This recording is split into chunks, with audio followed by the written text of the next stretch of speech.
Team Syntax up against none other than PugChamp. Okay, so everything should be good. And we got ourselves Team Syntax up against PugChamp. We saw some like odds roller coaster. The bettors in chat must really be having fun right now, because the draft immediately started with this really aggressive Pug opening pick in response to the Invoker. Syntax, they see the first pick Invoker for dual race, and they're like, haha, we got the solution for that. Let's just go with a Pocket Pug. And the Pocket Pug is the perfect solution. Lion, Warlock coming up as follow-up picks. Not bad, but with the Lone Druid, I think it's a lot more PugChamp favored again. Like, the moment PugChamp got the Lone Druid, things are looking pretty strong, pretty well balanced for them. Whereas, I don't know, Team Syntax, again, I like the supports, but it looks like they're going for a team fight right now, and going for team fight against the Jakiro is already a bit of a bad idea, so PugChamp are definitely in control of the draft. Bristleback, it's okay, but I don't like it that much. I definitely think the last pick, some kind of greedy 4 protect 1 carry, has to do a lot of work for Syntax here. I'd love a PL, a Slark, something of that sort, right? Something that can get past the bear and onto the real Lone Druid. Well, that's going to make the Slark significantly worse, because that's going to make it almost impossible to get that Dark packed off when you really need it to.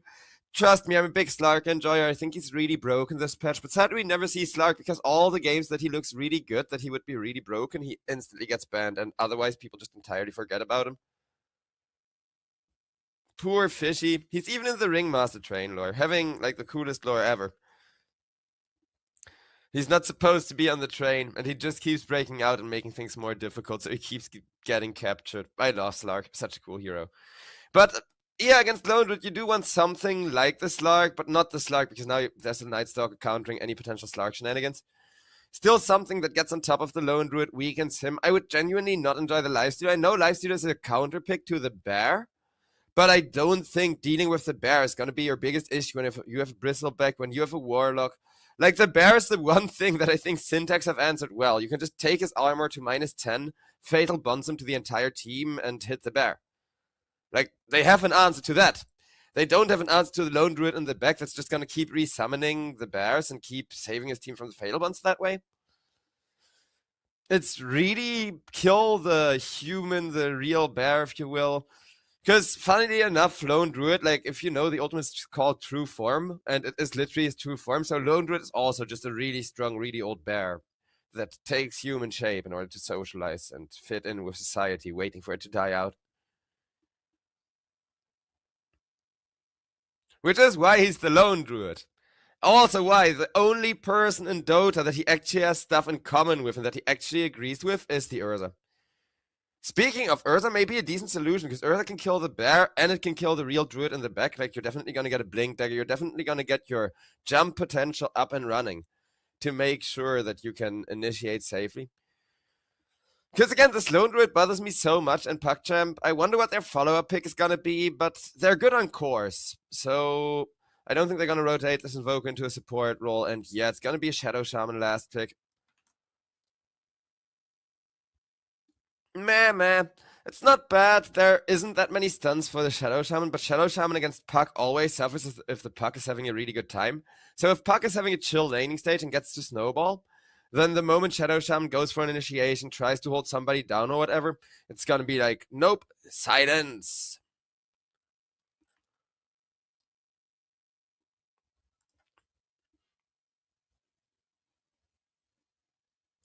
Also, since chat is asking, it is still got the juice. Oh, I actually called this one. Holy crap. It's my favorite hero. I'm always excited to see him, and I've spammed Slark for like 10 games in a row when the train came out to get me some like scrap to swap and stuff.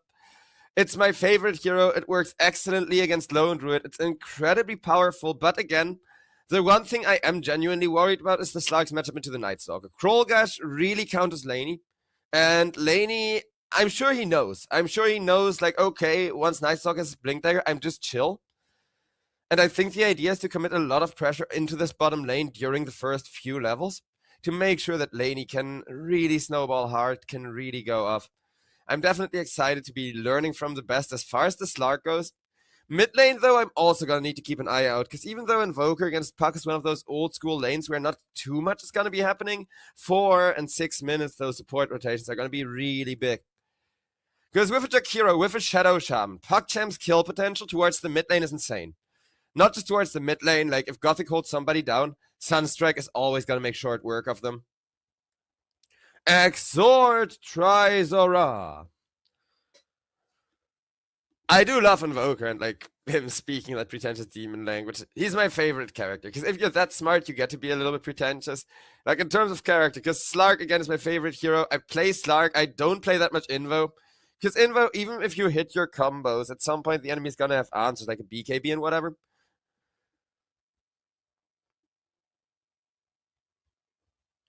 And the most annoying one in pubs, of course, Dust. Dual race. He needs to be careful, though he does play Puck a lot as well.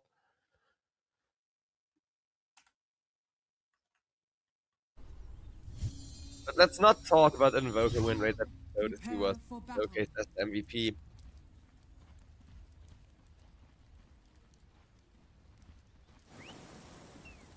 Slark against Lone Druid. This is like one of the few matchups that I think the Lone Druid isn't completely busted in this patch.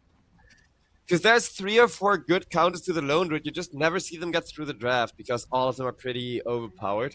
And not banning the Slark out may actually have been a mistake here if the Slark has a really good lane, starts off with like 3 or 4 permanent agility and really snowballs from there.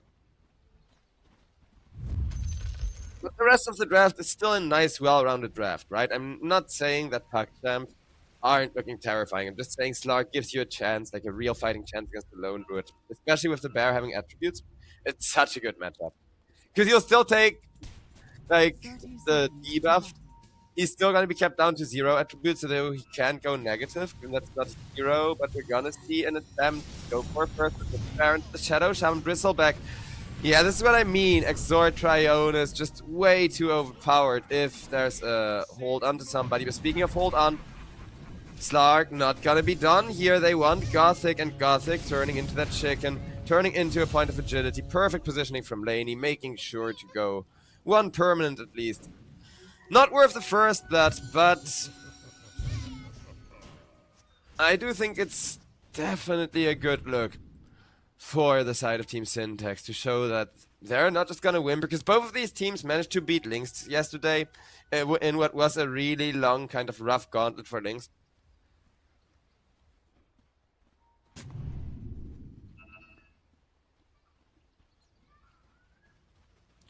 And I will be real, PogChamp, their drafting yesterday also wasn't the best. They did get outdrafted by Lynx the first game. So here, once again, we see the draft being their biggest weakness, because the gameplay is fine, they secured the first, but they go into the laning stage with decent lead. And this bottom matchup, well, again, Slark at some point is really hoping to pop off. Right now, it's way too slow for him. Nightstalk, the first few levels he's too tanky. And then it's gonna be nighttime, and it's after the first night that you can really make headway against him. While over on the top lane, Lone Druids, got the juice. He's not the fastest carry, but he is pretty unkillable and making good use of the bear. Bristleback, though, still an okay matchup for the Lone Druids. Like, he's more worried about the Jakiro with that massive magical damage against, I think it's like 23 or so base magic resist. Very low, because Bristleback ain't the smartest one. Too much repeated blows to the head, I guess. Whereas over on bottom lane, Laney, still just biding his time, hoping to survive these first 3 or 4 levels. And mid, the classic, of course.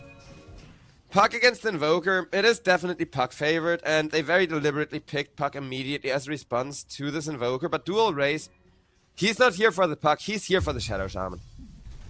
As we're gonna see ourselves a kill with the Sunstrike once again over on the bottom lane.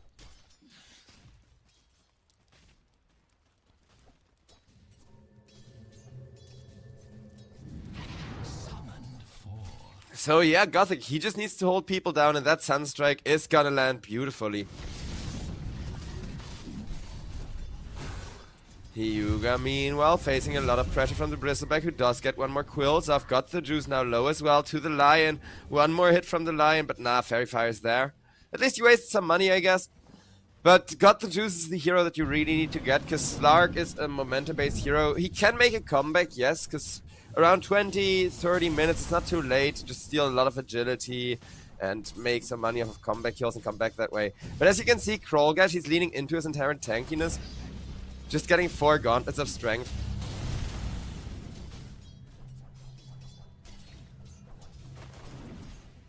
Warlock getting all of the last hits.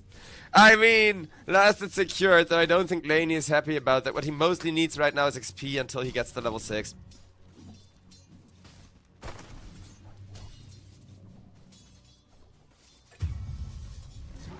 Emptiness, meanwhile, will tick out to the root from the Lone Druid. Once again being followed up with a Sunstrike with a long-range dual breath from the Jakiro as well. The Shadow Shaman Invoker combo is terrifying. Like, even if you're over on the top lane where there's no Shadow Shaman, just giving that little extra bit of vision, just allowing that extra bit of aggression onto Jeezy with the dual breath there was so valuable. Got the juice. This is the second time that he survives at a sliver of HP, and he really needs to die. Because Invoker, 2 assists from just very, very astute Sunstriking. One from the first blood, one on the bottom lane, the one on the top lane. He did slightly miss. But we're just gonna see Invoker keep farming the mid lane and play the Sunstrike for the side lanes, which has become the meta. Yeah, it's making things very, very nice for Got the Juice here. Don't worry about Slark's last hits. Like, that's not the thing that Slark cares about too much, because at some point he gets level 6 and then he can stay sitting in the lane and get on top of the enemy hard carry and stuff.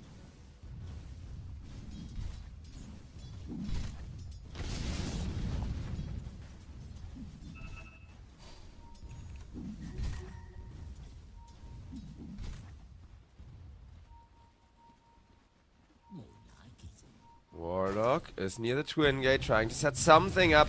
Got the Juice, will immediately run him down. There is a dual breath, but in comes Slark, and Slark, he knows early agility is the most valuable agility you can get. So on top of Hyuga he goes, body blocking, second stack, and back to the bottom lane. Or, for a moment, Leonie is like, is there any follow-up kill worthwhile getting? But back to bottom it is. Still, they got both of the kills. The Lone Druid really needed to die, and they did end up getting Got the Juice. Now Mikey just needs to figure out how to deal with this pretty fat dual race. Because I know in terms of money, dual race is not doing that well.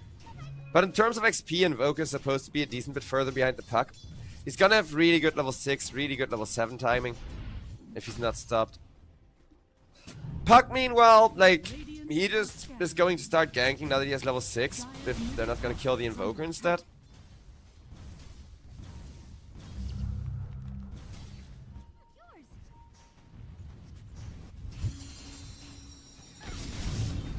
And the wrap round is there from the Lion onto the Invoker. Tower doing a lot of damage. Dream Coil not doing enough. And Lion, held down by the Shadow Shaman. A beautiful Sunstrike once more. Puck makes sure to secure the rune. Still, that looked so good to being like a really nice rotation on the Invoker. And then Lion tanking the tower just made that backfire really hard. Speaking of towers making things backfire really hard, Emptiness rooted right the moment he enters tier 2 range and taking a lot of shots to the face.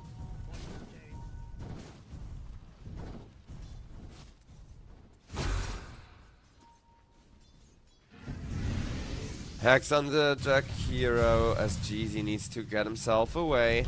He's threatening the Earth Spike, but only to run into yet another Sunstrike. Got the Juice, takes the kill. It's Invoker who's the absolute powerhouse right now, while Slark, he doesn't mind the deny as much as other heroes do, because that will get him the permanent agility stack. What he minds is his level 6 timing, which he doesn't have it before the first night, so Night Stalker is now making his life really, really miserable, not being able to heal up. Laney needs to be careful.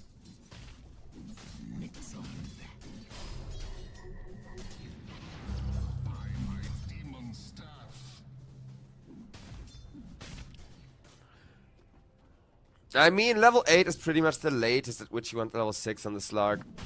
But Slark is the one hero that can oppose this terrifying Lone Druid. Since Puck, don't get me wrong, he's done really well in the laning stage. Picking him as an immediate counter to the Invoker was good.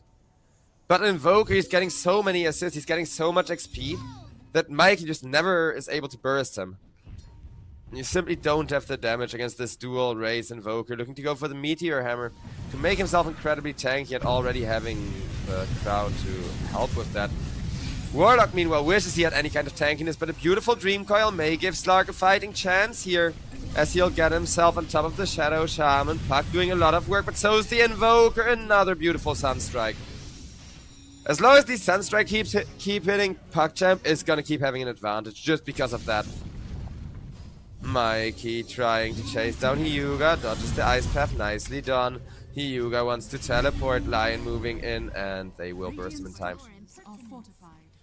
Nice first gang from Mikey at least, so totally still an okay rotation. Not a good one because Slark died and only got 1 agility for it, but Laney is gonna take over mid lane. He knows level 6 is his #1 priority and has been for a while, so now that he's got that, he'll be a lot more relaxed. Still needs to watch out for Dual Race. Dual Race, level 8, incredibly fat.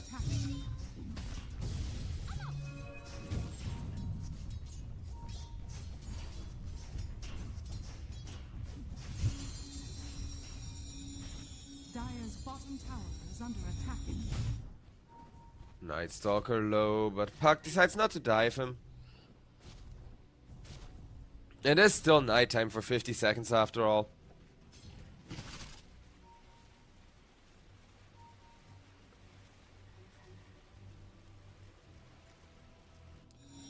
Emptiness just pulls away the creep wave to safety.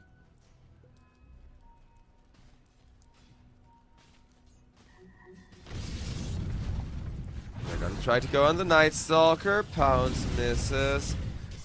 And that's gonna be Krollgash making it away.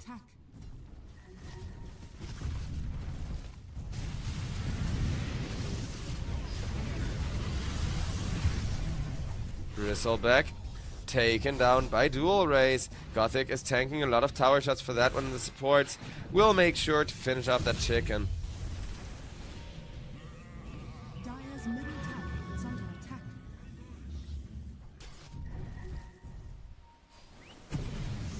Slark kinda wants to go having level 6, but there's the Night Stalker, making it once again impossible to engage. Yeah, Night Stalker's been doing so much work. They may have been able to got the juice at least slightly shut down, but Krollgash, every time the Slark wants to go, he's like, nope, ultimate. Spots out where he's coming from, and then the carry just needs to chill. And Slark is one of the few carries that doesn't need, like, you don't want to chill, you don't need to chill, you need to farm agility, you need to actively run at people. Which is why I love him. It's a very good hero if you're one of those pub players that wants to fight all the time, but still insists on playing carry, right? Just pick Slark, just make sure you secure the agility stacks. Because Laney, I'm really proud of him. It's one of the few players I see move well to secure the permanent agility and then jump away again. But good positioning and good movement against this much pressure. They're gonna need more. Gold lead up to 2k, it is slowly gonna keep growing. Dire's top tower is under attack.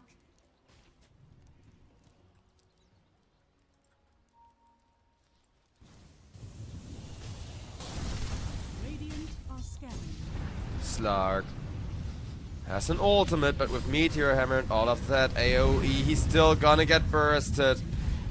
Bottom tier 1 now gonna die, and yeah.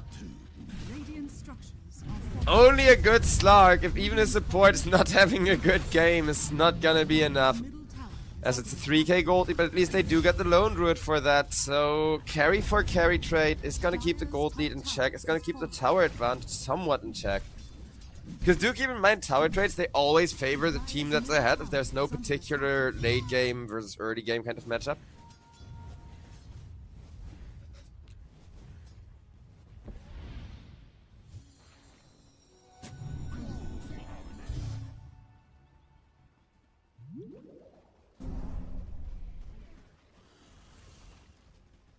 Dire's top tower is under attack.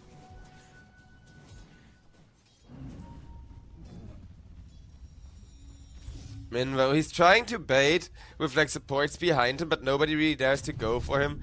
Jeezy instead, much rather focusing on warding the enemy jungle, and he does so just in time to escape, at least if he doesn't mess up. Oh, never mind, Invoker had the like Forge Spirits in the perfect position there. Oof, that's rough. Because Lion played it perfectly, and without the Forge Spirits he would have gotten away, but the moment that he gets Cold Snap plus Forge Spirited, nah.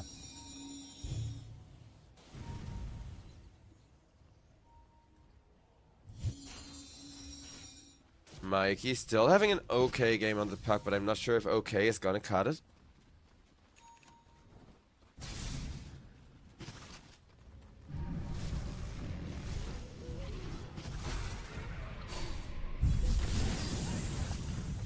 And Shadow Shaman messes up his combos. Lion was right around the corner with a beautiful stun, but Bristleback, he is engaging into a lot of heroes, and once again a Sunstrike for massive pure damage, so he's just gonna die before Puck can even come in and go on the backlines. Shadow Shaman is gonna get got by the Puck as Puck orbs in, trying for more. Dream Coil is there, and it is beautiful, but is it beautiful enough? He does not dodge the dual breath as Puck. Right, took away a little bit too early, but Slark's gonna come in, has the Diffusal Blade up. It's now or never. Laney gets one. Mikey, though, a really big kill given away for that. They kind of need more here, but can Syntax get it somehow? For now, back off. Refill your health pool a little bit. That's okay. But Laney, I don't think he's happy with that, because he got another point of agility. But right now, he's the only one scaling, and losing his Puck, losing the other potential late gamer is really bad. Because that Puck, Aghanim, Scepter, Cat, really freaking important. Also, somebody in chat is asking, Puck no bottle? No, Puck no bottle. Against Invoker, you don't go bottle. Because Invoker isn't harassing you. Invoker has a lot more damage than you to last it against you. So you'd rather get a second Null Talisman, gives you some mana regen, and then you have enough damage to actually last it against Invoker. Because if Invoker has 3 Exhorts on, you're not going to be able to contest any of the last hits, and going a bottle when you already have all the runes and when you're already not gonna die is such a waste of money. If there's a lot more aggressive supports, like if there was a Nature's Prophet 4 or something like that, sure, I could see it. Then you get a bottle anyway, so if the support ganks you, you can hold onto a rune or whatever. But against Invoker with defensive supports, you just don't need it. And these defensive supports, speaking of, they've really been paying off. Because got the juice, he may have died 3 times, but he's 6, 3, and 4. And after that, Mjolnir and Aghanim Scepter is gonna come out in just a little bit. Like, his timings are looking real excellent. He is gonna go for the aggressive build order. While Shadow Shaman's just sitting on the tower, deep pushing the creep wave a bit and trying to go for an ultimate on somebody. Puck! No need. Sunstrike, and down he goes.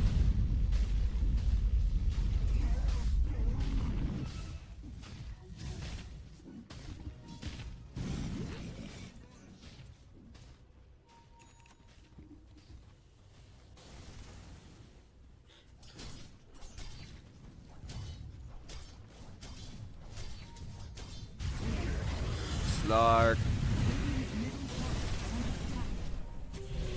He's gonna be fine for now, though. That is gonna be his ultimate put on cooldown, and once it's over, that's when the real pain starts. Diffu Blade to escape the Night Stalk signs. Nicely done. Saving that one for the biggest threat, but Puck in a very rough position, and with the meatball and the bear, Hex cannot save him, the lion cannot save him. Puck champ, they're gonna make this an easy 1-0. Just because Slark may make a comeback, but you need 2 cores. Like, either Bristleback or Puck needs to be online, and right now neither of them is. So, unless Bristleback farms 1,000 gold or Puck farms 1,000 gold, like, almost instantly. And I know Slark's also broke, but Slark's net worth doesn't matter as much as item timing and permanent agility does. Radiant's bottom tower is under And chat is asking, like, Puck has late game, they can take their time, no? Yesn't. Because the thing is, yes, Puck scales excellently into the late game. And if he was, like, on par with, let's say, at least Krollgash, or a little below Got the Juice in terms of net worth, then everything would be fine. The problem is Puck is behind on farm. Because Puck had to make so much space for Laney to pop off. And Laney, to be fair, is still having a really good game. I know he's bottom of the course, but I'm a Slark player. 6 permanent agility and applying this much pressure is pretty much his job. Dire's middle tower is under attack. The issue is that his team needs to come back, because both the offlane and the mid lane cores kind of sacrificed themselves for Laney. And now that Laney is online, let's see if they can get more comeback kills with it up on the Night Stalker. Bam, another agility, well done. Dire's top tower is under attack. Radiant are scanning. They make sure to give Puck a lot of farm, so clearly they are banking for the Mikey late game. Just gotta make sure that Mikey actually kind of makes up for this 5k gold deficit. Because 5k is rough, I will say.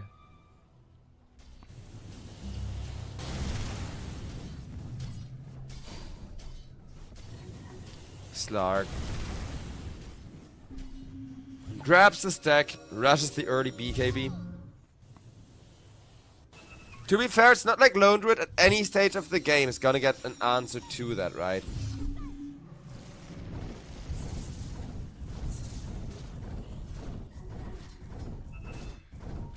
Got the juice. Is, however, always farming with the speed of 2 people.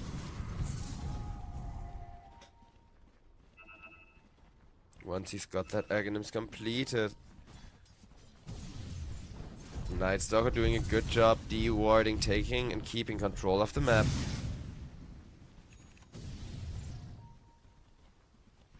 Radiant's top tower is under attack.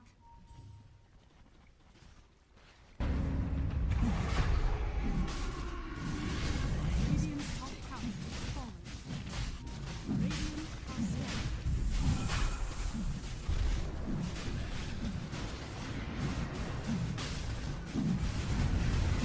Radiant's bottom tower is under attack. Roche taken down. Aegis gotten for the Lone Druid.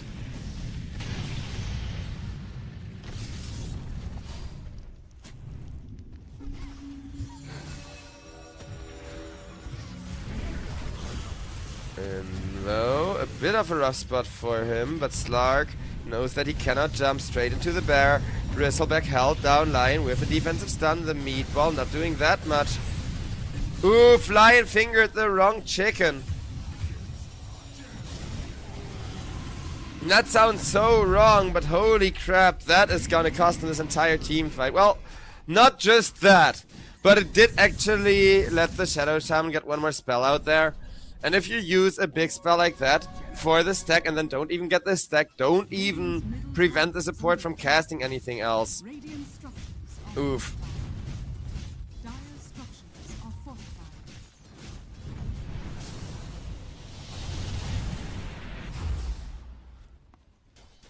Also, chat is complaining about the Diffusal Blade Slark. I don't really mind it. I think Echo Saber is a bit overrated on him, actually.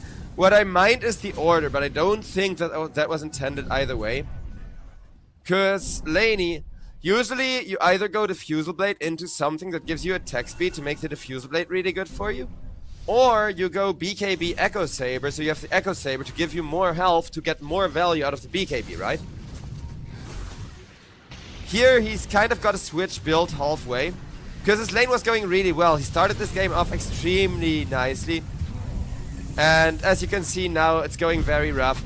Hyuga will die, and Slark is gonna do his best to keep his support safe. Uses the ultimate for some temporary stats, but Lone Druid immediately roars and says, "Nope, waste your ultimate on me."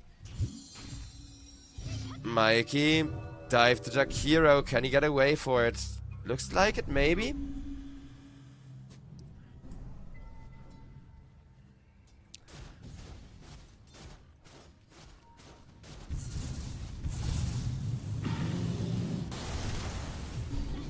Laney somewhat mistimes the purge and won't get any temporary attributes for it.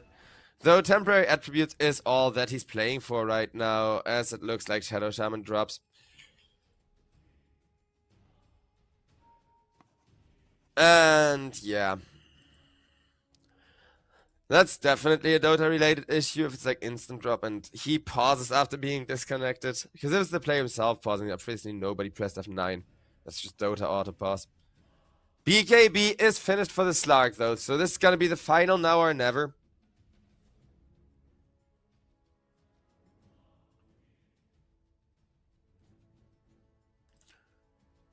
Because I think the main issue with this whole matchup is this Krollgash Nightstalk. He's 3-1-11.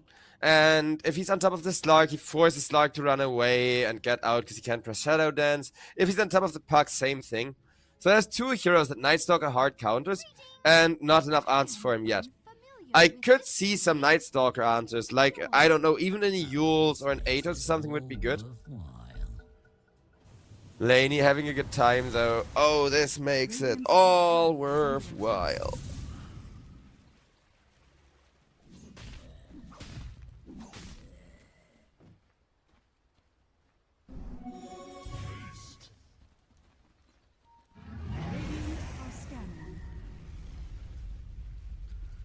Scan out from the side of Syntax is gonna reveal. Got the juice, and that is the big kill they were looking for. Lone Druid worth over 1,000 gold.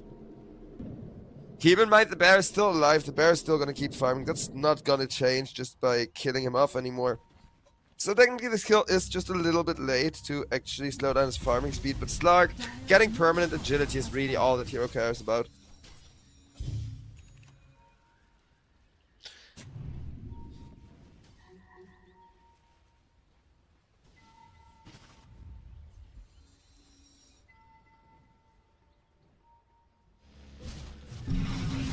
Lion gets caught, has a two-man Spike. There's the Puck.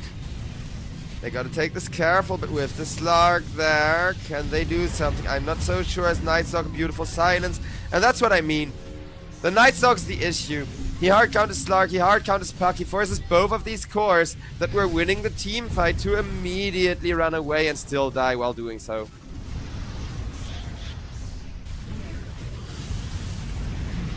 Krollgash now jumps on the Lion, because even though Lion is not that easy of a hero to jump, both of the kind of frontline heroes that are supposed to keep you safe are not there to do anything as Warlock gets Sunstruck. And Bristle is trying to punish Krollgash, but the most he can do is cost dual raise that Aegis. Which, okay, good job I guess, but dual raise, he does not care for the Aegis, he tries to dive the Bristleback though, and Bristleback with the tower damage. Almost able to secure the kill. Holy crap. Hyuga does actually die to the Golem, as Invoker will manage to teleport out, Sunstrikes the Golem just for good measure. But the Golem did kind of sidestep it slightly. 13k gold lead. And yeah, Invoker is playing it insanely well as well, but it's really Krollgash who just has a free Nightstalker game. There's no other way of putting it. Because I was hoping Slark would be going, like, I don't know, 5-1 or something by now. And Laney definitely didn't do a bad job. 8 agility at 24 minutes is still okay. I think it's really nice to see a player who actually understands how you use the permanent stack mechanic on Slark. You don't take additional risk for it, but you are just at 5%, 10% more persistent at staying in melee range than other heroes, right?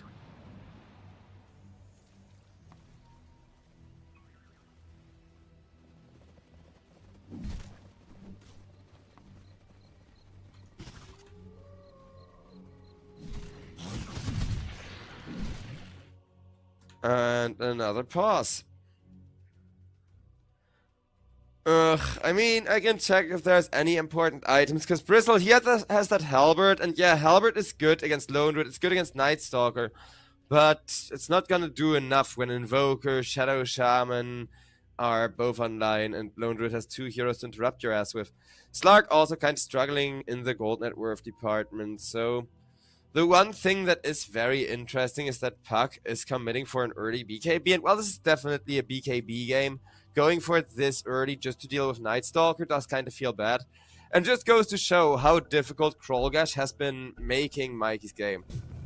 Because Mikey, he has had this really free, really imposing Puck mid-game, despite the fact that Invoker was sunstriking left and right, getting all the side lanes when he can.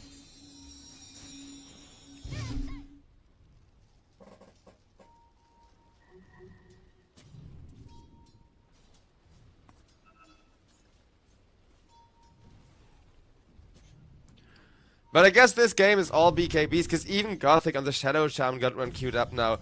Again, same as the Puck. BKB is a good item on the hero. I don't disagree with building it, but building it this early just kind of sucks. Though for Shadow Shaman, I think he's building it right now more as a, oh, I'm gonna keep this in case of I actually need to press it to live and turn a team fight around kind of thing. Radiant are scanning.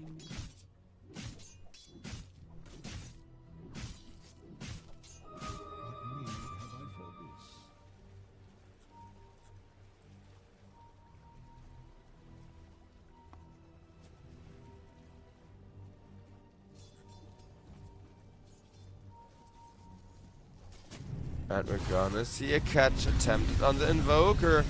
Invoker gone on, but there's once again his massive Krollgash Vampire Bodyguard coming in. Sunstrike though misses Laney, and Laney actually able to stay in this team fight a lot longer than he should thanks to the BKB.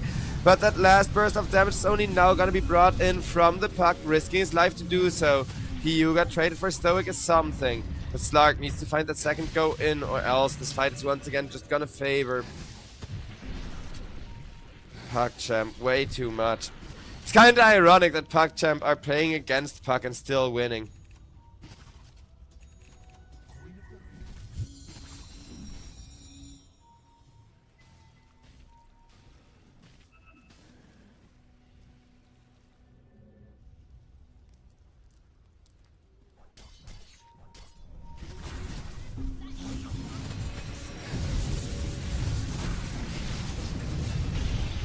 Shadow Shaman killed off.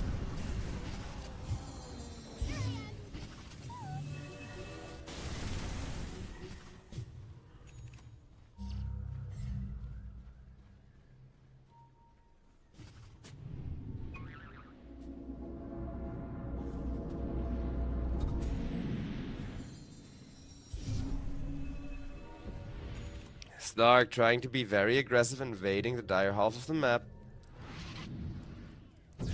Laney at least has the Echo Saber. Night Stalker will be targeted. Krollgash, usually everyone's protector, now needs a bit of protection himself. Jumped after by the Slark, but Pound once again misses. And Hyuga stunned up, but so is the Slark, and Takiro lives with 1 HP. No agility, no kill for the Slark. Instead, just suffering and an even faster death, though I think he was pretty certainly dead there anyways. With him dying this quickly, Jeezy... Or not Jeezy, fuck, what's his name? Mikey, that's it. Other E-name. On the Puck, makes a getaway. Bristleback kills off the Shadow Shaman on the tail end of that. But Lone Druid is becoming too much, even for Emptiness, who has managed to come on 9 really well, despite having had a lot of deaths while tanking for his team. He is dealing with the bear. And you guys are seeing what I meant during the draft, right? Like, the armor reduction plus Fatal Bonds combo is extremely powerful against the Lone Druid Bear. Lion is still gonna die for that to Invoker, just having pressed his BKB and becoming this overwhelming force.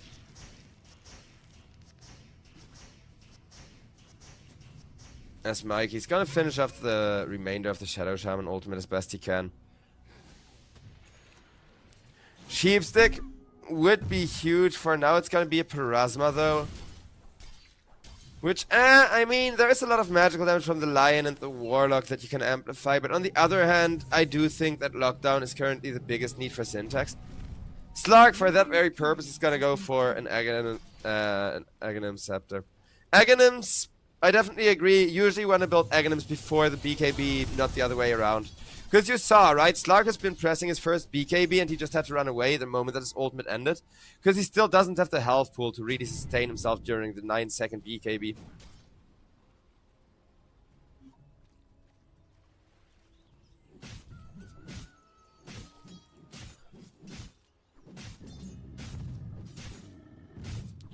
Guess what, however, even Lone Druid really wants that BKB. Making maximum use of that big health pool.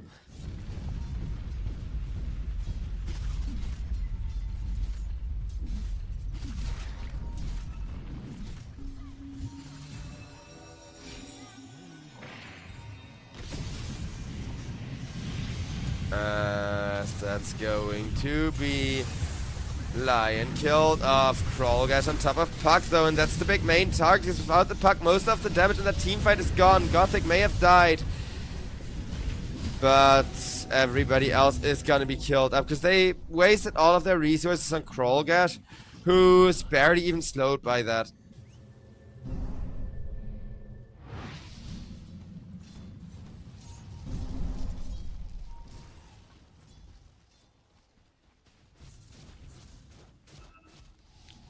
Invoker.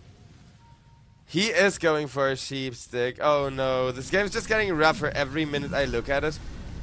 As Emptiness trying to contest this Roshan.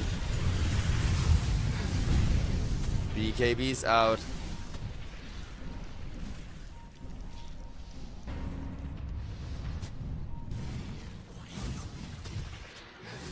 And chat is saying Slark late game's coming, which in theory I do believe in. Again, I'm a fellow Slark player. I know Slark late game is insane. But Bristleback, he's gonna have to do so much work, and the break for him is there. So it is gonna be really difficult to find that good fight.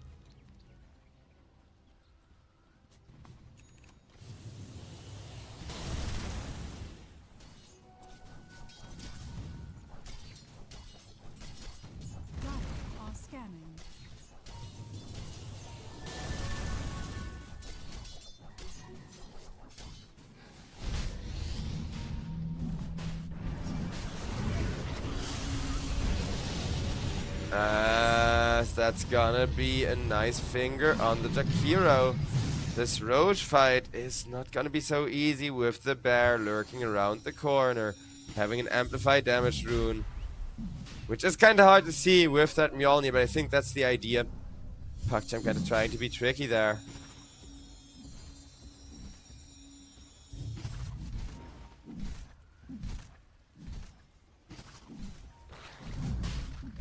Radiant's bottom tower is under attack.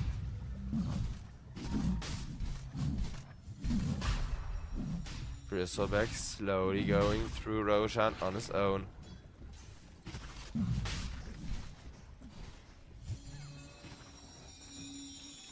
With Lone Druid, he can send that bear in at any time to scout it out.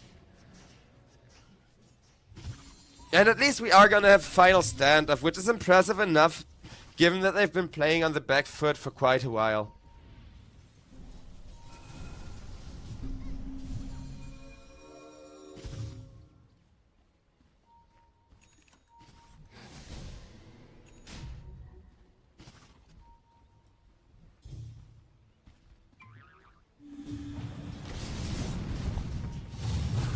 As that's gonna be the Lone Druid bear. They need a Dream Coil for it, and I don't think it gives permanent agility still. Nope. Would be kinda cool if you can make that main Lone Druid bear use all of his permanent stats. But he doesn't have any to begin with. Krollgash, meanwhile, kills Stoic.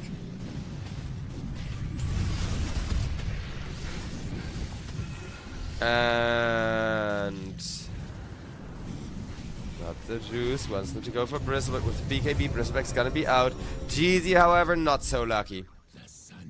Radiant's top tower is under attack.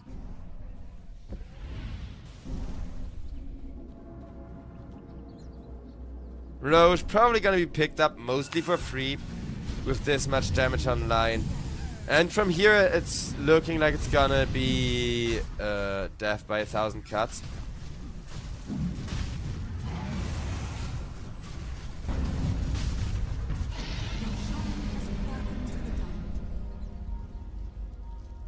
Aegis for Krollgash. I don't think he's dying that easily, but they do know that focusing the Night Stalker is the one way to make PugChamp lose this game. As instead PugChamp are gonna go on the Slark. Slark got the BKB up before the Nullify, which will allow him to get away with the ultimate. It was okay, but that did cost him his BKB, and Pug has to use his BKB as well.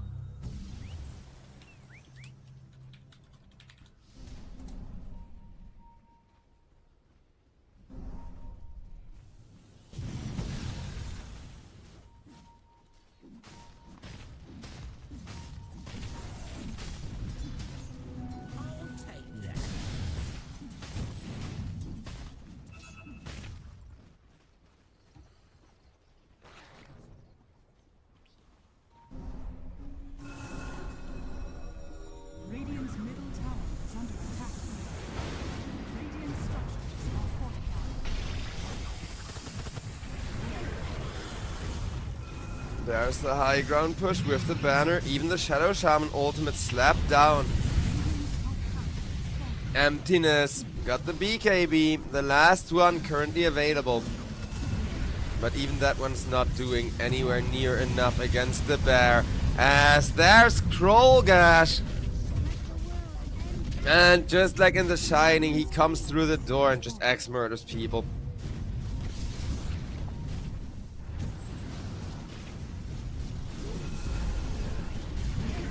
Mid-tier 3 dying just as quickly to a hungry, electrocuted up bear.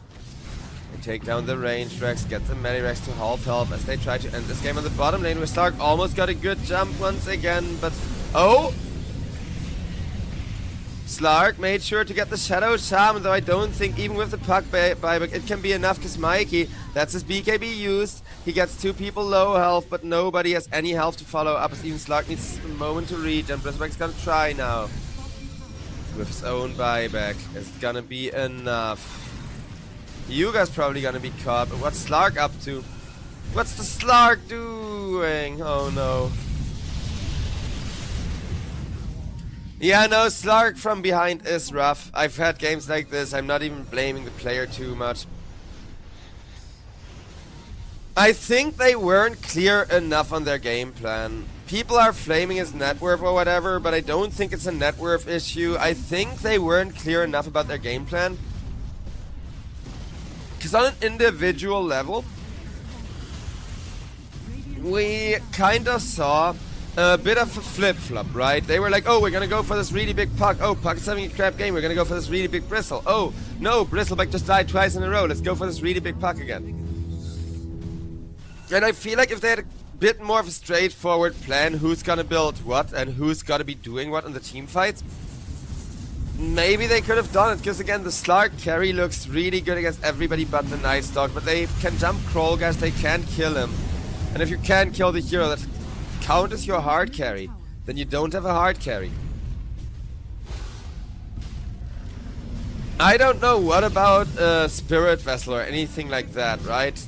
I could have definitely seen Puck go like Witchblade, Blink Dagger, Spirit Vessel just to deal with the Night Stalker a bit more. Because at some point they did realize Krollgash was the main priority. They put all of their resources into the Night Stalker. They really made sure to whittle him down. And what did it result in? 1 second death on Krollgash. He died twice. One time really early on when it didn't really matter. And one time way later after 4 people used all of their resources onto him. And when it takes that much to kill a tank, when it takes that much to kill an offlaner, that's usually okay and you ignore them. But if your hard carry is countered by them, you can't ignore them. And Laney, he did really well. I'm really happy to see him play Slark because I think Slark is underrepresented. But just being good on a Slark, well played, but you're gonna need way better coordination. You're gonna need way better of teamwork to beat a strong team like PugChamp. Playing with Got the Juice, which some people in chat are crying about that being unfair. But he used to play for them back on the old Navi Junior. Like, they're friends. They used to be a stack that also played in the EPL. It's just one of these players has improved a lot more than the others did. But we're gonna see whether in Game 2, Team Syntax can actually stand a chance. Because I think the drafting isn't their issue. Like, PugChamp, they don't have the best drafts. They just pick what they like to play because they're that good of a team, and that's how they make it work. But, ladies and gentlemen, I will be seeing you all after the break as with this really rough game number 1, Team Syntax, hopefully they're not too tilted. Hopefully they're thinking up something really strong right now to come back with into game number 2. Give us a third game to the series, maybe. Either way, we'll see after the break. Thank you all so much for watching. Hope you're enjoying the EPL Masters. And we'll be back with more amazing Dota 2 action as always.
And then, with very little time in between them, they pick Void Spirit straight into Lifestealer.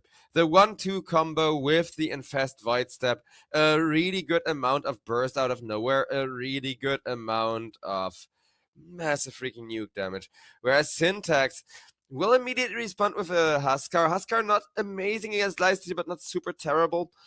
Kind of a hard time against the Void Spirit, a definitively hard time against Largo, but again, great synergy for Syntax. Like, it's the same issue as last game, right? Last game, they had a really good-looking Slark game, where it was only one hero that counters the Slark, and one hero countering the Slark was enough to actually completely shut down the enemy's hard carry.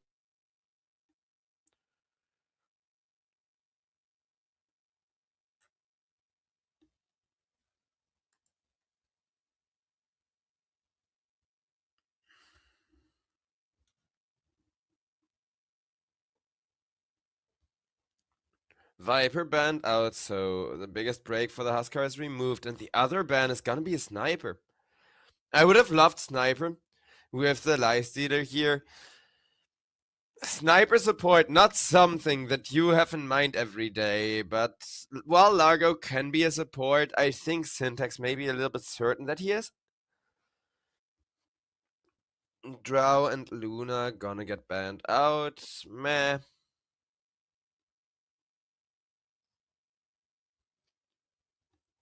Everyone's just banning carry heroes.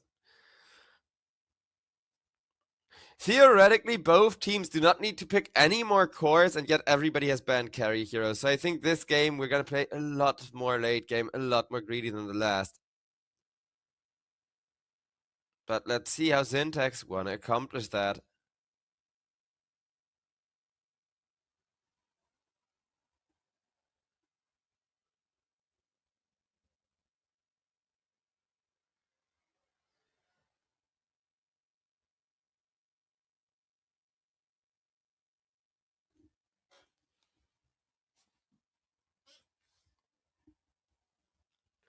"30 seconds.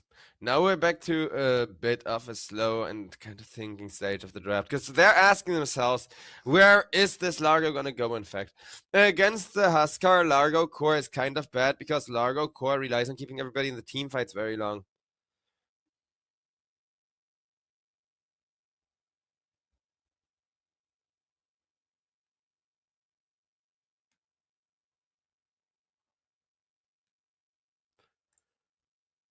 Morphling last pick. I was actually thinking whether they want to risk Morphling into the Lifestealer. I didn't mention it because, again, against the Void Spirit, if it's a Largo support, it's gonna have a really bad time. And I do think this is a huge incentive for PugChamp to consider making this Largo the position 4 after all.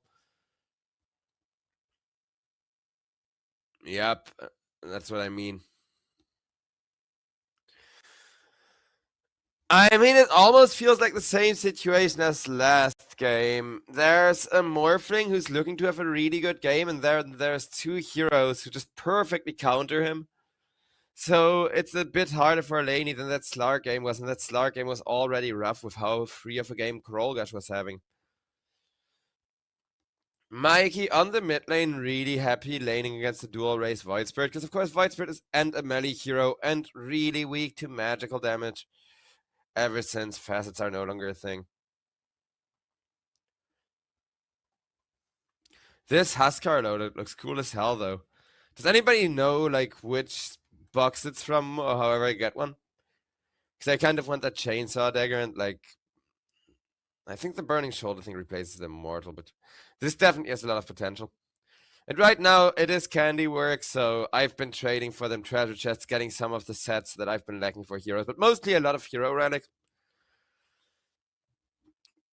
But as for this game, again, there's not that much to say, because it's once again the kind of game where if Krolgash just has himself a really free time, then it's definitely going to be super one-sided.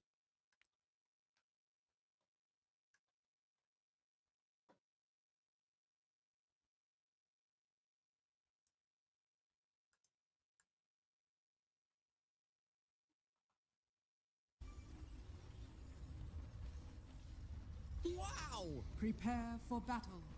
Throughout the eons, I am known by many. I am a beacon of knowledge, blazing out across a black sea of ignorance. As we are gonna be loaded in an immediate smoke. A way quicker 0-minute play coming out here.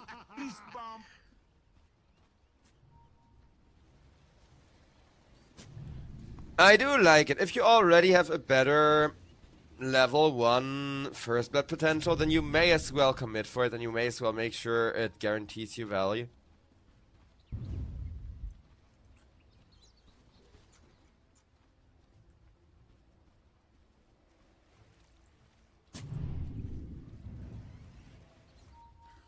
Thirty seconds to battle.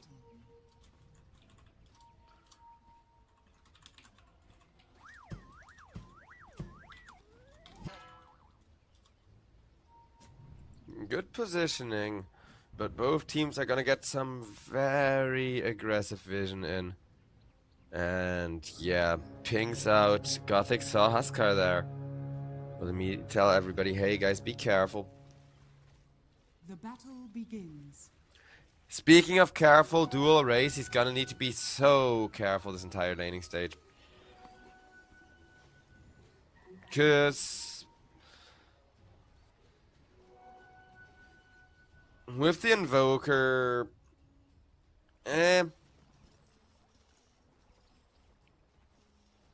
Invoker support, sure, he cannot threaten those big sunstrikes, he can't really threaten that global pressure that we saw from him earlier. But Invoker was the one that was meant to be hard countered by that White Spirit pick, because White Spirit is a melee hero, and a melee hero with good damage gain per level has a really good time contesting last hits against Invoker. That's one of the ways that you answer all of that exort damage. You wanna know what dual race doesn't answer very well? Burning Spears. Dire's courier has been killed. Hyuga also already taking a lot of harass.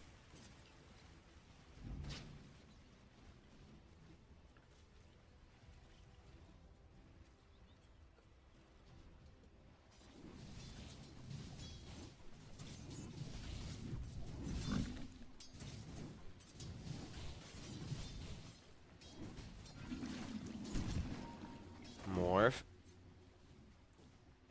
For now, not too worried, but wait level 2 Eidolons or level 3 Eidolons in this lane is gonna be so hard. Cause answering all of those little firing squad guys is gonna be where Laney is really gonna suffer. For now though, they don't do that much damage, so Stoic is gonna try to be aggressive with the Ice Shards. But Krollgash being protected with Catchy Lick, Gothic keeps him alive. Out come the Eidolons. Krollgash needs to be careful, but the Eidolons are definitely worthwhile, just always having up and available. Bop. Oh, that's huge. Down goes Laney's courier to both.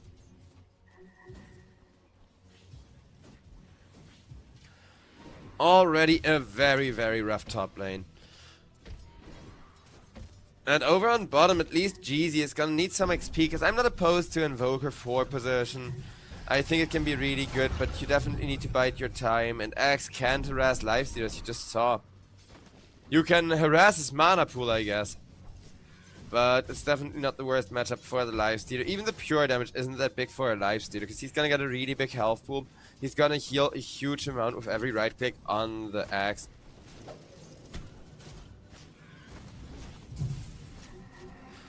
Team Syntax, I wonder. Because once they get this laning stage under control, they can actually snowball an advantage out from here. But even getting that early laning stage lead. Okay, there we go. 1 kill with a Blood Grade. Not a bad start. Punishing Invoker for being kind of slow, taking down the Axe. Team Syntax, again, they're the ones that need to break this laning stage aggression. They're the ones that need to actually make sure they can somehow go into the mid game with a bit of a lead. Because dual race, he's not exactly doing anything, let's be real. Which isn't his fault, it's the nature of the lane. It's either you do nothing or you feed, basically. Keeping the runes controlled so he has at least some region to last it with is okay. But look at Mikey. Fire, fire, fire, fire, fire. And dual race. Well, he's not dead thanks to the bottle. and having 1 point at least in every skill. But this is what I mean with him just not having a good lane, because if he were to do anything else other than run circles around the tower in situations like that, he was gonna feed. I say feed, and my little cat comes and she's like, food? Food for me? No. No free Void Spirits for you. Besides, Void Spirit is made out of nothing, you can't even eat that. See now, Jeezy, that would have been a nice snack. Both for my cat, because Invoke's actually made out of flesh, but also, you know, in terms of monetary gain. Because he is kinda fat, he is kinda worth a lot. Emptiness goes down once again, and this is exactly why the Invoker is so fat, because Emptiness is the one suffering percentage-based damage and magical damage. The two things that Axe is not gonna have a good time against. Well, Got the Juice is just gonna get more and more stacks, making him tankier as time goes on, quite quickly so.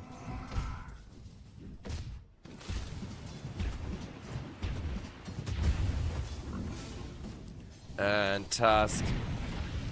The Eidolon firing squad not quite able to bring him down thanks to Laney risking his own life to save his support. Laney is gonna be fine, but taken to low health.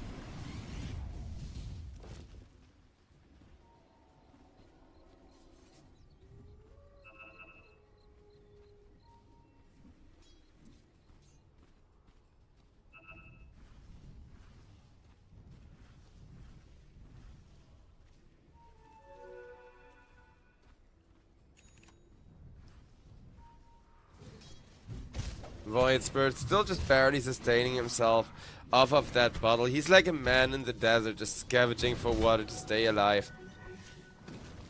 Emptiness, meanwhile, percentage-based damage really adding up, and there is Dual Race who wants that kill and gets that kill with ease. Tower is under attack.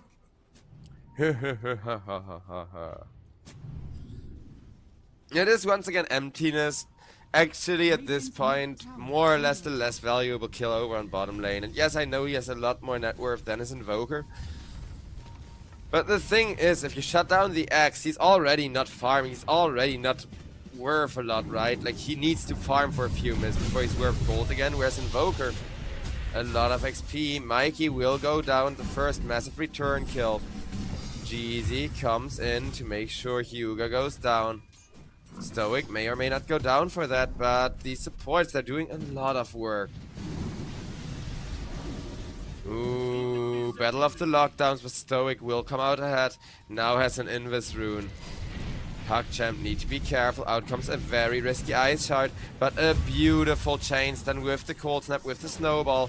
For now, keeping Stoic in the fight. Stoic trying to juke the Void Spirit, not quite succeeding, but Dual Race, look at all of that fire he's taking, and he's out of mana, so he's definitely dead.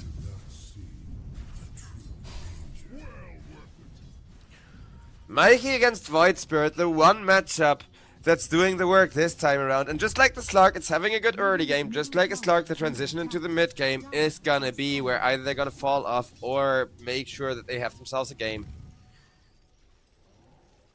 Because again, I would really like to see myself a game number 3 to the series. Yesterday we had some really clutch matches. Today, not so much.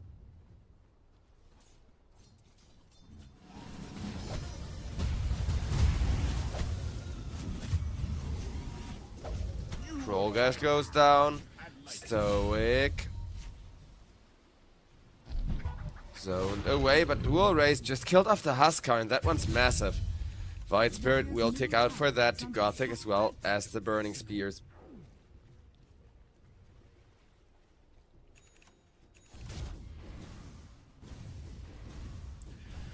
PugChamp, ever such a slight advantage. It's mostly the lifesteal carrying it though. If Got the Juice dies, it would be huge the other way around. Got the Juice is looking at an incredible Radiance timing.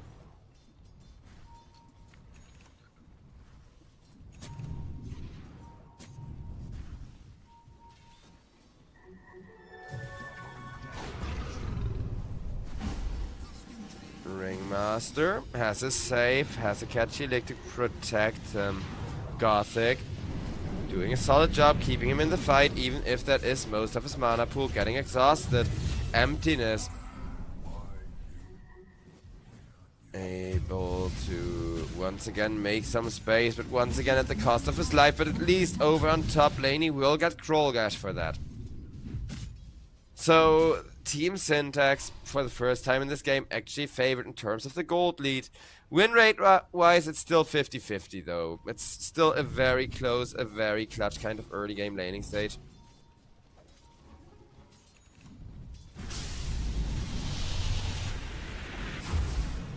Void Spirit gets his mana burned. Huskar, however, did not attempt for the kill, knowing there's Catchy Lick to keep him safe anyways. Dire's bottom tower is under attack.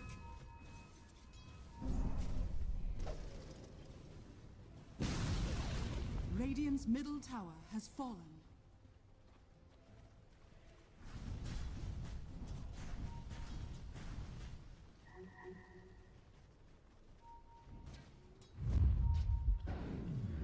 As there's gonna be a two-man smoke towards the top lane.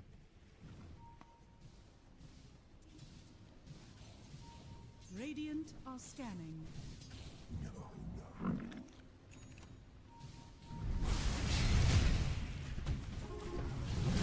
And Stoic tries to go for the Enigma, but Enigma immediately with the Black Hole at least getting one return kill. But now needs to carefully back himself off because there's still two scary heroes sitting in the lane wanting a kill out of that. Good use of the first Black Hole, however, and you want to know what's an even better use of resources? This Lifestealer running down Emptiness as Mikey, the next target up on the Huskar, taken down. Ringmaster ticks out for that. But Ringmaster, to get this already super fat, got the juice even close to a Sacred Relic. Definitely a worthwhile trade.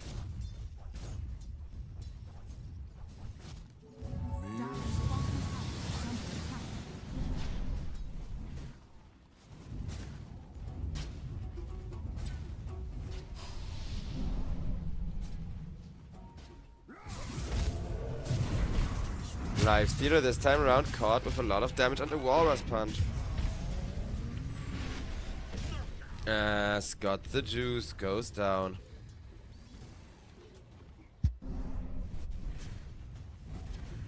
Dire's top tower is under attack. Dire's structures are Invoker, I love this build from him though. Jeezy, he is showing a really good understanding of the game they're currently playing, and Team Syntax, they've definitely earned themselves this 2k gold lead with that Lifestealer kill. Because keep in mind, the longer this game goes on, the more Lifestealer favorites it's still gonna be by a pretty decent margin actually.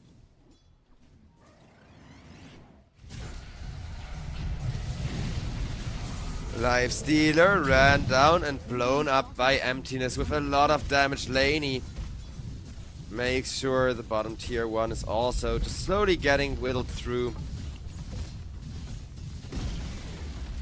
But with the Falcon Blade already done and a little over halfway to the Yasha, it's not even all that slow.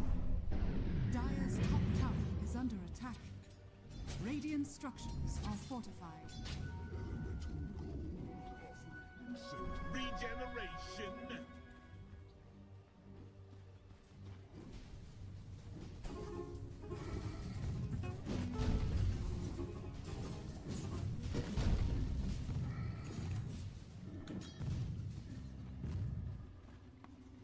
The game stayed slowing down again, but for the next 30 seconds I'm cool with chilling, because in 30 seconds that massive freaking black hole is gonna be available again, and with that Puck champ, they're either gonna bounce back or they're actually gonna see the win chance escalate in the favor of Syntax for the first time in this game in any meaningful fashion. Over on mid lane though, Jeezy, focused by the Eidolon firing squad, taken down by Krollgash's man.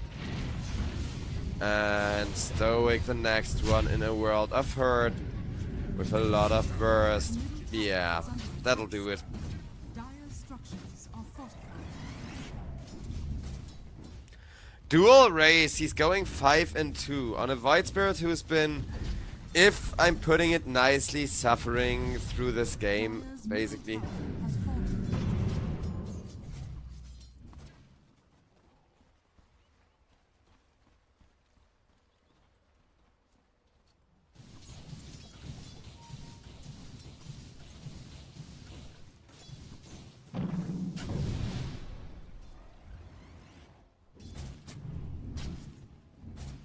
Morphling looking to go get himself that Manta style up and running.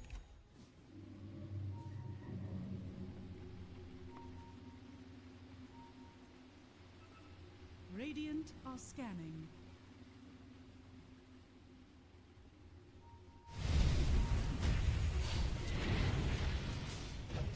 And White Spirit once again a hard target to go for. He gets Catchy licked back and then immediately jumps back in again with that Catchy lick regen dual race, gets himself killing spree.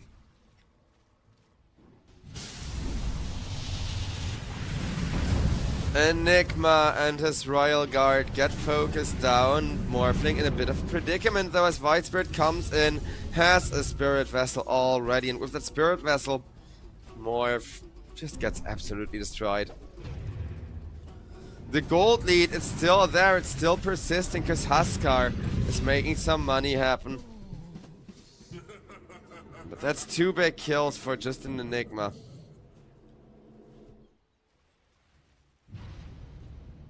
Dual race still on the hunt. He's not gonna give up, he's not gonna let up, he's just gonna be up in people's faces, delivering that aggression.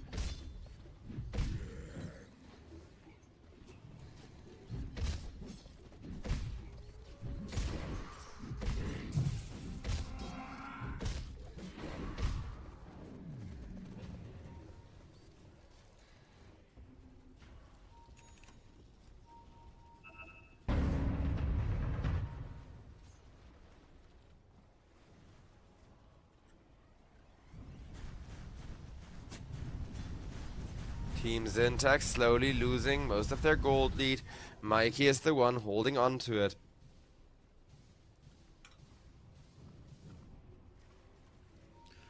Stoic, if he gets a Blink Dagger though, that would also be massive. Just having that Blink and Snowball safe to rescue people's asses with is definitely a bit of game changer.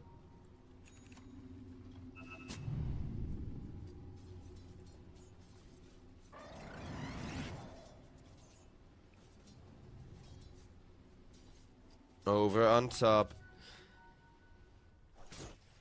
Enigma looking to go for something with the Helm of the Dominator there. 16 minutes feels a bit late for it, but it is just a money printer because I think this game is going a little bit too slow for him.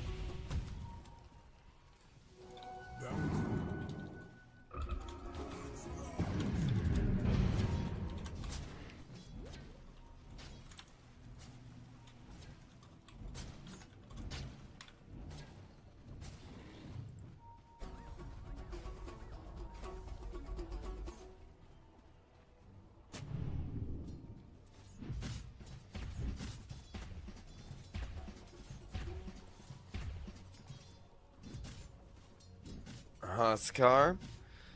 He's really hoping somebody dares to go for his Tusk, but I don't think that's gonna be the case. Tower is under attack. As Orchid about to be finished though, and Orchid for the support invo is such a game changer. It makes you a borderline core as long as there is some hero with enough follow-up damage.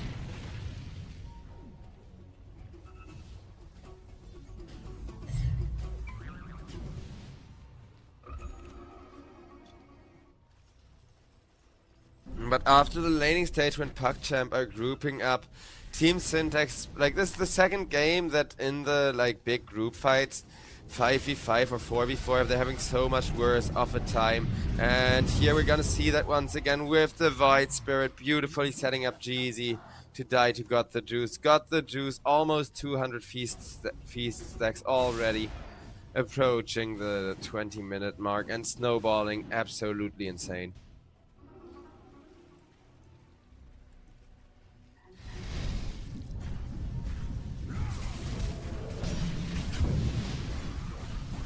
Got the Juice blown up by the Morphling though, nice nuke there.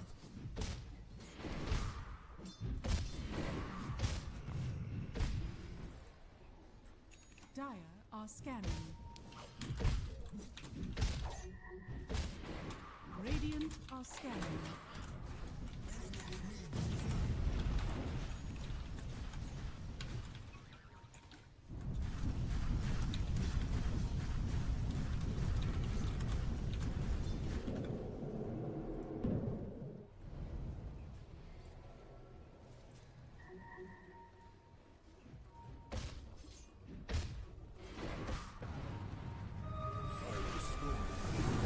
As that's gonna be Void Spirit jumping on top of Stoic. Stoic immediately blown up. Hyuga getting the kill. Hyuga I haven't really talked that much about, because Ringmaster this game, for the first 30 minutes of this game, he's just a walking safe, right? Like, he's that emergency button. Oh no, Grandma has fallen down the stairs. Quickly call the Ringmaster.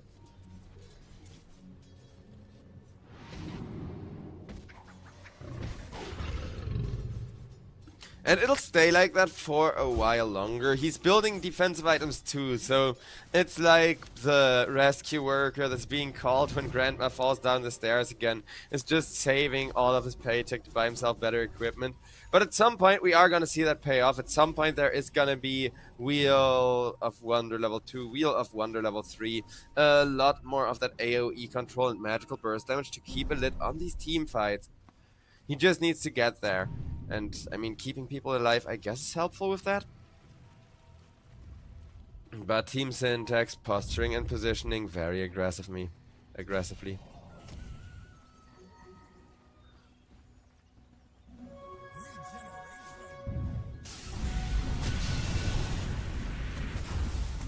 As Lifestealer gets blown up, and they will get the support Invoker for that.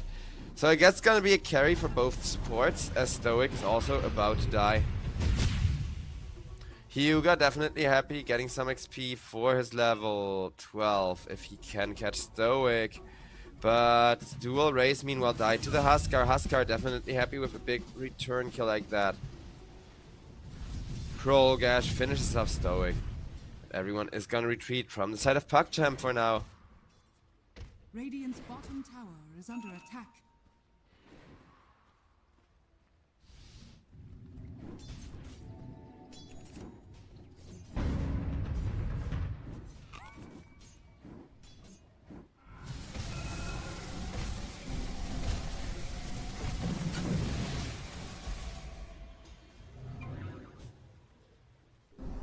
Stoic gets himself a shard pretty much for free. Just from his team doing the good work, while Lifestealer with that armlet and the Radiance farming up an absolute storm. Going for a Manta style next.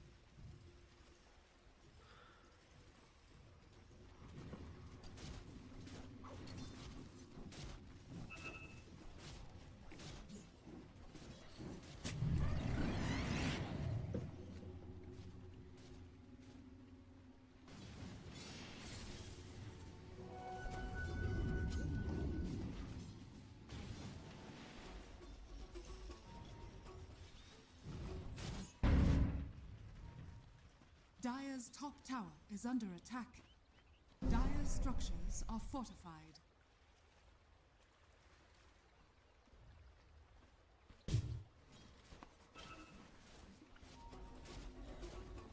Dire are scanning. PugChamp. The timing of this is kind of worrying me, but at the very least their Morphling is third in net worth. So we are gonna see that huge timing in like 10 minutes from now, when Morphling joins the team fights. Because Huskar is not having a good time if the game goes on longer and longer like that.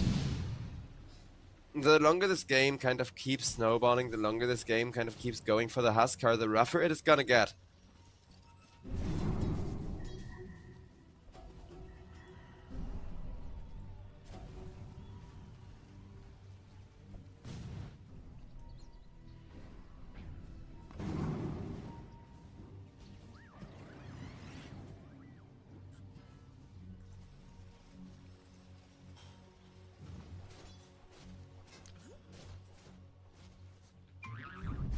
This quiet game set is gonna get prolonged though, which is giving Mikey plenty of time to get himself a nullifier up and running. Radiant are scanning. So he very much wants to play around, kind of yeeting himself in, getting a good initiation setup. Radiant's top tower is under attack.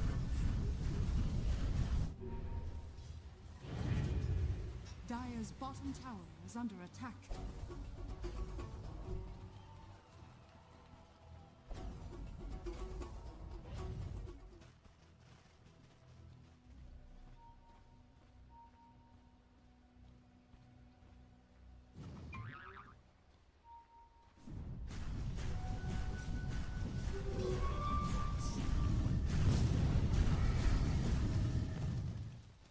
1,000 gold left for Mikey. White Spirit starting to split push. He will accidentally run into Jeezy, and that's the closest we will come to seeing any action in the last couple of minutes. Jeezy, though, he does recognize his role as a support is to get out and make space. So I guess White Spirit can keep farming for a decent while longer.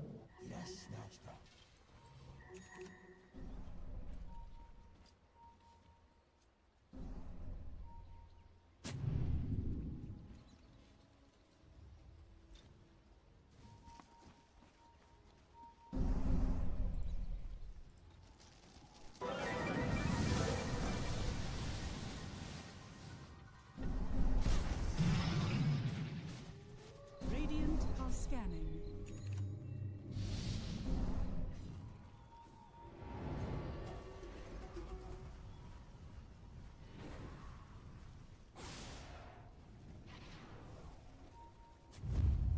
Team Syntax, they would really love to engage up that high ground, so they're gonna smoke to try if they can find an opening to yeet Mikey into the fray.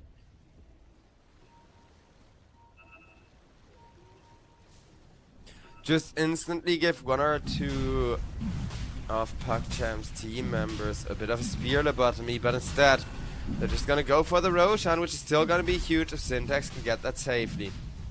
Sunstrike to give some vision, Mikey making sure to arm the toggle safely. And they got the Roche. Aegis for Laney.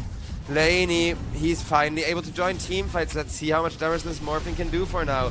As out comes the jump onto the Tusk. Tusk blown up. Axe has the Blade Mail, has the BKB, does everything in his power to run away and get himself into a safe spot.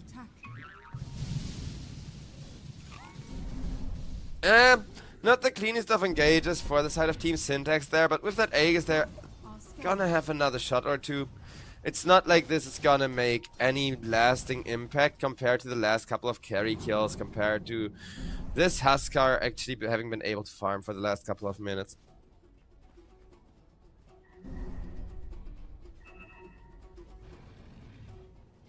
Dire's bottom tower is under attack.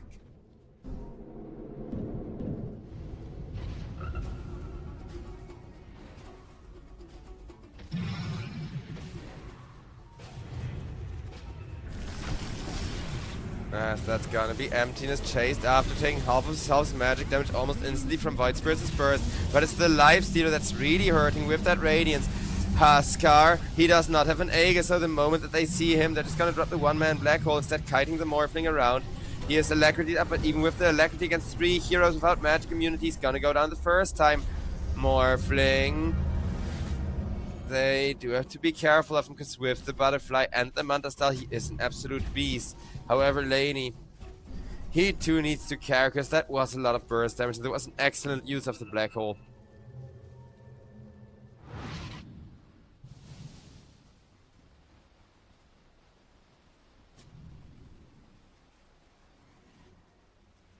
Dire's bottom tower is under attack. Dire's bottom tower has fallen. Life Stealer. Aghanim Scepter next for that second Resurrect. So he is looking for extra sustain just to outlast this Morphling's damage a little bit and deal with the constant freaking teamfight poke. Radiant's top tower is under Because, well, yeah, it isn't that much damage yet, and it does feel like it's mostly Morphling poking people from afar, right? It really ends up adding up the moment there's anyone nuker kind of there for a follow-up. Dire's bottom tower is under attack.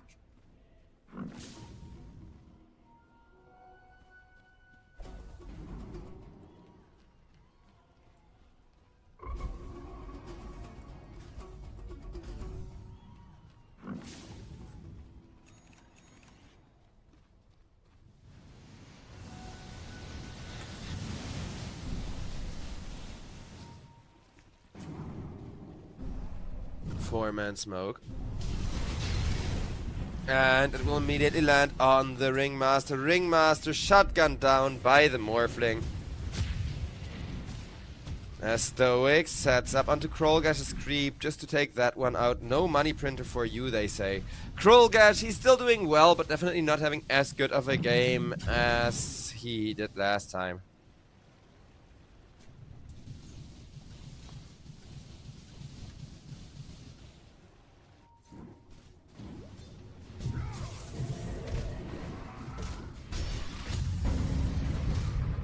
Axe.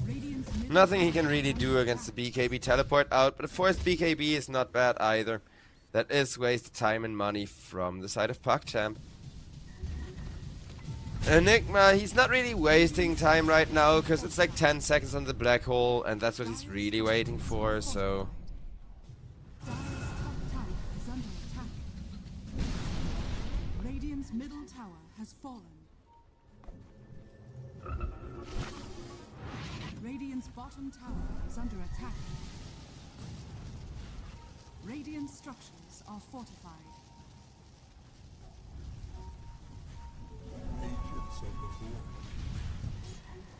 No real initiation or teamfight coming up just yet. As Team Syntax, they're kind of trying to just gain this tier 2 and take some control of the bottom lane. While they do have some vision there for this upcoming teamfight should there be a chase. Right now the initiation from the Ringmaster is just way too good, allowing Lycia to just stand still, hit people.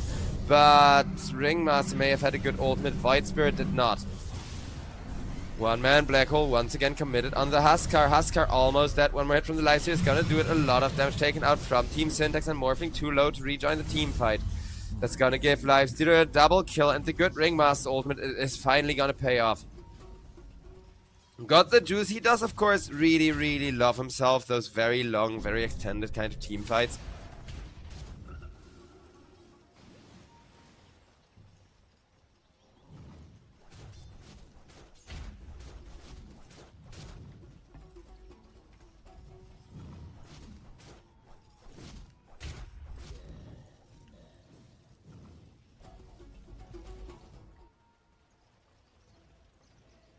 Invo about 1,000 gold away from his Aghanim Scepter.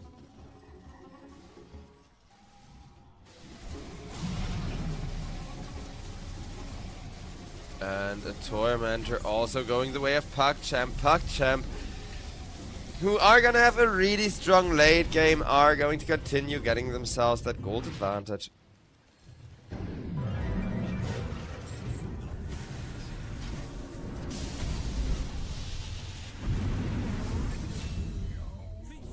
Yes, that's gonna be Hyuga killing off Jeezy.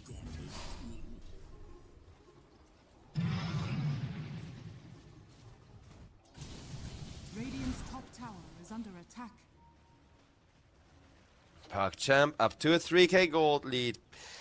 And the Morphling still doing a lot of work, but it's the Huskar I'm kind of seeing fall off right now, because we're past 30 minutes, and before 30 minutes is really where the Huskar shines the most, especially with an armlet build. Morphling though comes in, kills off Krollgash, making that one look easy, having a lot of physical damage for the Enigma. Radiant are scanning.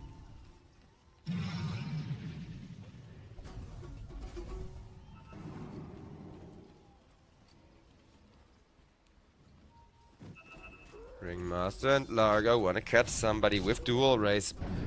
I don't think they've been seen. There is some vision in the triangle, but yeah, Axe wants to go. Not having gotten any good vision on these supports. Void Spirit's still in there, but with the Invoker Tornado is going to get zoned out. Sunstrike not gonna connect, and Ringmaster had a fun little ride on the unicycle from the looks of it. As that's gonna be Gothic catching onto Stoic. Over on top, Void Spirit making some space, and he baited the Huskar BKB press. That's actually huge, because Huskar is now going through his precious BKB seconds and will not have that for over a minute. So this is over a minute of space for PugChamp to do whatever the hell they please with that lifestealer of theirs.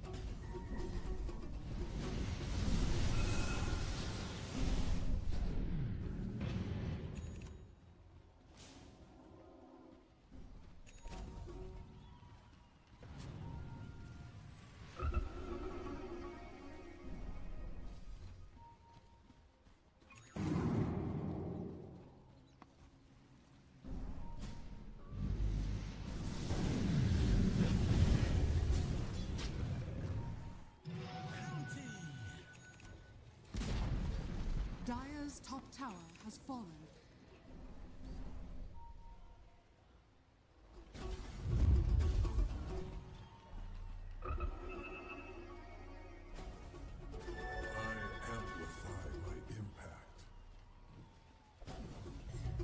What's the smoke gonna go to? They could try to go for a catch in the bottom jungle, where they did have vision on this Huskar.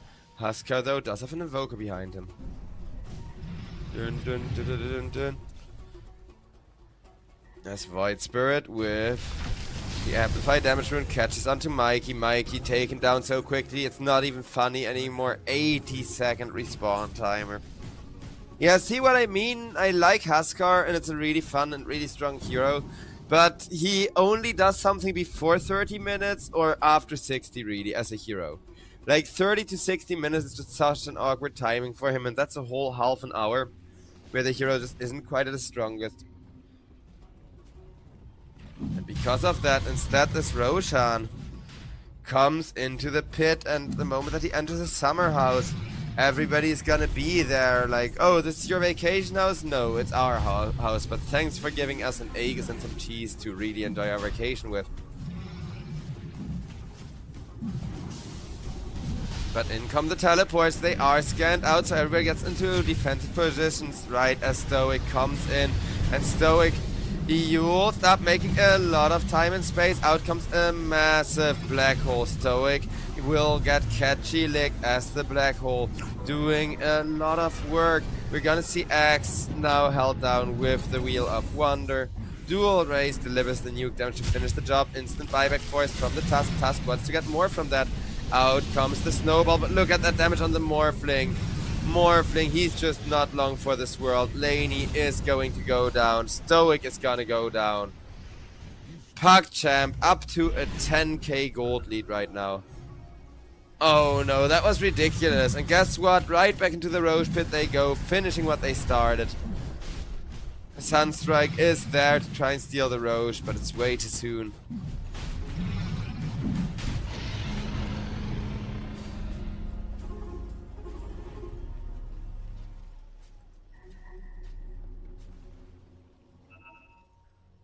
Enigma looking for an Aghanim Scepter of its own. It is really huge, catching people off guard with that Enigma Aghanims. Dire's middle tower is under attack.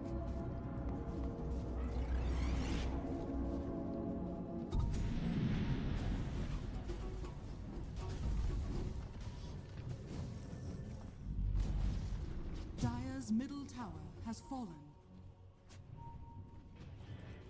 Radiant's top tower is under attack. Dire's middle tower is under attack. Life Stealer Dire's bottom tower has fallen. makes sure to take the bottom tier 2 tower. Only the tier 3s left, and about 4 minutes of that Aegis on the Life Stealer to push them with. Jeezy at least making sure to split push. He is a master of the greedy supports, and Invoker definitely fits that purview.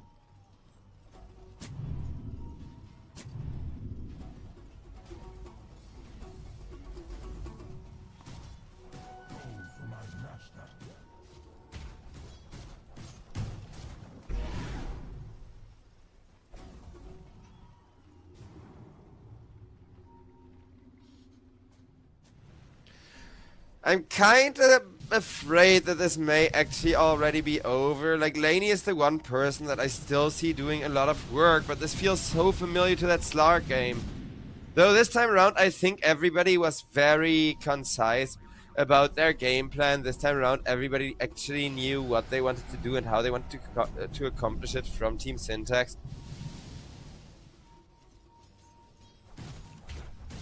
But there is a massive black hole for now. Hyuga will die before the black hole can come on out. But the moment the black hole is there, that's gonna be one kill for the Enigma. Huskar immediately forced to buyback. Dual Race trying to also get a good setup onto the Morphling and the Huskar. They are slowly chipping through the Life Stealer though. While in the backline, Stoic having a little bit of a 1v1 with the Enigma will lead to Trollgash dying. Both of the supports now dead. Life Stealer lost his Aegis. And Life Stealer is actively playing 1v3 right now with the Radiance. He does still have an open wound to keep him in that fight just a little bit longer, but he can't even kill Stoic. Double kill for Laney. Morph, he almost died twice there. One time he saved himself with the Satanic, and one time he did get saved by others. I want to know who saved him. Was that a snowball? I think it was a snowball. There was so much chaos, he suddenly disappeared into the crowd after that waveform when he was really low health. But 2 times in a row they tried to kill off the Morphling.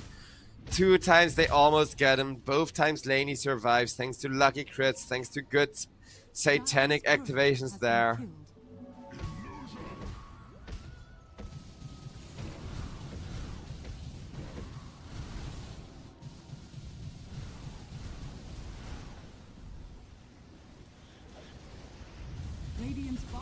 Team Syntax immediately come up, start hitting the tier 3s. Definitely enough damage to force out a fortification. Though Lifestealer, he really doesn't want to buy back given the huge buyback status advantage that's currently favoring the side of PugChamp. But look at how fast this Morph pushes. It's gonna be the first 2 lanes of Rex falling in favor of Team Syntax.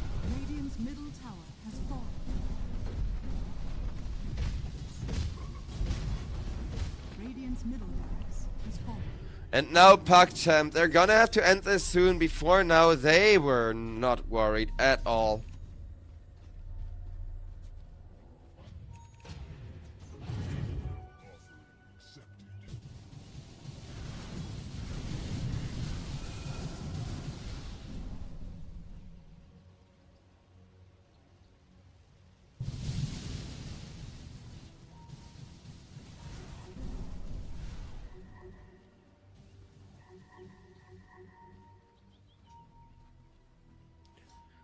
PugChamp, if they lose another fight like that, it's actually gonna be GG. Because while Lifestealer can defend okay against Megas, pushing in against a team who's this good at split pushing, and then just kind of saying, goodbye, nope, get away, it's gonna be where the real issues will start arising.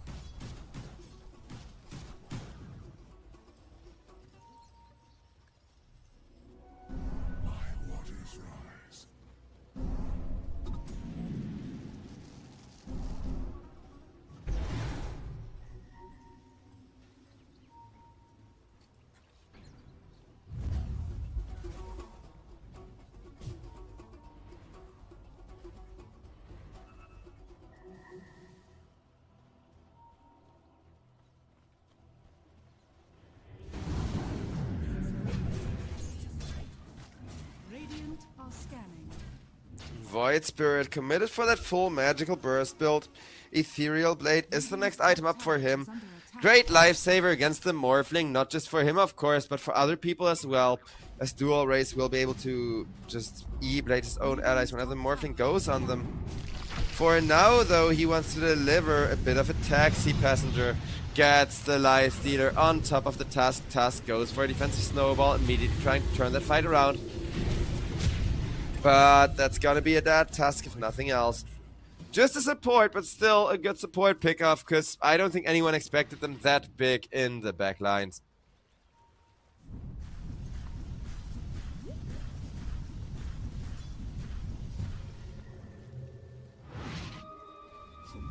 Radiant are scanning.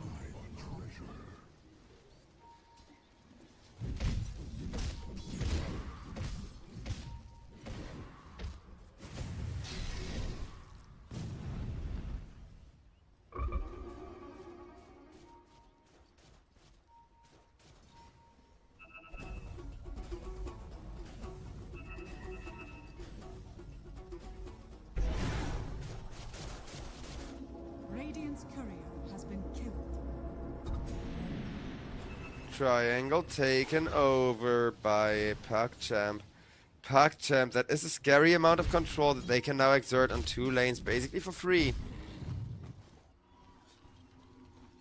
And chat is saying, Caster jinxed it, lol. Yeah, I have a habit of doing that. I praise how good the late game of Syntax is and they're immediately gonna lose 2 lanes of Rax. I praise how good a player is doing and they immediately die. It's the caster's curse. That's how I know I am actually like good enough at this to call myself a proper Dota 2 caster.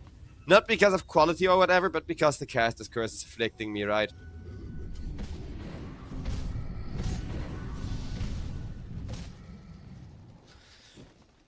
Invoker Refresher is gonna be so huge, especially with that cheap stick, so he can go like cheap stick, full combo, refresher, cheap stick, full combo.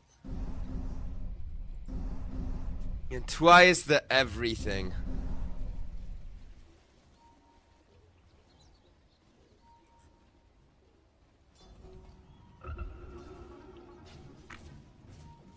Dire are scanning.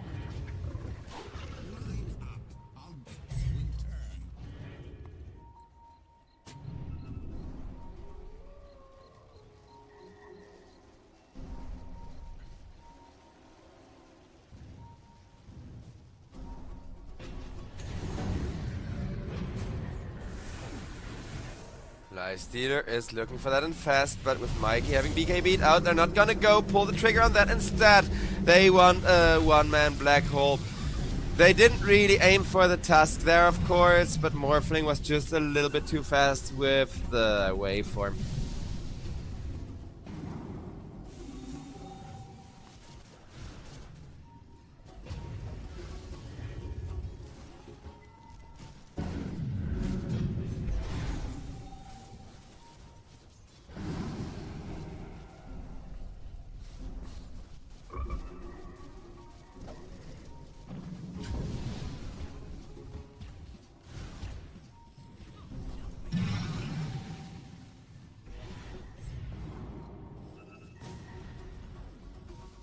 It's still anyone's game.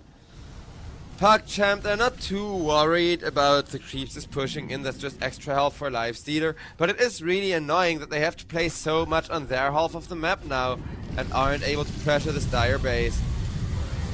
Down goes the Invoker, immediately buying back Axe though, also going down, and that is the catch for the Lifestealer, for the Void Spirit. Coming in just a little bit late with the buybacks already committed in. Can it be enough though for the side of Syntax? Syntax are trying, but the call is just not gonna cut it, as Laney simply won't have the damage. Got the juice, gets himself a rampage. GZ trying to run out from the Void Spirit, but Void Spirit, he wants to finish the job right here and now, and that's gonna be Hyuga instead doing in the Invoker, as out comes the tip for Got the Juice. Hyuga saying, well earned rampage, my man. Radiant's middle tower is under attack. The Roche RNG timing is actually super good for PugChamp. And Lifestealer knows it. Lifestealer just straight up has faith, is gonna chill here himself.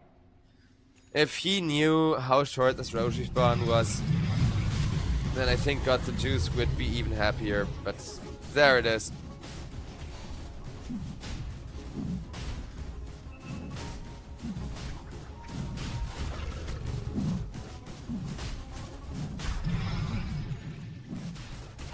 Roshan has fallen to the Radiant.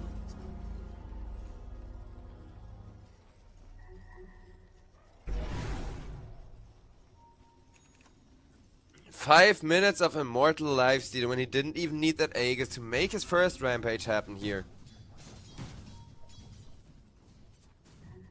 Got the Juice, just casually walks up to high ground, starts going to work on it. And that's the fortification forced out. Counter fortification from the Radiant. Tier 3 death. Dire's middle Medirex soon to follow. Dire's middle barracks. And Lifesteal, he's just already gonna start up working on the other lane. If they get the Megas first, it would be massive for PugChamp. And I mean, they're almost up back to the 20k gold lead they lost, so win rate wise, it's looking okay-ish again. They just gotta make sure they finish all 3 red lanes of Rex without messing up. So I think they may want to go back for a little while, regroup, because it's 4 minutes on the Aegis, right? As long as you go for one final push with it, you don't need to do it right now. You can do something like 2 or 3 minutes.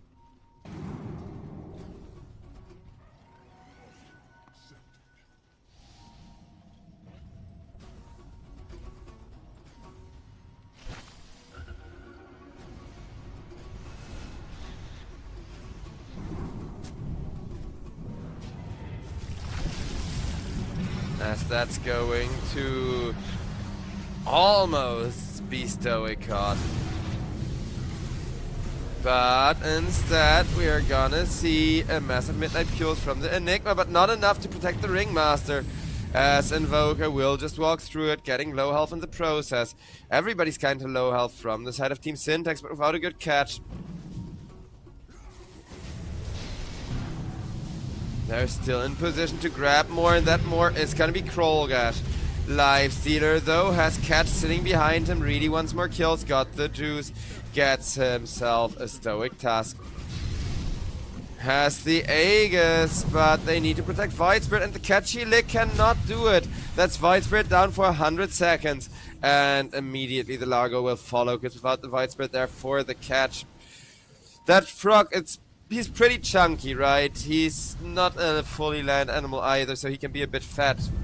But then, the moment he gets caught, he's not fast at walking away. Void Spirit forced to buy back.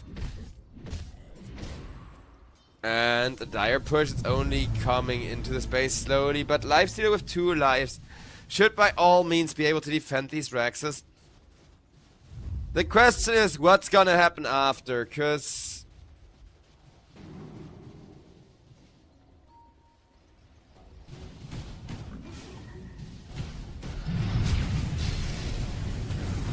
this is what I mean. Lifestealer taking super low health almost instantly. His Aegis gone for Mikey is still okay-ish though, even with how creepily hard this Morphling hits him. A nice save from the Lifestealer Void Spirit combo. And Lifestealer's gonna pop out of the Void Spirit once more, trying to get any kind of kill out of this. The Void Spirit is dead though for 2 minutes. Morphling trying to get himself away. If they could get the Husker or any valuable kill, it would be massive. Instead, Lifestealer's gonna be forced to buy back. Got the juice. They gave him a rampage. They tipped him. But the moment that he does not have the catch for the Morphling anymore, Morphling is gonna be the one winning the team fight thanks to that Alacrity damage. Lifestealer caught is going to get saved by the Ringmaster. Gets the damage out on the Tusk. That's one dead, but got the juice. Can he kill the other 4? Nope. GG's. Ladies and gentlemen, against all odds, and to the salty tears of many a raging bettor right now, I'm sure, Syntax, they managed to pull through in game number 2. I did not believe they would. I genuinely didn't, because Syntax, again, they looked good, but the first game they also had a really good looking draft. And that good looking draft, they were kind of flip-flopping between the mid and the off lane being like the ones to have a good game. And I will say, this game, Krollgash had a really rough game. Last game, he almost carried on that Night Stalker, did good. But here it's not quite the case.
life really difficult there.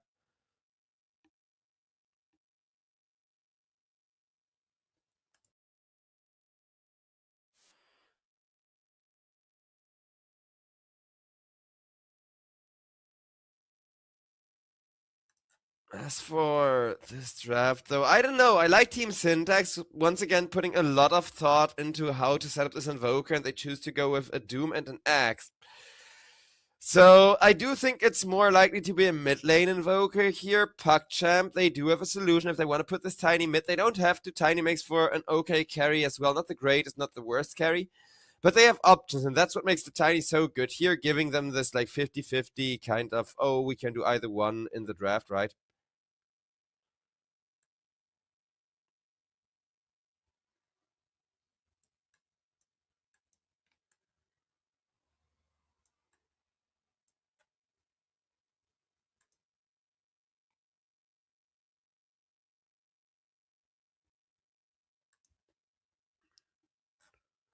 With the Void Spirit banned out, I do think that is much needed respect for that hero, because Chad had their doubts about Void Spirit, but I think it did really well in the last game, even despite a bit of a rough start. And that's the thing, Void Spirit, he has a lot smaller of a time frame to make a comeback with compared to, let's say, the Storm Spirit or the Ember Spirit, right? But if you do hit that comeback timing, if you do kind of get yourself back into the game, then the burst damage is really significant. So banning out the Void Spirit, especially against this Axe, against this Doom, two heroes that would be really easily killed off by those Spirit heroes. Beautiful drafting there as PugChamp, looking for the last ban.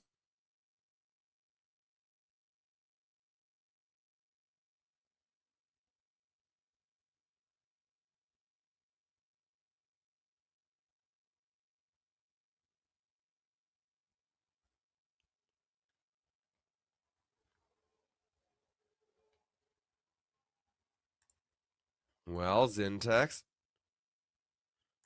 what's this last pick gonna be? Because they got to debate, like, where is this Tiny more likely gonna go?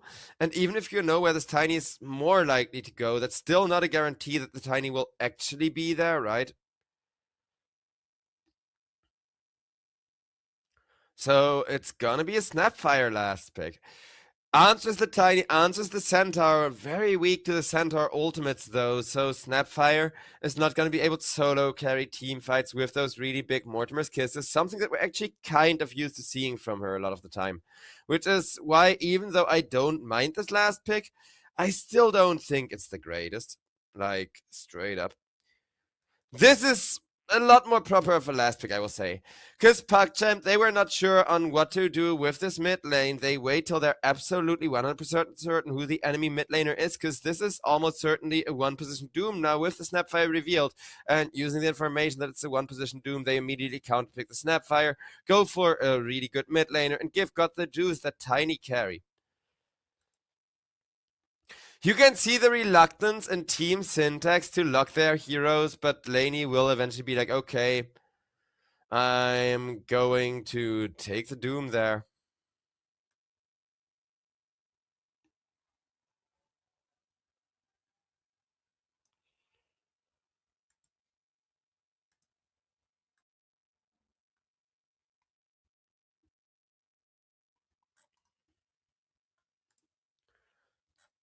And yeah, looking at the total drafts, well, God the Juice is kind of going to have a difficult game. Hopefully, Krollgash will do significantly better than last. Because if Krollgash can have a good game again, like he did in game number 1, turn that Centaur into an additional core. Not the entire game, right? You can fall off. I know Centaur, once the double edge doesn't really kill, he's not that impressive anymore. But the whole idea is you get Krollgash and God the Juice to synergize up. You really get that 1-2 combo of the Tiny and the Centaur. And with that, you can really make Dual Raze's life extremely freaking difficult. Like, either, because think about it this way, right? Either Tiny and Krollgash can double blink to protect the Lina, or it's the other way around, where there is a little bit of lacking resources, a little bit of lacking damage from the burst combo. Because Tiny is already going to struggle with the Avalanche Toss here. It's not the easiest game to set up really good Avalanche Toss combos. And having the blink double edge just to finish the job, just to make sure Tiny gets those kills. Tanky Doom, on this really tanky X, on this kinda tanky Snapfire and Phoenix, 'cause every hero has some degree of a health pool this game, right? Like, there's no squishy agility or whatever that you can abuse.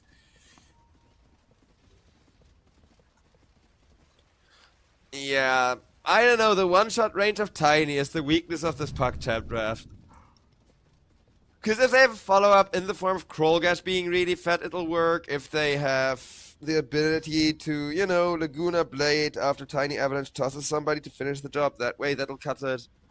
But you always need the ability to actually finish the job. You actually need to burst those heroes. I can definitely see a lot of scenarios happen where people walk away at like 100 HP, manage to heal up and rejoin the teamfight or something. 30 seconds to battle. PugChamp, they will be smoking up first, as they are feeling quite confident about the state of this game at level 1 and at the like level 1 attempt.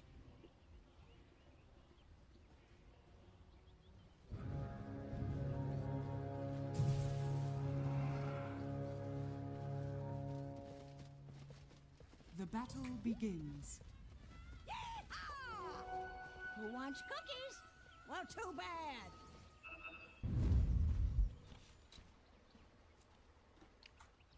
Who wants cookies? Well, too bad.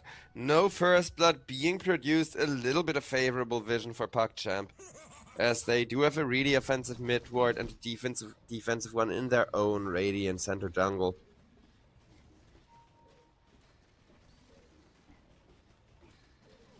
But both side lanes are going to be extremely interesting, because on the one hand we have an insane amount of burst damage and Nuke being threatened, while over on the bottom lane it's a lot more of a harass battle, and the harass battle is already starting with those really satisfying kind of axe hammer noises. Bonk, bonk, bonk, bonk, bonk.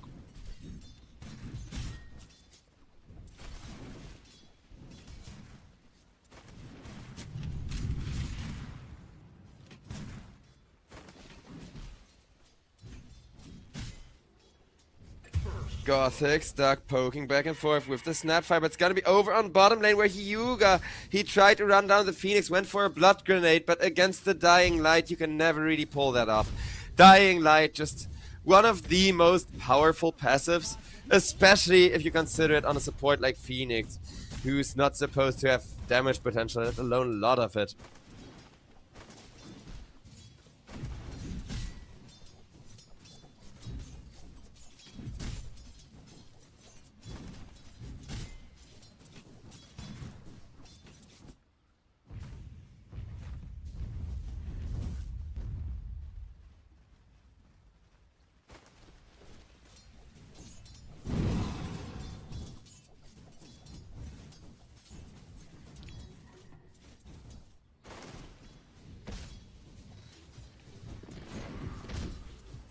Emptiness. Doesn't mind the lane too much, the Battle Hunger is doing really good work for him. Though it's kind of funny how neither of these teams has super amazing scaling, and it's a very slow, very quiet laning stage once again. The one hero who's gonna super benefit from that is the Lina. But Team Syntax don't mind too much because their one position has the built-in money print in the form of the Devour.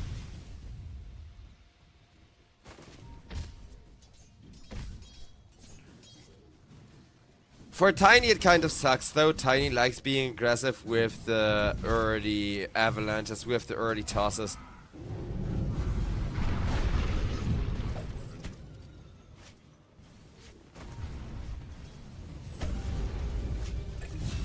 As that's gonna be Stoic, killed off over on the top lane once again. On bottom, Ringmaster is still taking to the Battle Hunger, but I told you guys, both of these side lanes have massive kill potential, as Ringmaster is finally gonna get dove on with the Dying Light. Emptiness will get the kill with the Battle Hunger.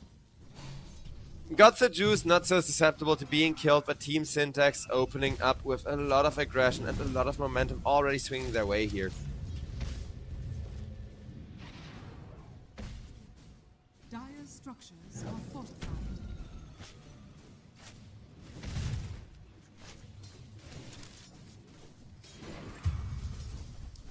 And that's gonna be Gothic. Sunstruck down by the Invoker. Now Team Syntax have the Invoker who's getting pickoffs left and right with the Sunstrikes, and it's becoming really hard to kill because of it. Radiant's top tower is under attack.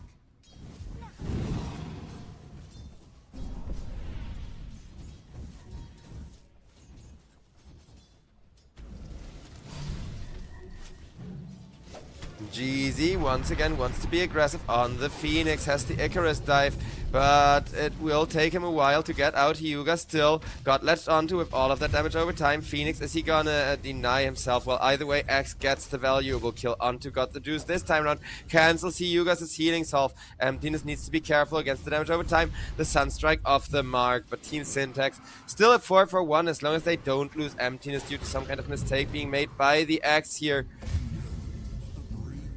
Ooh, beautifully played by Emptiness. He even killed himself just before the Tiny come in. I checked in client to double check, but Tiny did not get XP from that at all. It is a massive lead for the Syntax offlane. And PugChamp, they're gonna have to start being worried, but over on top lane, they are gonna try to be more aggressive, getting a kill onto Krollgash at least. But in exchange for the Snapfire, I'm not sure how happy they are with that. Because Laney's the one you want, Laney's the one you need, and Laney is the one that has a money printer. You can call him the Federal Reserve, because all he does is create hyperinflation right now.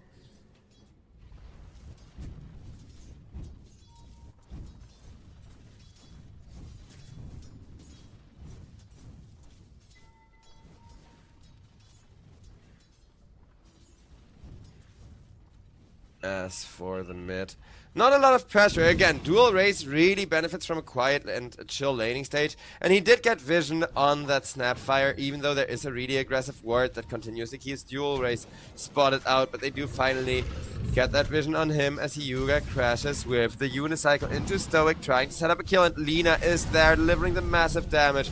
Dual Race gets himself a kill, out comes the Sunstrike, but it hits both supports. Not quite how Mikey had planned. That double kill for the Lina. There is the wrath of that slow and quiet laning stage, resulting in a really fat and angry mid laner going in for the cleanup, getting a double kill. Dire's middle tower is under attack. And once again having us in a bit of a chill game state.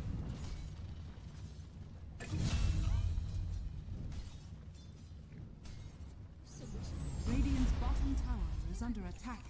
Gothic gets killed off by Jeezy.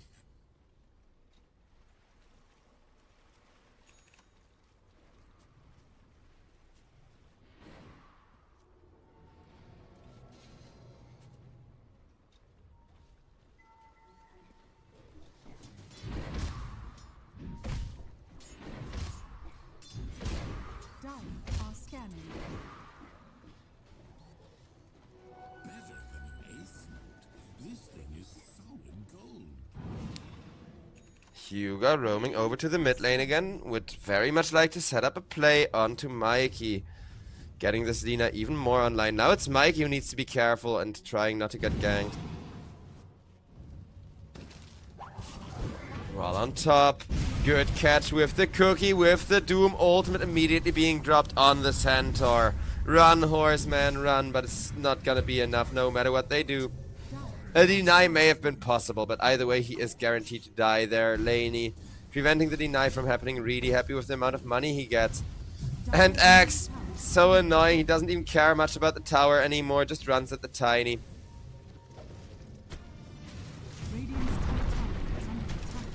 Emptiness, however, caught up to with not just an avalanche, but a lot of percentage-based damage.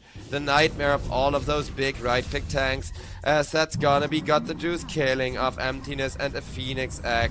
Not gonna do any. Well, actually with the Sunstrike it will. It did keep Gothic there for a return kill. Now, okay, I'll take that. That was well played from Syntax, actually.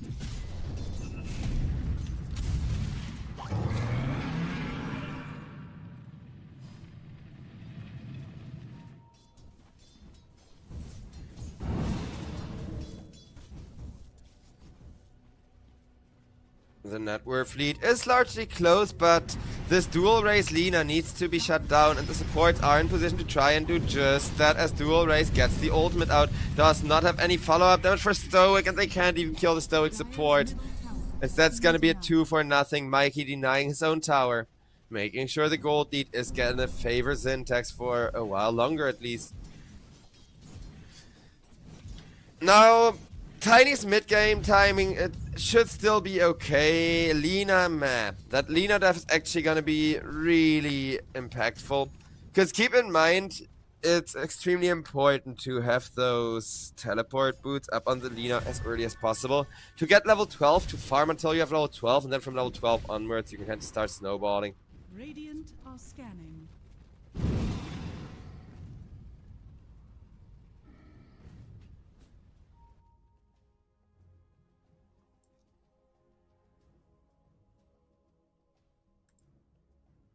As we got a short pause, go when ready. Gets called almost immediately, thankfully.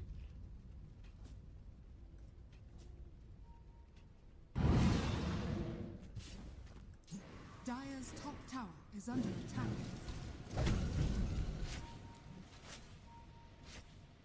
Radiant's bottom tower Tiny, is under attack. not able to catch up to Jeezy. If he will, with that avalanche toss, Phoenix is just gonna be beaten into next week instead. And this is what I mean. One more right click would have done the trick. Icarus dive is there, but the tower shot's already flying. Nice with the shield. Jeezy saved by the physical barrier. Alive and now waiting for his tranquils to start activating again, keeping him in the laning stage here. Emptiness is still having a really good game, but Lina going 2-1 isn't the worst thing in the world, and if this Lina comes to kill Axe, all of that magic damage is going to make for a really easy execution.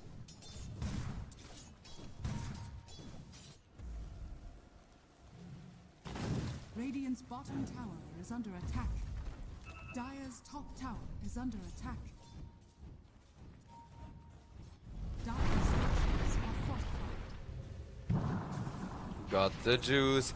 Even with that, Aki's not gonna get ran down, though Hyuga teleports into a very big predicament, because now he's gonna be forced to run into a very dangerous direction. The Snapfire did just get executed by Dual Race, so the Lina is still having a super free game, while Dual Race slowly getting battle hungered down. The Tame the Beast, not high level enough to prevent Axe from claiming that stack, and Axe, he is gonna be so happy with that stack.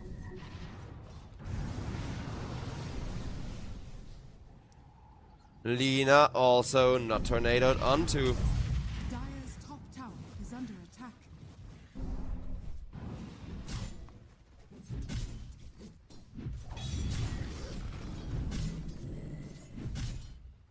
Radiant structures are fortified. As for Doom, he's going for the typical Radiance build, which I don't necessarily disapprove of, but I am kind of worried if he doesn't get enough right click that he will actually be getting outscaled by this Lina and by this double carry combo, right? Because Tiny isn't the most late game carry, but it's not like he super falls off either. It's just that he isn't really able to one-shot people during the avalanche toss, even if you have the double toss, even if you have that Echo Saber. Lina, though, extremely good, well-scaling damage. It's usually needing somebody to keep her safe that Dual Race kind of struggles with, but having that Tiny and now having the TP boots to get around the map to farm as well makes this game very comfortable for Lina.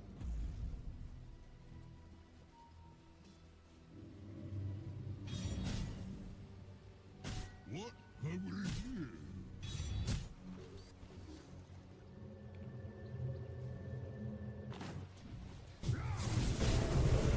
We're gonna see Axe go for a call on the horse once again, and with the Doom, goodbye Centaur. Laney makes sure to get himself a killing spree. The Sunstrike not able to really do anything there, but hey, Invoker, he may as well try to get an assist, right? Free money and XP is free money and XP.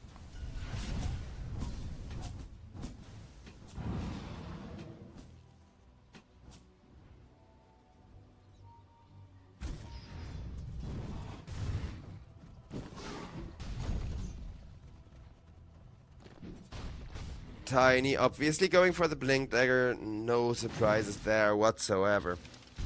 Blink Dagger BKB. Very bread and butter build. And, I mean, killing Doom is gonna be difficult because Doom is actually turning incredibly tanky already. But jumping on top of the supports, killing them, pressing BKB and teleporting out is probably gonna be the MO for Tiny until they have an actual gold lead over Team Syntax.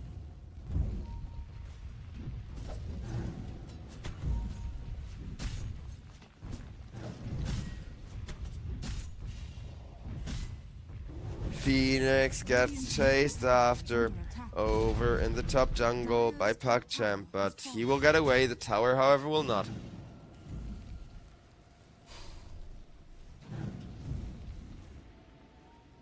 Also, chat is saying like, oh, Lina is one of the strongest late game carries. She gets crit for free. Yes, but actually no. Because there is a caveat that people always forget about. Lina with the Tiny. Like, with the Tiny, yes. With the Centaur, yes. If somebody is stunned, you're gonna have 1.5 times your damage on them. Always. But, and this is a big but, Dispels and BKBs prevent you from getting the crit. So, you cannot compare it to a Daedalus or whatever. Because if somebody presses BKB, Lina is gonna stop critting. And Satanic, Assault Curse combos, that kind of things can really mess you up.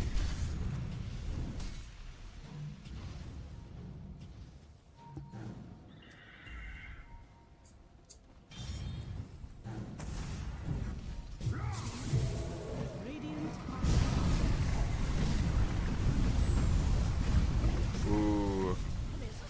Centaur, every time there's a Doom ult, he's gonna die. But it's not like he has a choice. He can't abandon the lane, because then Laney is gonna be free farming. And the Doom draft only having a 1k gold lead isn't that bad yet, but PugChamp trying to turn this around, got themselves quite deep into the dire jungle. They will, however, turn around, kill off the Phoenix, get Emptiness quite low health with the Tame the Beast. Got the juice, however, not able to run away much longer. He will be surrounded by 3 heroes, goes for an avalanche 2-man tree. But Emptiness gets the kill, making sure the jungle creeps don't take it from him.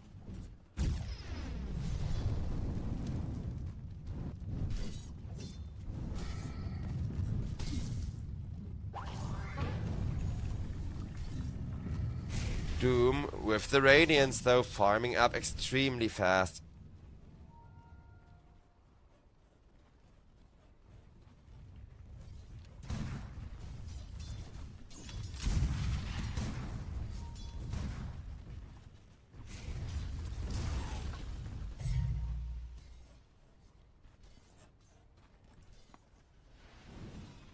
Team Syntax up to a 2k gold lead, so I'd say it's almost perfectly 50-50.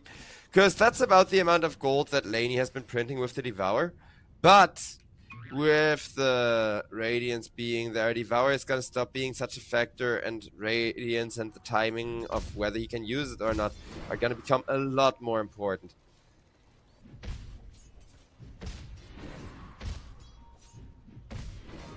Fuel for my fire.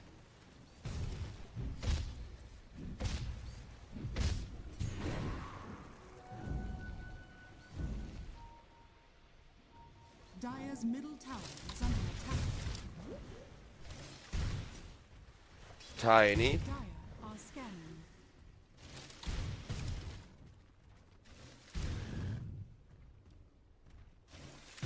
With the BKB, his main timing to fight is gonna arrive soon, and then we're gonna see whether got the juice, got what it takes to get his team back into this game or not, because right now people are being executed left and right. Just to make that space for PugChamp to get their Lina and get their Tiny online, and the Lina is gonna join this fight immediately, kill off the axe, run at the Axe and pop it. Getting some nice scrambled eggs for breakfast, as well as a beautiful follow-up kill onto Stoic. Now this is what PugChamp have been looking for. Involve the Tiny, but more importantly, involve the Lina every time you can. Make sure you get all of that massive kill XP stacked up on the course.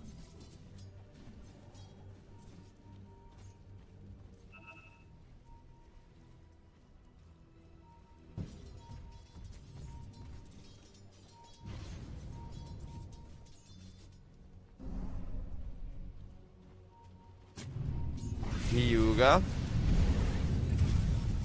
tries to go on the Doom. Doom, though, keeping himself at bay, gets broken, gets a tree tossed at him.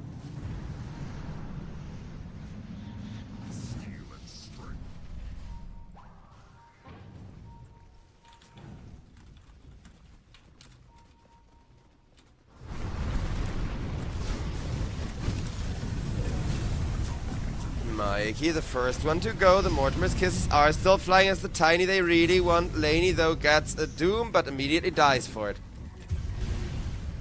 There goes the Tiny. Got the juice, the massive carry everybody was after will end up dying. Team Syntax, they have committed in quite deep, though, and Lina is still putting out that damage. Dual Race gets a second kill, making it a double for the Lina.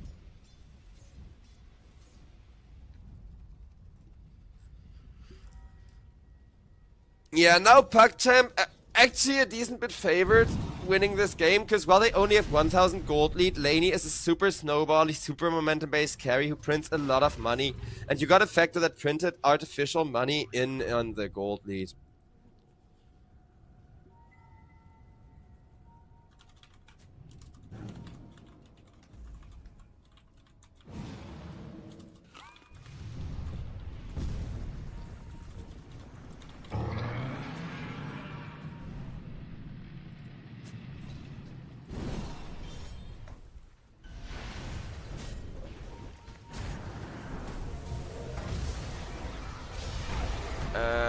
Dual Race gets saved by the break on the axe. Blade Mail still prevents him from attacking, and with that, Centaur Warrunner instead is going to be the focus.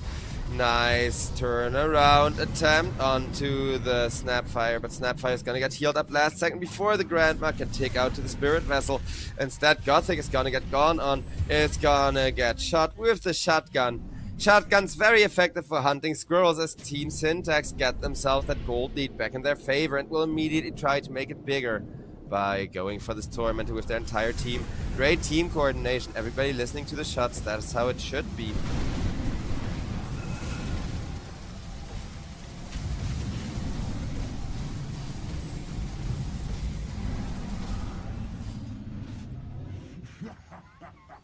Laney gets himself the shard, which is actually a really good sign, because that means that most of his team, at least the supports, both bought theirs, so more money for him.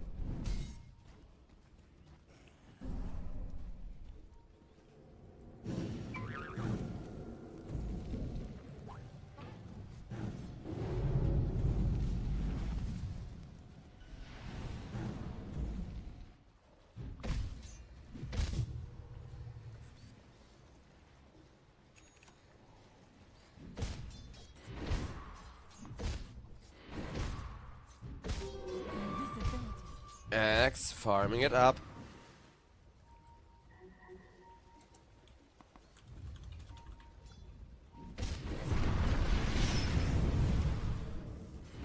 And that's gonna be emptiness swiped down with a massive fucking tree. Dire's top tower is under attack. No.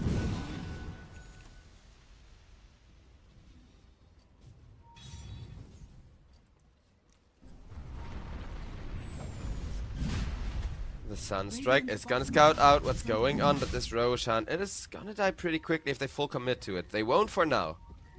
Just kind of backing out. Dire are scanning.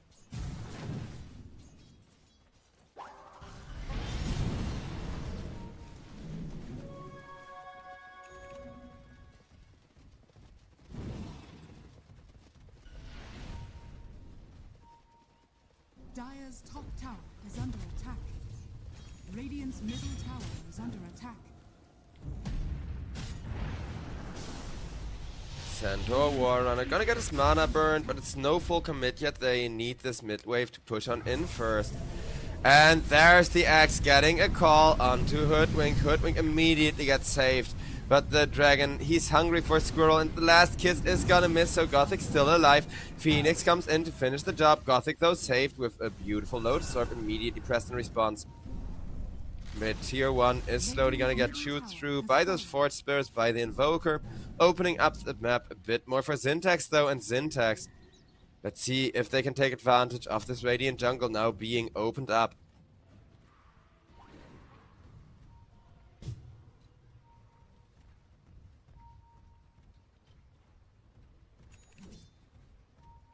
Radiant's bottom tower is under attack.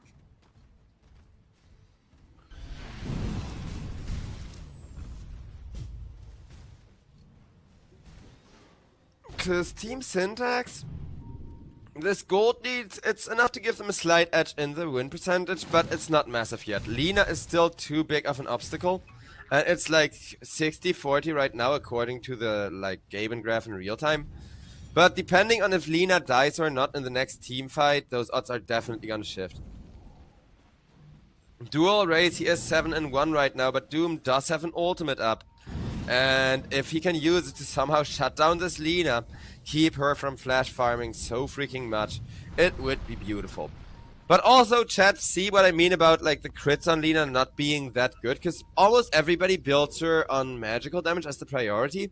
And then later on, if you have like a Tiny or a Centaur or really good stun lock, then definitely you're gonna take the crits. But it's not what makes Lina so good, and Lina manages to get saved by the Ringmaster. Nobody dead just yet. Both Lina and Ringmaster are eventually gonna die. As Axe with the BKB was looking for more, did not find it, but Roshan is opened up, and Syntax, they too should have a pretty quick Roche timing, not quite as fast as PugChamp when there's all 5 of PugChamp in the Roche pit.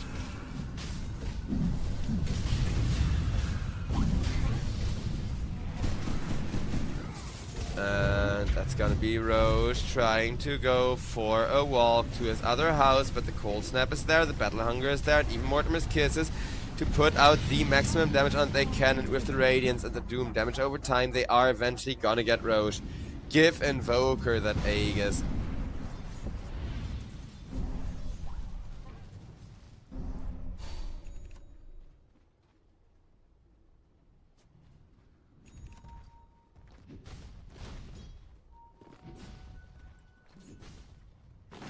Dire's bottom tower is under attack.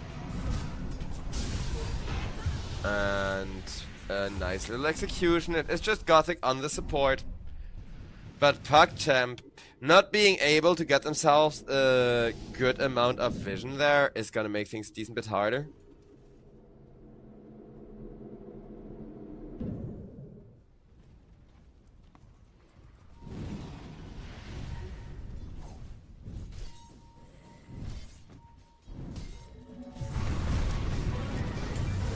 As that's going to be Laney getting a good Doom on the Tiny. He just turns around, uses that tree, swipes him down, but with that Doom, his supports are gonna expend a lot of resources just keeping him alive. Hyuga, once again, without that save for himself, he is gonna die.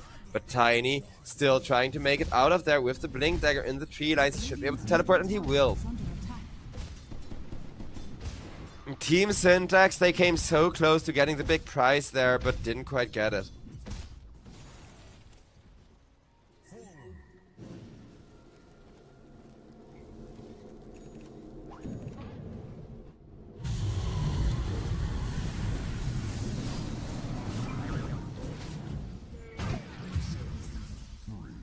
Gothic is gonna get taken down by the axe. Very nicely done.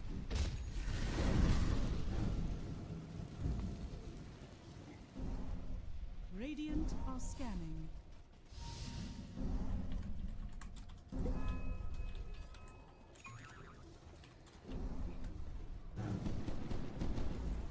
Looking at the items, there's a lot of odd items out. Now Phoenix, not really that special, right? Spirit Vessel for the percentage-based damage, but Invoker, he actually went for an interesting build order with the really early boots of Travel into Meteor Hammer, into Blink, into Aghanims, if I'm not mistaken. Maybe he had the Aghanims one item earlier, but he definitely prioritized the farm above everything else for Mikey, because he knows that his Doom is a money printer and that he needs to kind of match this Doom.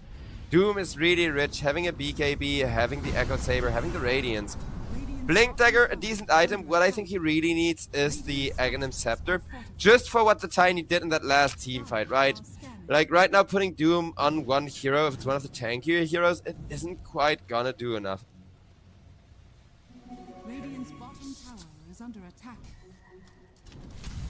Dire's top tower is under attack.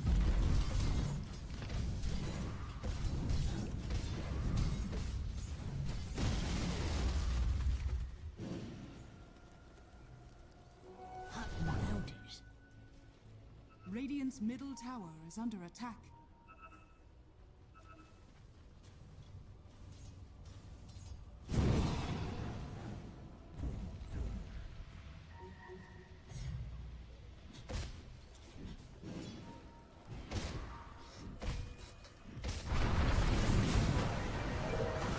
As Axe not quite gets himself caught, the Wheel of Wonder is there.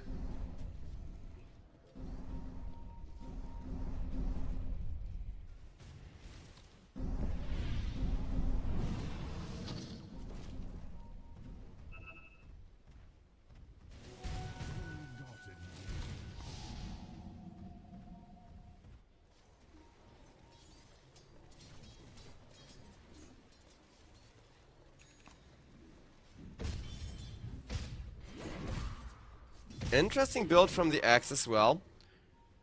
Because with the Sage queued up, it's not really what you see every day, but I can kind of agree that going for a bit of extra, you know, value from that Kaya build is decent. And I don't like Kaya on Axe because I know the spins, they stack with spell amplification, but if you need spell amplification on the Axe, then something is already going wrong. Yesterday too, like I played a bunch of pubs after I was done casting, and I had an Axe build, a fucking Kaya Bloodstone build. Which I think that can sound okay in theory if you get a lot of ultimate stacks and if you have a lot of armor, but he just didn't. Just kind of like this Axe, he gets 1 or 2 really valuable kills and then he dies, though at the very least this Axe has a really good Doom and Snapfire to kind of try and follow it up. As Emptiness runs in with the BKB, gets the tiny setup for a Doom ultimate with the amplified damage, but it's not really gonna do anything but waste the Doom unless they catch a follow-up right now. Axe knows this, goes for a beautiful jump. Nice, Shiva's connecting on the Centaur. Centaur is gonna be so locked down that even the Lotus is not gonna be able to save him, but in comes the tiny. Massive damage with the BKB, amplified damage rune on the Doom, not good enough, because again, they lost the start of that team fight, but a Cataclysm from the Invoker trying to turn the fight around will get 3 set up for death.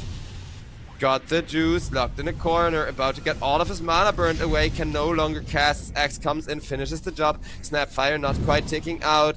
Lina needs to blink away, will make it.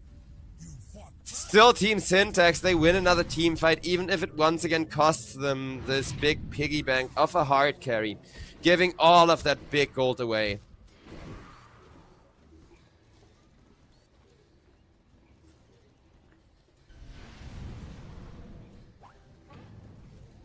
Roshan needs like 90 minutes to respawn.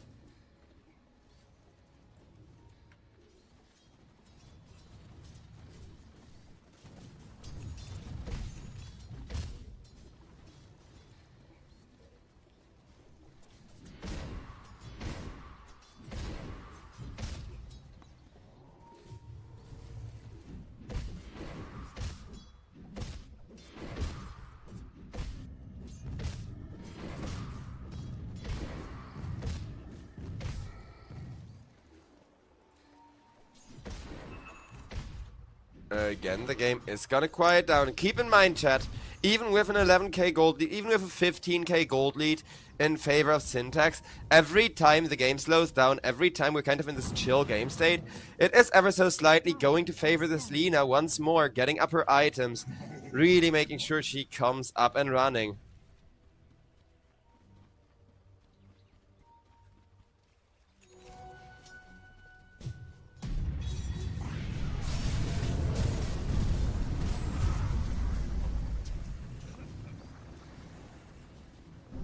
As Krollgat killed off with the Invoker in a perfect position to kind of get one extra Sunstrike in there. But PogChamp, they will find that really important dual race Lina in a predicament. And this is a 1-position Doom, not a 3-position Doom. If it was a 3-position Doom, then maybe that TP could have worked. Like this, however, it is not quite doing the trick.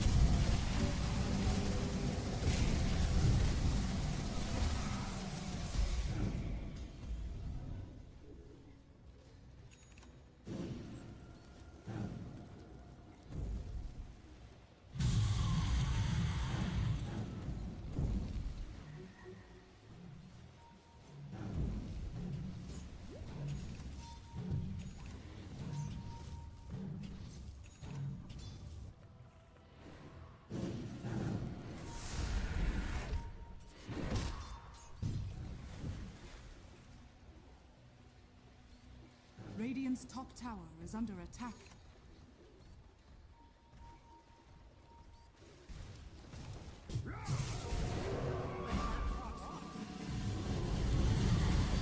Axe gets a nice double slow up on the Tiny. Tiny, though, making sure he does not get initiated on just yet, while everybody from Syntax trying to follow up. But Emptiness needs to be very careful. Will activate the BKB, will kite the Tiny out of position.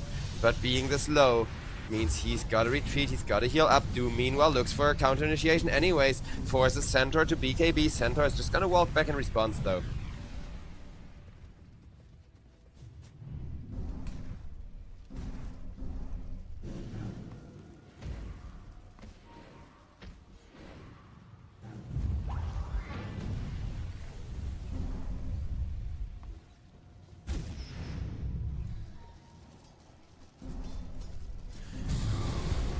As out comes another jump up into the triangle. They will find themselves at least Gothic, though Gothic made sure that everybody else can get away.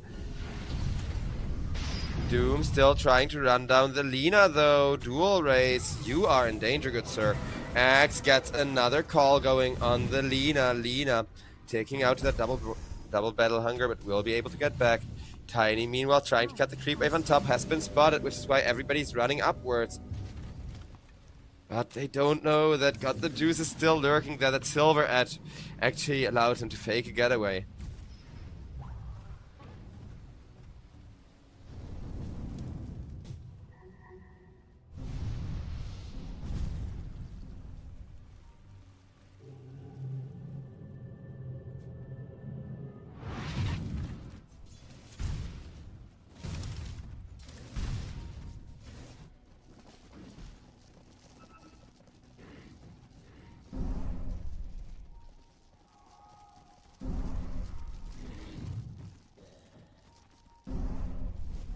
$18k lead in favor of Syntax is putting them into a really cushy spot as this Roshan is open for business. Are scanning. And again, Syntax, they don't have the fastest Roche taking speed, but they do have a really good team fight, so contesting it around the Roche, but it's still going to be pretty difficult as Phoenix gets broken, is lit on fire and ticking out. Centaur Warrunner with the BKB has been killed off, and so will Gothic. 2 more kills for Emptiness on the Axe, having himself a good old time. Dual race kills off Stoic.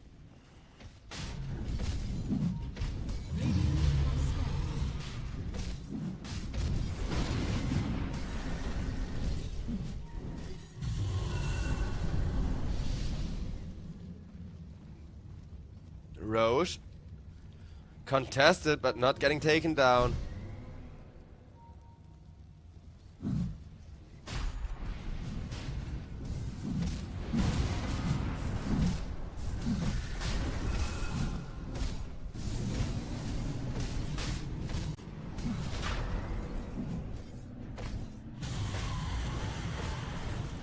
Roche.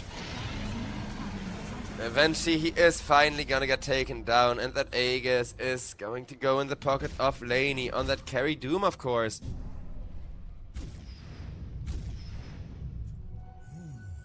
Some people call you friends, I call you co-stars.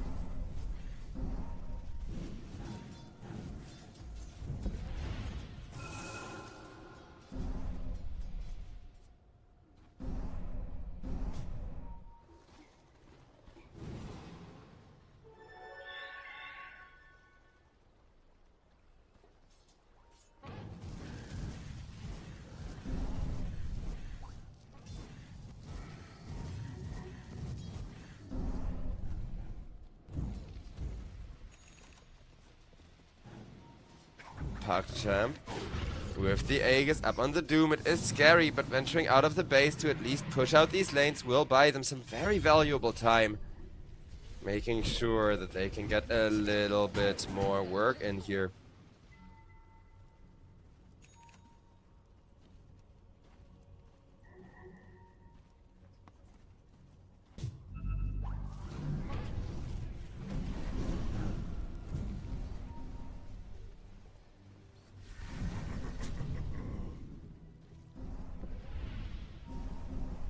Radiant's bottom tower is under attack. With the Meteor Hammer, a slow push up the high ground is gonna come, but they are gonna need either a good Doom or a good Act, preferably both, because Aegis is gonna help a lot with pushing up this high ground, but it's not gonna do all the heavy lifting for Team Syntax, as Axe gets caught, but so does the Ringmaster, and thanks to that call, he cannot do anything to defend himself. Tiny, with the BKB, able to survive, but Lina has been doomed up, and that is most of the damage significantly weakened from this Radiant side. PugChamp down there, Lina, they get a beautiful initiation from the Tiny onto 4. Is there a follow-up? No, Phoenix intercepts it. The Phoenix egg is keeping everybody away. They're not able to help up the juice because Phoenix has slowed them up too much.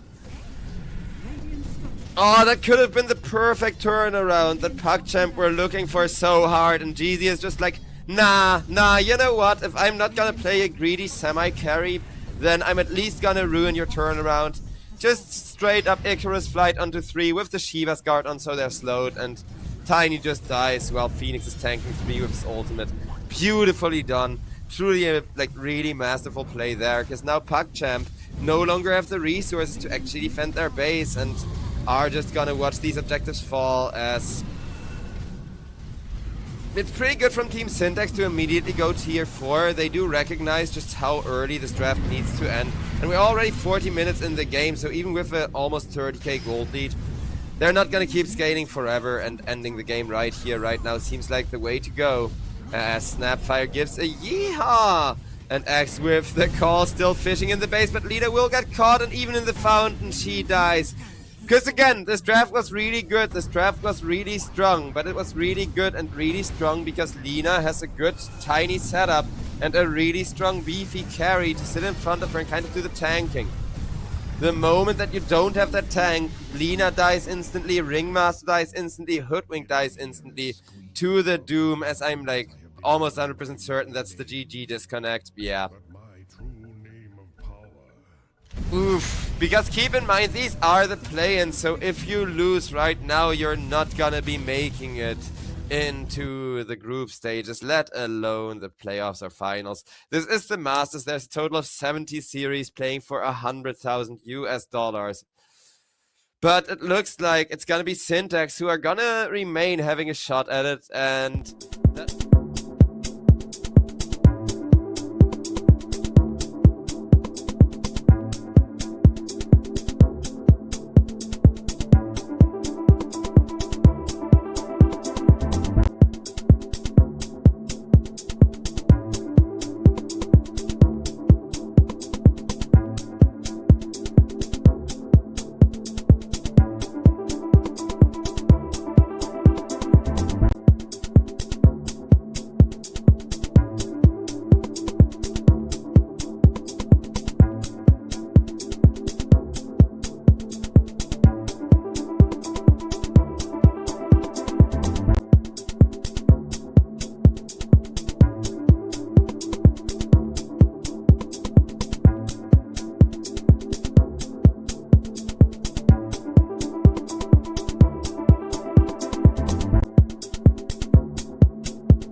rather than on the off lane.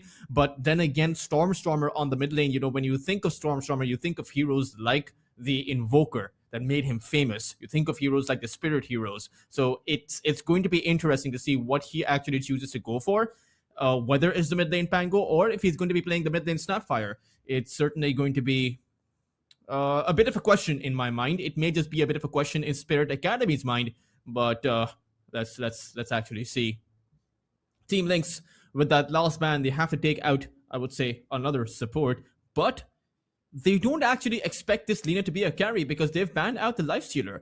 And I would actually imagine that the Lina is going to be a carry hero. That's what teams are mostly playing with. I saw a mid lane Lina in Southeast Asia this morning, but over here in Europe, we do have a lot of carry Linas. Of course, the last series, the very last game, did have, I think it was PuckChamp, right, who were playing the mid lane Lina against Mikey's Invoker. As Lynx, again, they banned out the Shadow Fiend. Spirit Academy, they've banned out the Huskar as well as the Keeper of the Light. And what that suggests to me is that this is going to be an Earth Spirit on that mid side. It could be, a tiny probability suggests that, a tiny percentage suggests that it might just be an Earth Spirit support, but it's probably not going to happen, right? Most likely going to be the mid lane hero. And, Lynx, thinking about what they want to opt in for.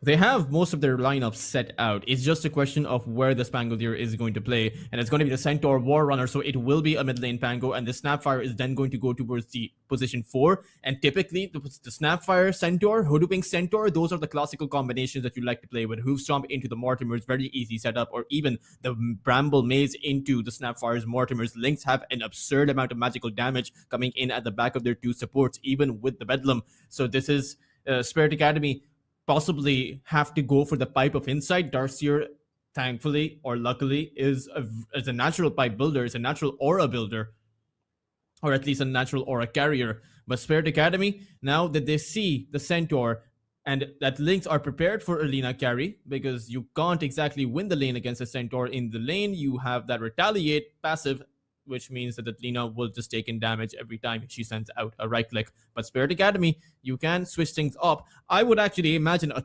Tusk is perfect in this scenario. You'll have that snowball save if you get hit by, the host of disables on Lynx, quite frankly.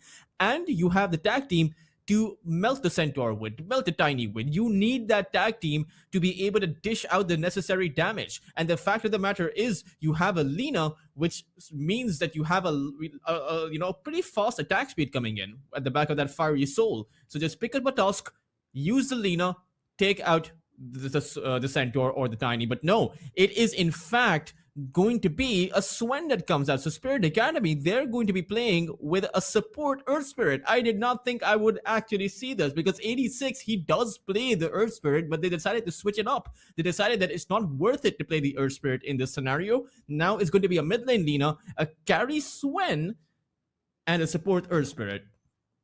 I'm not sure about this. Now, there are things that go in favor of the Earth Spirit, is the fact that he has the ability to cancel out those Mortimers by himself. He can use the Rolling Boulder. He doesn't necessarily have to be on that front line. And so it's an okay pick, I would suppose. It's not something that's amazing. He's clearly not going to be the highlight of this game. But 86 on the mid lane Lina, let's see what he can get done and what kind of build he's going to go for. Probably just the magic damage build. You want to go for the Aghanim Scepter, maybe even get a Kaya up, or the Asha and Kaya, the full 9 yards, right? It's still, the thing that troubles me is Kaseki and what hero he has. Or rather, not Kaseki, but exactly what hero he has, right? In specific, it's the Swen. Against, I would say, 5 people that can stun you down, right? You take a look at the lineup of Team Lynx. There's the Centaur with the Hoofstorm, the Dark Willow with the Bramble Maze, the Snapfire with the Mortimer, the Pangolier with the Shield, with the, the Rolling Thunder stuns. And you have the Tiny with the Avalanche. How exactly is the Swen supposed to dish out any kind of damage? It feels like Spirit Academy are playing for that comeback. They are playing for, what they typically like to do, which is just to be able to mount up an offensive past that 30 to 30, 35, maybe even past that 40-minute mark. And unfortunately, because of the carry of choice they've gone with, you won't be able to fight before you have your BKB and maybe even your Daedalus, because you will need that Daedalus for the added amount of damage in order to actually take down this Centaur or this Tiny. Maybe even the Pangolier. Less so the Pangolier, but it's still going to be a bit difficult, I would imagine. But let's see what they're going to be able to do as Spirit Academy go for a very deep incursion. It's going to be in the dire jungle, and they will most likely...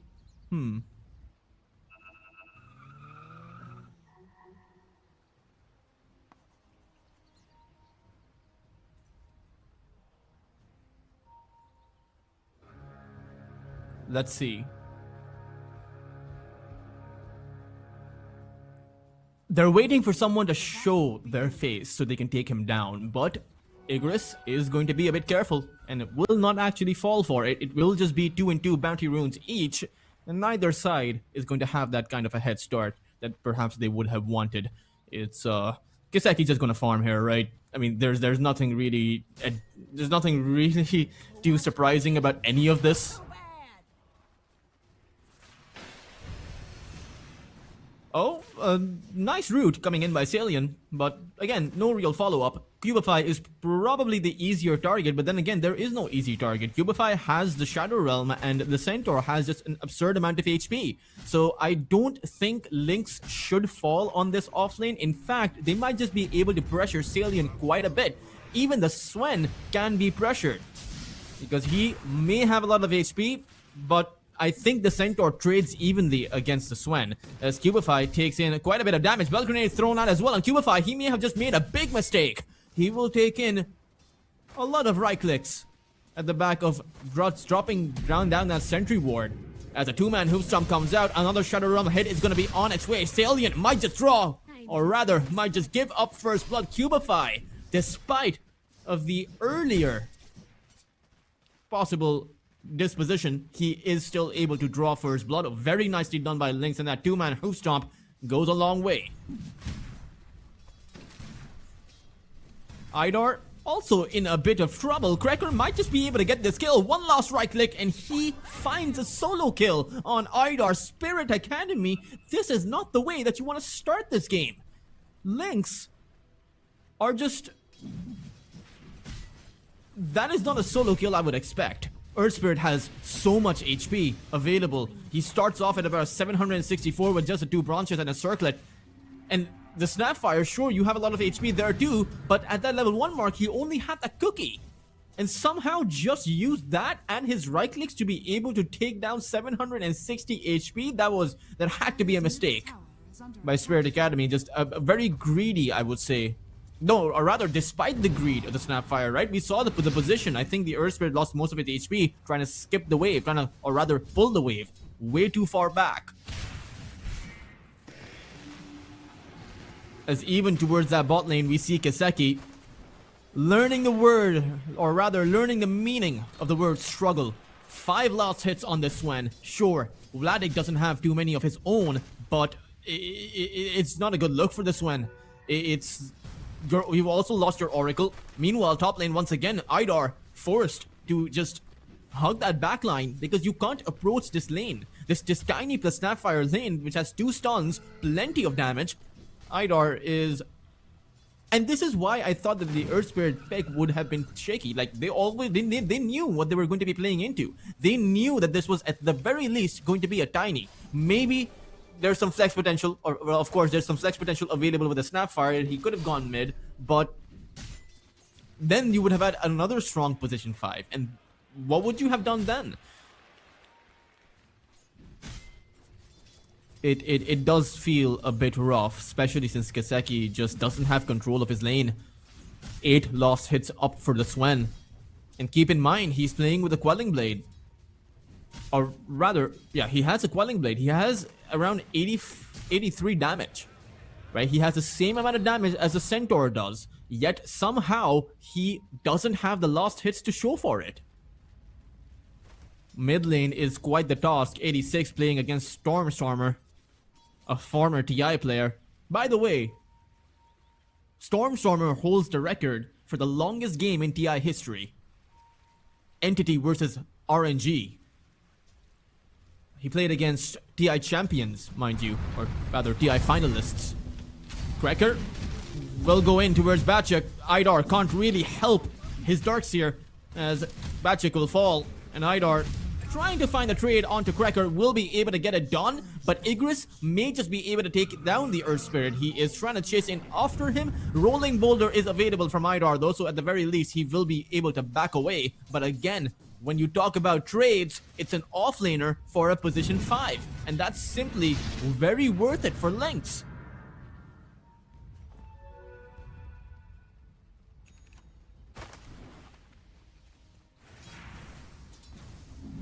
Mid lane, they're waiting for Stormstormer. They really know who they want to prioritize. HYDRA keeping his watchful eye over this Pangolier and will likely go in for him. But Lynx, they clearly recognize this kind of a play. They know that there's a hero missing off from that top side, so they bring in Cracker.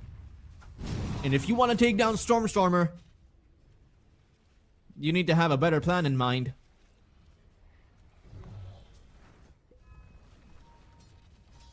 Radiant are scanning. As must Dire's courier has been killed. Courier has also gone down.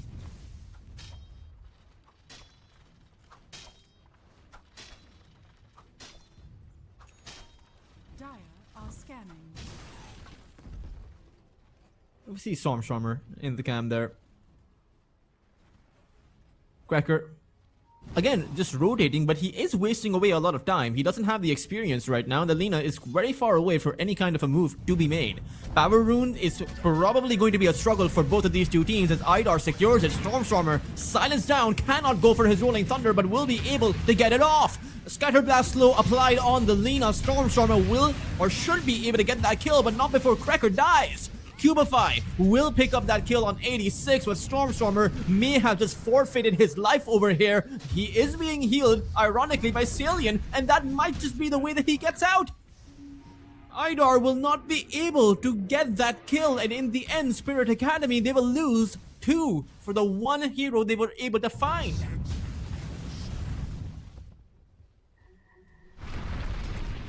Very nicely done by the Pangolier, but Batchuk, his struggles continue on that top side. He has the surge, so he'll be able to walk away from this and has the Ion Chill, so at the very least he'll be able to farm. But the problem is, you're too low now, and the Shrine of Wisdom is spawning. So are you really going to give Lynx both Shrines of Wisdom? Cracker, he was only level 3 because he rotated away for so long, but now you give him his recovery in terms of experience. And the fact that Cracker's rotations resulted in quite a few kills for Lynx means that they've gotten it all. They have the best of both worlds as far as gold and experience goes.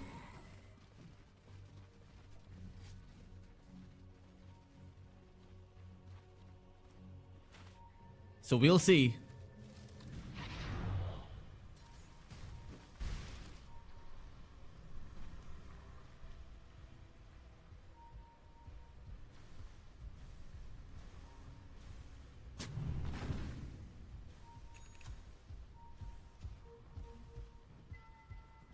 I wonder where Spirit Academy are going to make their move, because Igris, he is clearly Dire are scanning. pretty far ahead.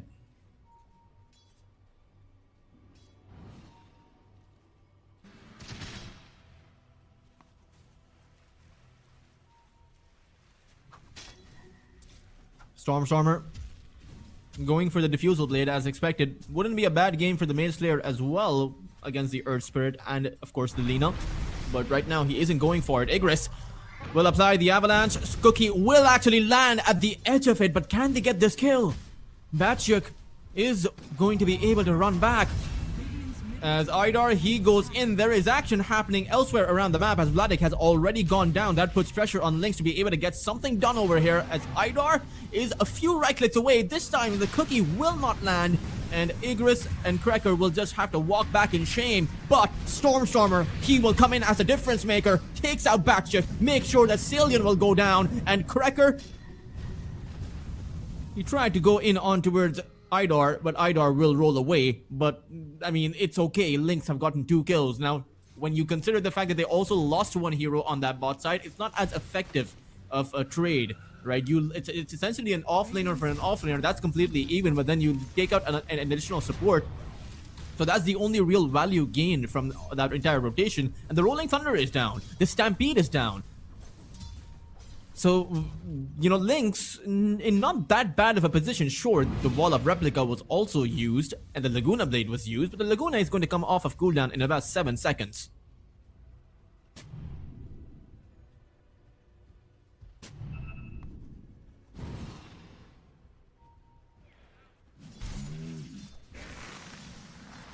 Kiseki dodges away the brambles, but the Wildwing Ripper Tornado brings him into the bramble maze.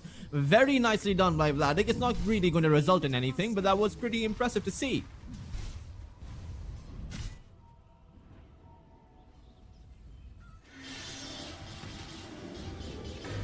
Bedlam on Kiseki, and apparently Cubify will be able to get a near solo kill on Kiseki. He goes down.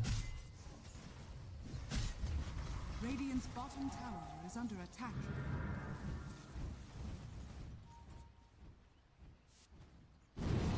Radiant structures are fortified. Radiant's bottom tower is under attack.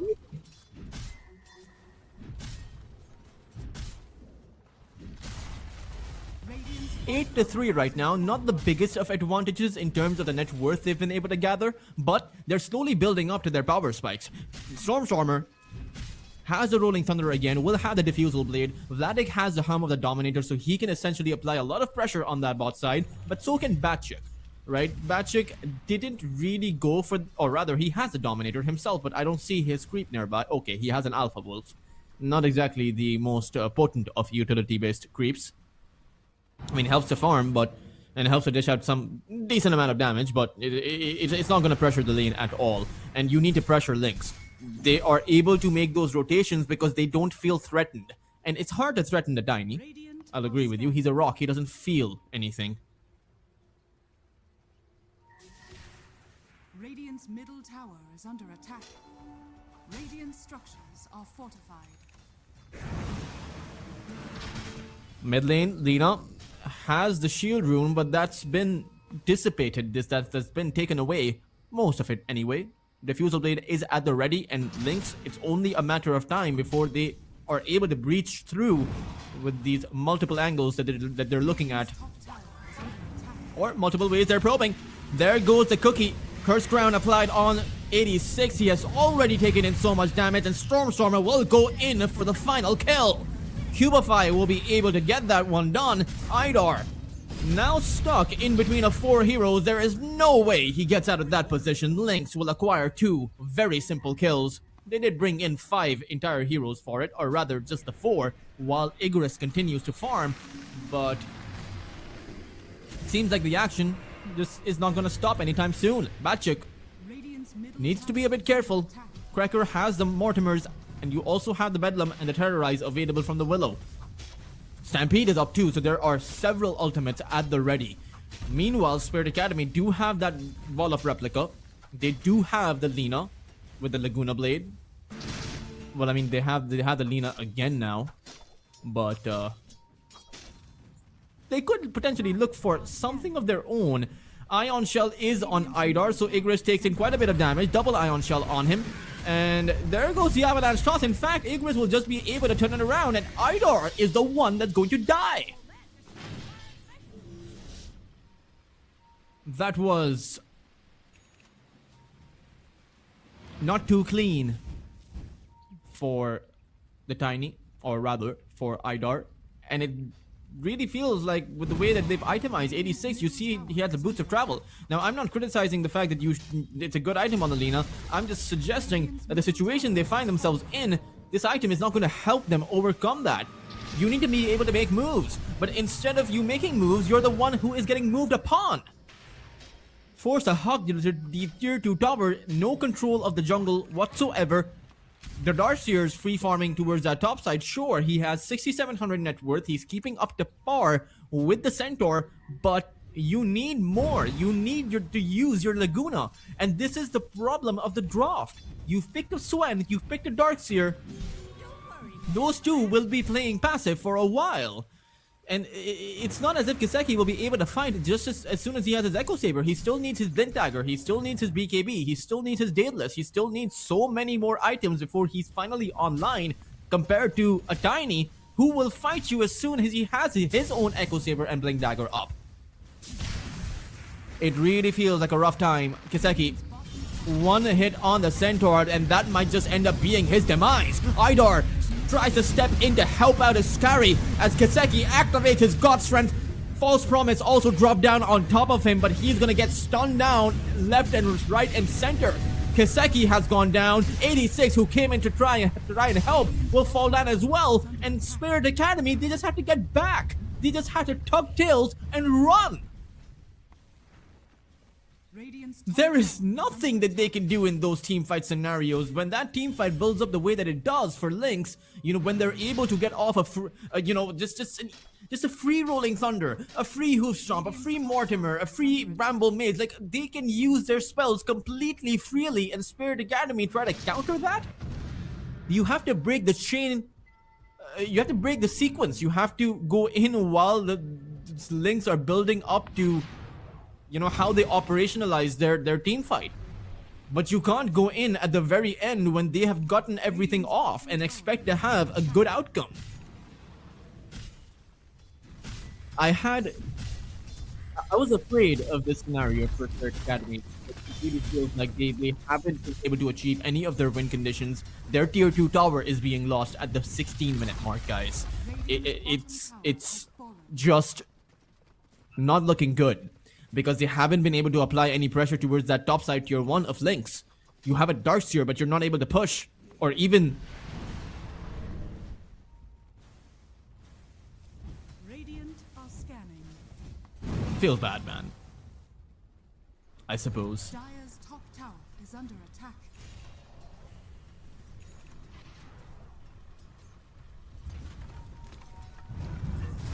Cracker. HYDRA is gonna jump in on him, but Igris, he will use the Avalanche and a toss on the Darkseer. This could be a good fight if you can find the initiation, but Stormstormer over on the back line is gonna make sure the Swen cannot come in. It will be the Darkseer Batchick who will try to disengage with his Surge, but Stormstormer, he's gotten off his Rolling Thunder, so one person will have to die, and that will be Salian. Kiseki trying to hold his position, but you simply cannot. Surge will be given to the Swen to try and get him out of the fight, but it's just not going to happen. Igris with the Blink Dagger takes him out.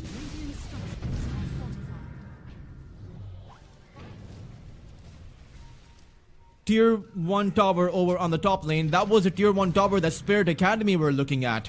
They wanted that top side tower away from Lynx, but they end up losing their own tower. You see Spirit Academy trying to go in, HYDRA posturing towards a rolling boulder to try and start a fight, but as soon as Stormstormer shows up, as soon as a Tiny shows up, the fight is over.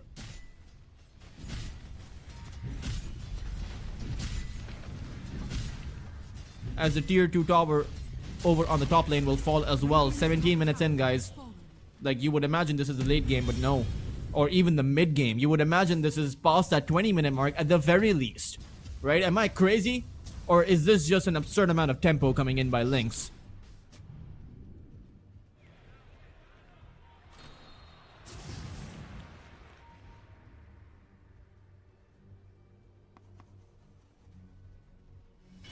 Dire are scanning.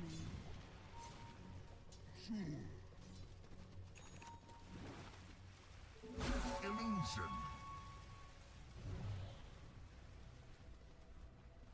Vladik. Radiant are scanning. Oh, Stormstormer. He ran into that one with Igris. He's right there. Kiseki, turns out he was the one who was baited down. Despite of having the jump on that Pangolier, Igris will end up with the kill. And this is the weakness of the Swen. Now, I will add that Spirit Academy have come back from positions like this where it feels like they've completely faltered in the game. They somehow are able to mount up that comeback. But man, oh man, does this game feel incredibly difficult if you want to approach it like that. I did point out at the very start of the game, this is, just from the draft, just from how Spirit Academy play, that this is probably going to be another one of those games where they'll look for that comeback. And they have the heroes for it, the Darkseer, the Swen, but you need to be able to get to a point of farm where you have some actual impact in the fights, rather than just trying to run every single time Lynx show up. 86, just gone in an instant. Batchuk will follow him to the grave, and even a toss on Kiseki will make sure that all 3 cores are going to go down. Lynx, Radiant's middle tower 19-3, 19 minutes in, a kill per minute for their roster, a tier 2 tower, or rather the last remaining tier 2 tower gone down within the 20-minute mark. An absolute disaster of a game for Spirit Academy, and it doesn't feel like a comeback is in the cards quite just yet. At this point, you're going to be looking for any kind of an option. Radiant's top tower is under attack.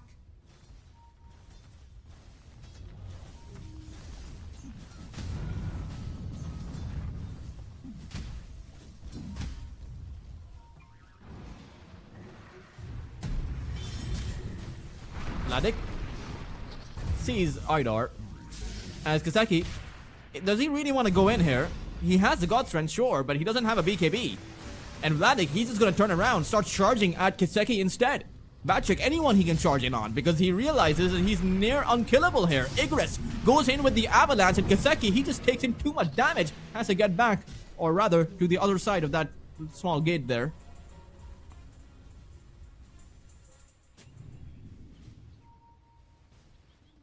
And it seems like Lynx clearly have a plan for this one. Roshan still has not been approached, but it likely will be.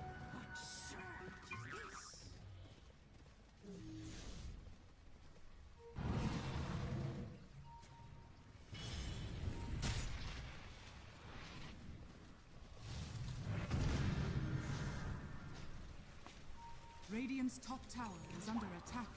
Vladik, or rather Kiseki, will teleport back. Tormentor is also up, but it's an objective that is so far out of reach for Spirit Academy. And look at this, Kiseki, he will just die to the support duo from Lynx. That is the position this Swen has found himself in. Cubify with the Bedlam and Cracker with the Mortimers, enough to take out the Swen, who does not have a BKB, as Igris will jump in but doesn't find a target, so he'll go back. Radiant's bottom tower is under attack.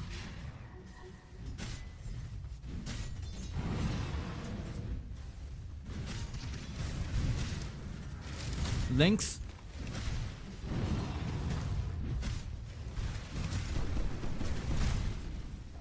Radiant's bottom tower is under now they have the tier 3 tower in their line of sight, Dire's but they will decide that they want to play it safe. They will go back, probably take Roshan at this point. It's 22 minutes, so Roshan isn't migrating. No vision is really there. They don't know that, but they'll probably clear that area out.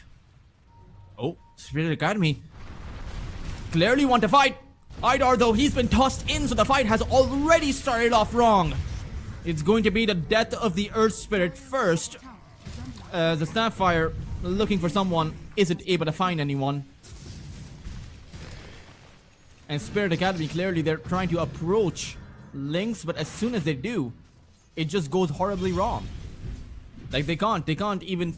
Radiant are scanning. I really do wonder, in their mind, how do they think they're going to approach a fight, right? I'm very curious to actually know that, because I get it. Vacuum Wall, Swen Cleave, Lina Laguna Blade. You have a Scepter on the Lina. The Swen has a Blink Dagger, so, or rather, actually, the Swen doesn't even have a Blink Dagger, but he has 7,500 net worth. Kiseki, he's so underfarmed. Even Cracker is able to overtake him in terms of net worth. The support Snapfire from the other side.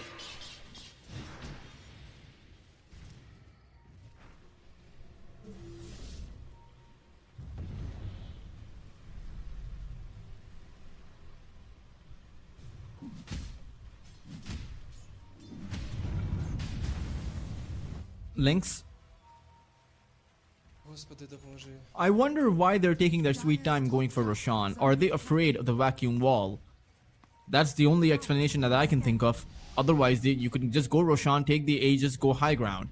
Right? There's really no... I don't think Spirit Academy, even with the vacuum wall, can actually stop you. But we'll see. As Stormer, he's gonna go in, Rolling Thunder, and finds HYDRA. Should be a quick and easy kill, but he is... Okay, he has him. And even over the other side, Spirit Academy, they just completely disengage. Anytime they get caught out, they disengage.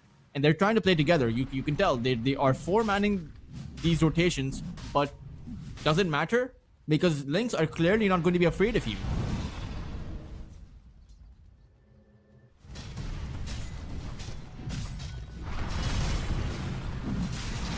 And now they go Roshan, so what they really wanted was just some kind of a pick-off on anyone they can find, and then you just approach that Aegis, grab it up for Igris, and just go high ground.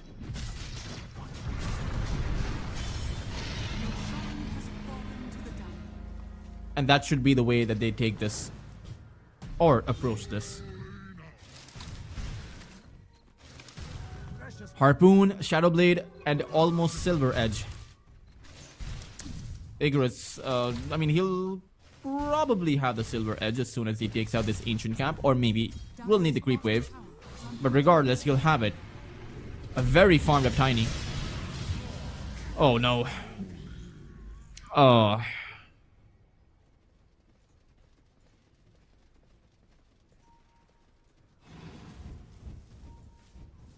Things are not looking too well, especially for 86, who's over on that top lane. He has that false promise, so maybe he'll be able to get out, but the Mortimers will dish out the remainder of that damage, and as he tries to teleport away, it's going to be interrupted.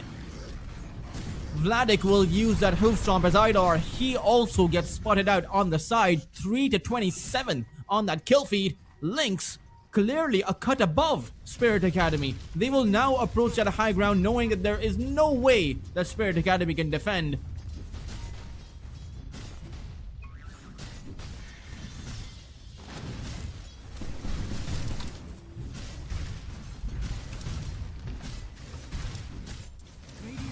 Tier 3 tower now gone. First lane of barracks to go down as well. Now I will say that Spirit Academy are a team that do not give up. They're a team that is extremely resilient in these kinds of scenarios. And they find themselves in these kind of scenarios very often, to be fair, so it's good that they are resilient. They might just be used to these kinds of scenarios by now. Just another day at work with a 22,000 disadvantage against you. Perhaps at some level they even enjoy this kind of play, as Igris, he does take in that Laguna Blade, a lot of damage applied on that Tiny, but he's able to get out. And in fact, Stormer, he's able to go in. HYDRA has gone down. Toss back on that Darkseer. Batchuk, nowhere to really go, but throw out that vacuum for a lost Hail Mary. He has been able to make sure that the Aegis has fallen, but Igris, he's gonna respawn. Kiseki able to apply that damage. Can he actually get it done? But no! Stampede comes out by Vladik, and that will be the end for Spirit Academy's assault. It will be Lynx who will remain the teamfight victors with Vladik on a triple kill.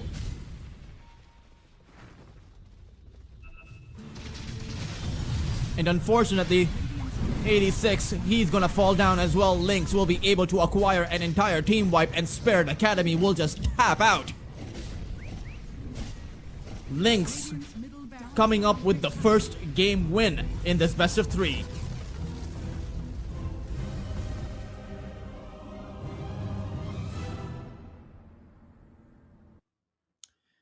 And man, I did not expect that kind of a tempo coming up by Lynx. I did expect Stormer to be playing this very quick, very fast-paced, very tempo-based, but Spirit Academy clearly with that last pick was so incredibly surprising to me. Going for a Swen as the carry, I really thought that 86, with the fact that he has played the Earth Spirit before, time and time again, that he would be on the mid lane as the Earth Spirit, the Lina would be the carry, and Batchuk would be on the Darkseer, right? Those three would have been such a stronger combination than whatever this was. A Swen in the current meta against 5 heroes that have disables is just simply asking for trouble. You take a look at that score, 4-33, and Spirit Academy, that is a bed of their own making, and they had to lie in, and Team Lynx, clearly very well done. But what I do hope for the next game is that Spirit Academy will adjust for those things, will come up with a cleaner draft, and possibly take this to a game number 3. It is looking very difficult, especially with such a star-studded name on the other side, but everything is possible when Spirit Academy is in a matchup.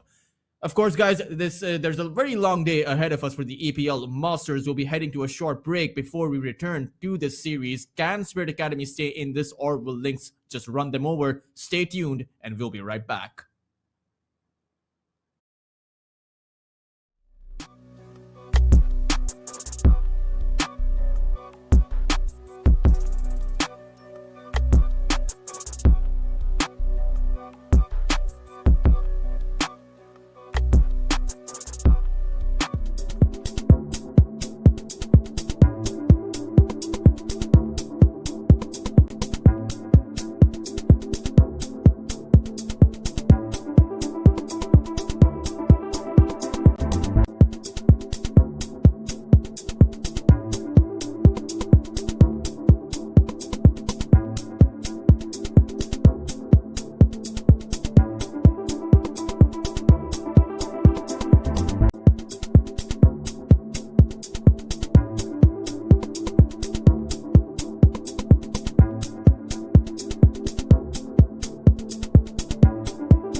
mid lane Nina can work in this scenario now that HYDRA is playing on a much more suitable support hero rather than the Earth Spirit.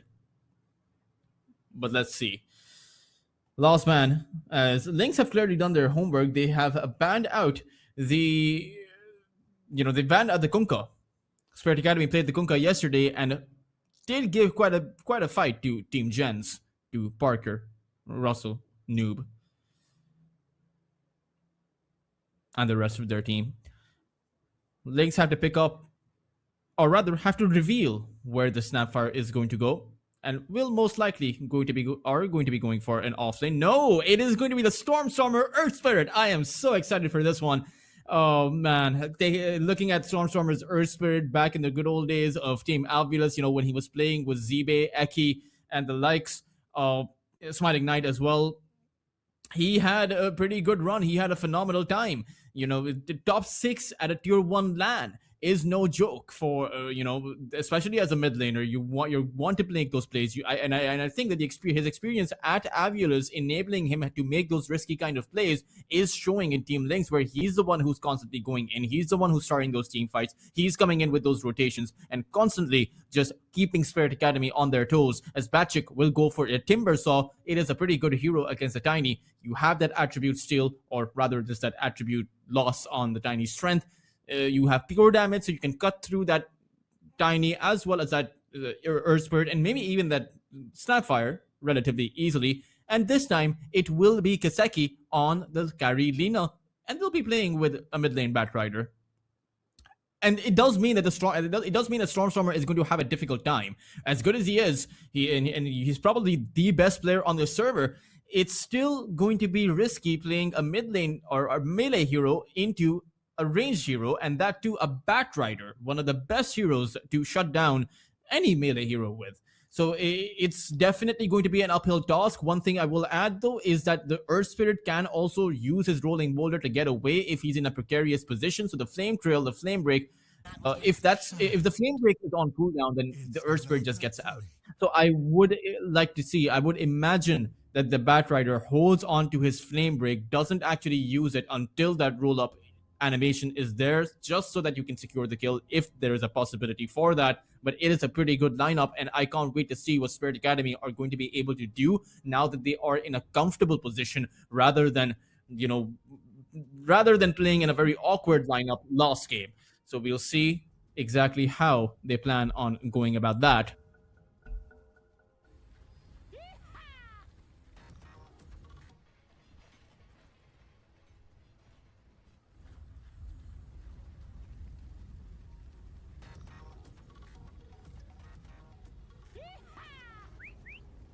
Light Strike Array, Inkswell.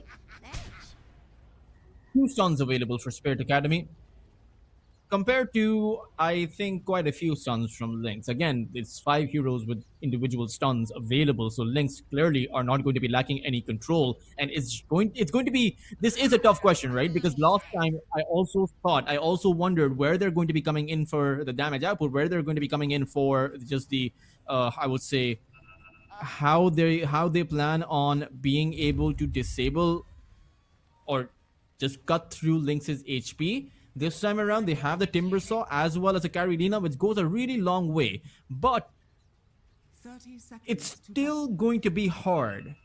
You still have just an absurd amount of HP available for the Tiny. You still have an absurd amount of HP available in the Earth Spirit.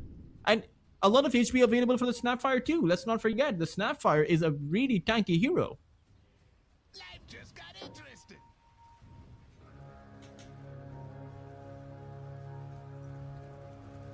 Top lane brawl, maybe, at the Bounty Runes. Stormstormer going to get hit by that Flame Break, and does take in a decent amount of damage.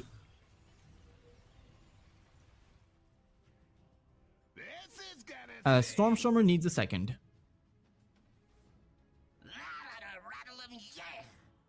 I am interested to see how Stormstormer is going to do when he's faced up against a very awkward matchup. That is probably going to be the decisive factor, right, in this game. Because if you somehow disable Stormstormer, you disable the playmaker from Lynx. He is the primary hero or primary player that's going to be going in.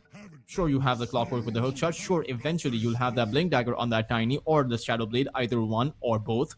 But before that timing, it's going to be Stormstormer.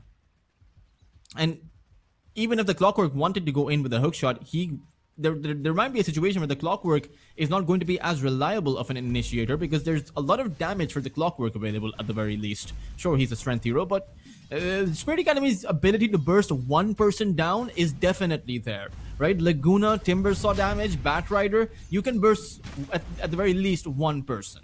My curiosity or my concern is to take down multiple strength-based heroes, multiple tanky heroes, not just the one.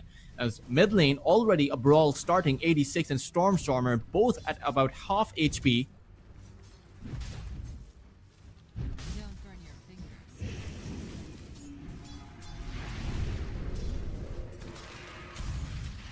Vladik throws out that scatter blast as Stormstormer over on the mid lane might just end up going down. Fairy Fire is not going to be enough. 86 will pick up that first blood, and Stormstormer will falter. Bot side, there was also an engagement happening, but it's not as big as the one on that mid side. 86 with the additional experience that he gains, and Stormstormer who got none of it. So this Batrider will be hitting his level 6 earlier. Not to mention, he'll have a lot more farm.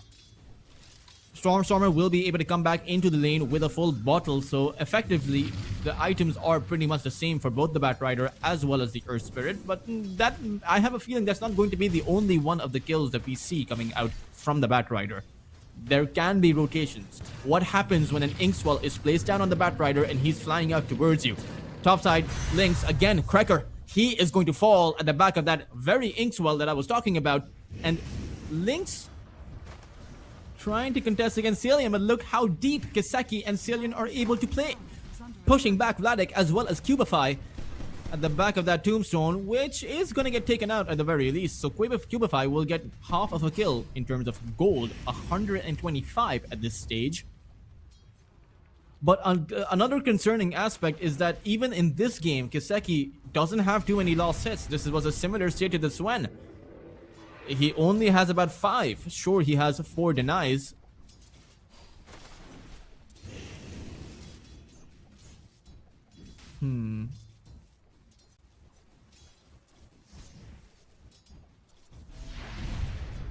Another Light Strike Array. Cubify might just drop, but no, he has the Shadow Realm.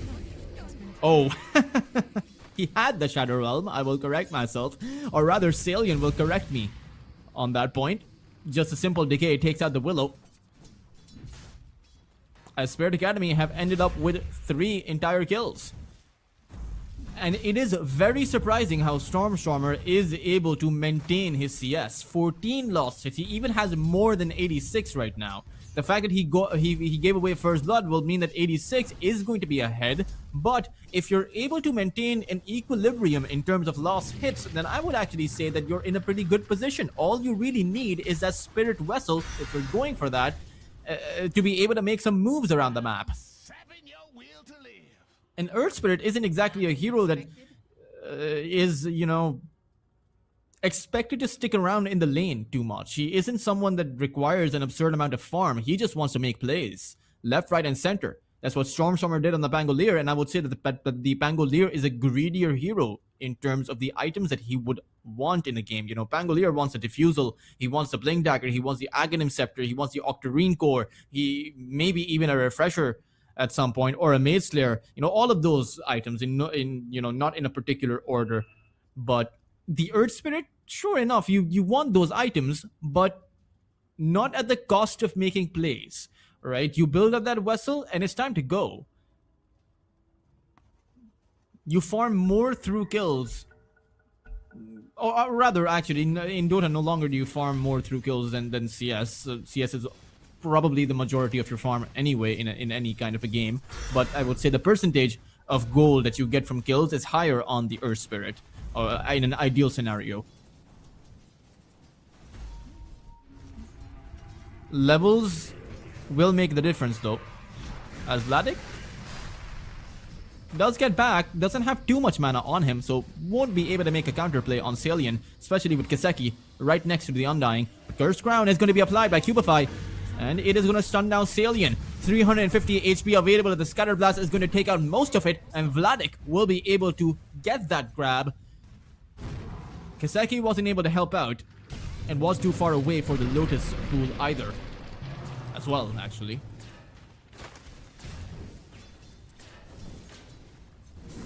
Topside, Batchik and Idar fighting it out.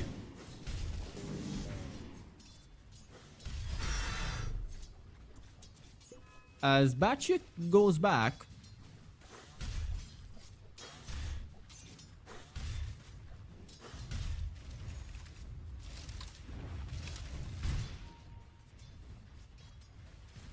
Stormstormer is making his rotation here. He doesn't have his level 6, mind you. And he's actually bringing an entire creep wave alongside him. He's gonna start things off, or rather, no, he decides not to actually go in. He just goes back.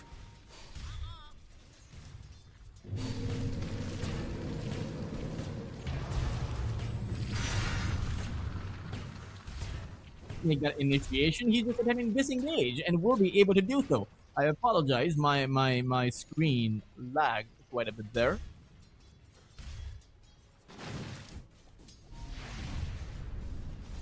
Vladik, Dire are scanning.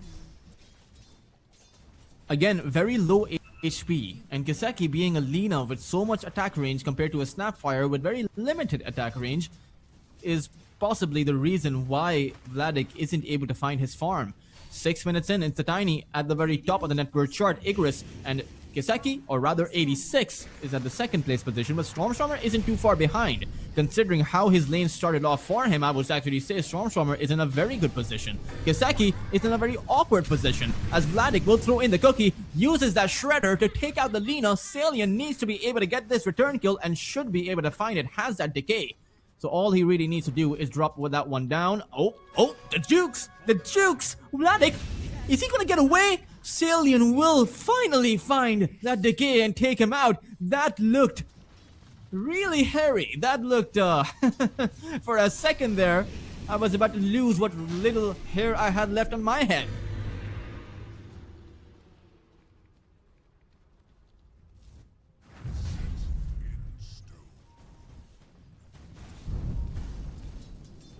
Game pretty much even, unlike that previous game where, well, I would say 5 minutes in the game was even. Around the 7-minute mark, Spirit Academy did lose their Shrines of Wisdom, but this time around they'll be able to secure it. So already a decent start to this game compared to the previous one. But Cracker, he tried to steal that Shrine of Wisdom, and in return Spirit Academy are going to steal away his life. Under attack.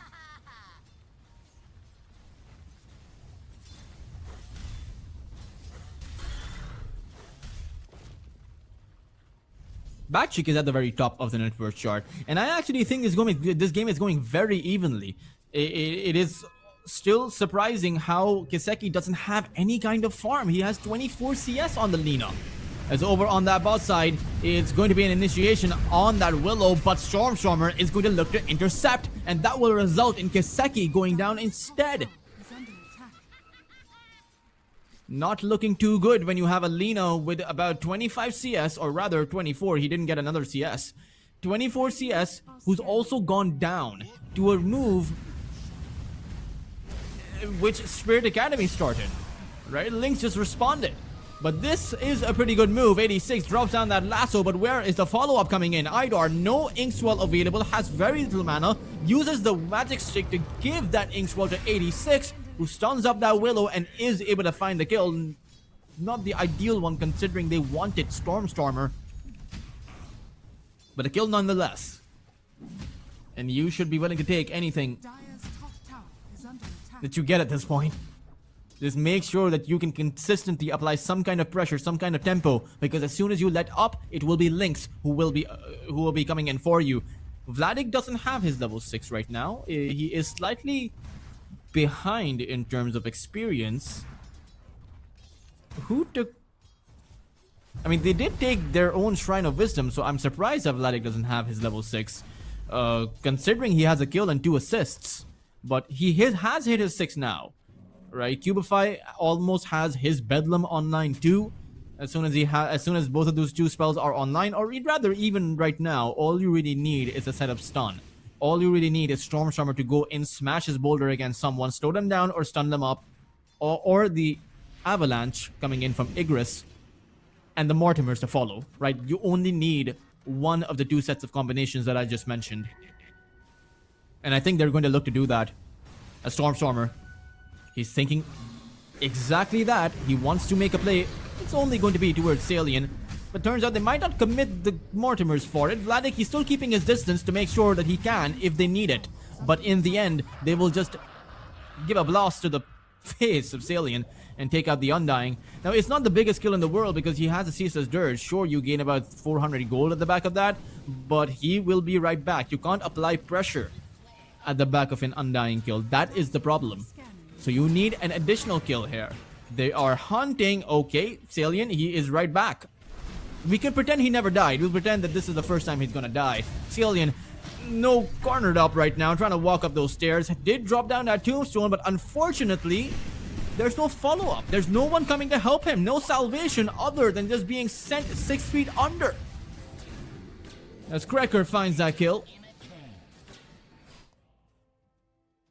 Salient losing his life on that bot lane, only the one time, of course.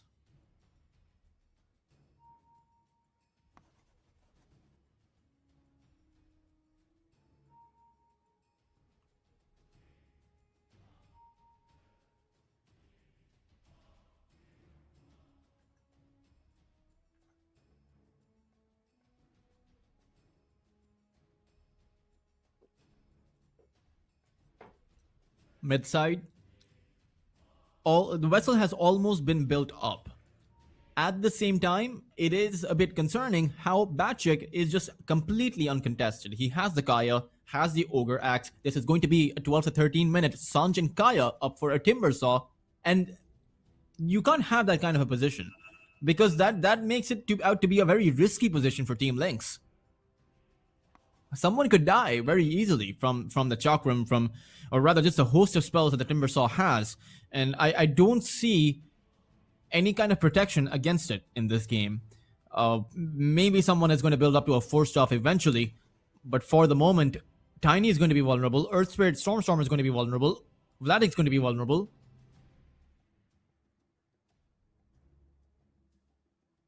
As we have yet to see either side amp up the tempo. Right, for both of these two teams, most of these 6 cores in the game have just been farming. Outside of Stormstormer, no one's really made any kind of rotation. I haven't seen 86 come in towards any other part of the map. I haven't seen Kiseki move for a quick Laguna Blade towards that top side and then come back to his lane. And for Spirit Academy, perhaps the reason why is that Lynx are very hard to take down. They are super tanky right now, so you might as well get your farm up, get your items up, and then start to look for fights. But what is the excuse for Lynx? Why are they not making plays on this Batrider? Why are they not making plays on this Lina? Are they waiting for the eventual Blink Dagger for Igris? Are they waiting for the Vessel? Perhaps the Vessel is a good item to wait for, but 86, he has that 11-minute Blink Dagger, just under 11. And now, Spirit Academy is likely to use this Blink Dagger, get a kill or two, and then go back to farm.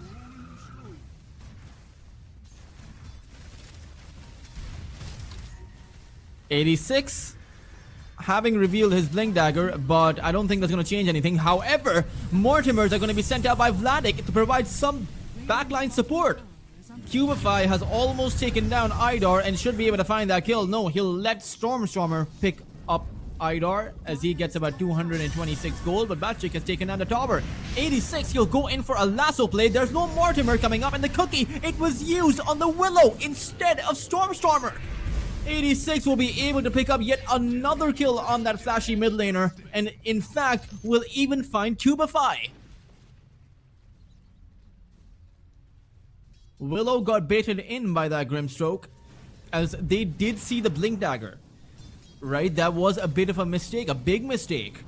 The red flag should have been flying out there. The comms should have been present. You need to be careful of 86 and his Blink, but they walked right into that one. And Cracker, okay, he is also gonna walk right into that one. Lynx, kind of bungling it. Of course, it's still too early because it says that as Stormstormer, he rolls in, takes out HYDRA, but now needs to find a way out. This time the cookie will be there for Vladik as Stormstormer throws out his Magnetize, but too many Napalm stacks on Stormstormer, and he's going to drop 86 with a mega kill streak. Will just turn it around, looking for an angle to approach Vladik from, but the Willow will be there, and the Bedlam will mean that it's Salient who might just end up falling. Hook shots coming in from Cracker to protect Vladik, as he's gonna be successful in that regard. Battery Assault so close to landing on 86, but he has that movement speed. He will be able to just walk that one away and somehow keep his streak alive.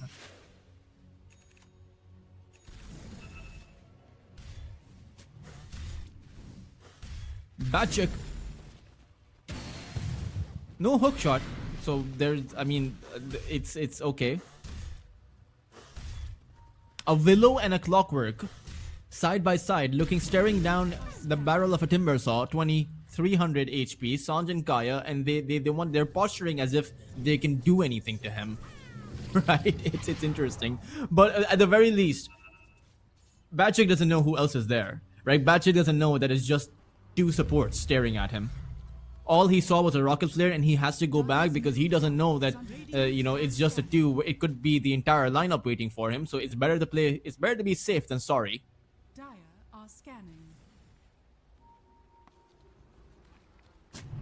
You know, prevention is better than cure. Sometimes it isn't, but Tiny Igris throws out a two-man avalanche, but it will not change his fate. He will be going down. Batchik, this is the problem when you leave a Timber Saw to free farm. Batchik is just an absolute monster at this point. 8,500 net worth, almost. And he's 1,700 net worth ahead of the Tiny. Who's going to be the one to stop him? I think it's going to be reliance on the Silver Edge coming in for Igris. That is going to be the way that they take the Timber Saw down. Until then, Lynx need to focus on other targets. Dire's top tower is under attack. But they're waiting. Radiant's bottom They'll only see Salient. He's not the one they want, right? It's the Batrider 86 who his spider senses are going to be tingling, and he won't fall prey to this. But Stormstormer decided to go in, and now he's vulnerable. Lucky that 86 does not have his Blink Dagger up, or he would have definitely gone in for the lasso. A 3,000 lead up now for Spirit Academy. As it's now up to Lynx to find or manage up that comeback. Igris almost has his Blink Dagger up. Vladik has his Boots of Travel, so he's itemizing as if he is a mid lane Snapfire. But it's good. Offlanes, for an offlane Snapfire, that's amazing because you're an offlaner, you want to be sticking around in your lane to maximize your farm, but if a play is being made, you can teleport there, or rather close to your creep wave. As Cracker won't be getting hit by the lasso, Battery Assault made it look super difficult, and he'll even use the cogs. Terrorize is going to be there. 86. He is going to melt Mortimers to rain down Hellfire on top of Idar, who will also go down. Meanwhile, Kiseki threw out his Laguna Blade as well as a Life Strike Array, but in the end, Igris is here to fight and will take out Kiseki. Salient trying to run back might not be possible, not with the roots coming in from Cubify. is under attack. 4 heroes for the price of 1, as Batchik is having a bit of difficulty chaining in. Igris though has no difficulty going in. Snapfire Cookie is gonna be there, but Vladik died to the Chakram. Batchik very low on his HP. Can he possibly make his way out of this one? Igris chasing in after him, however, is going to be intercepted. Spirit Academy have respawned, and they will make sure that Batchik stays going.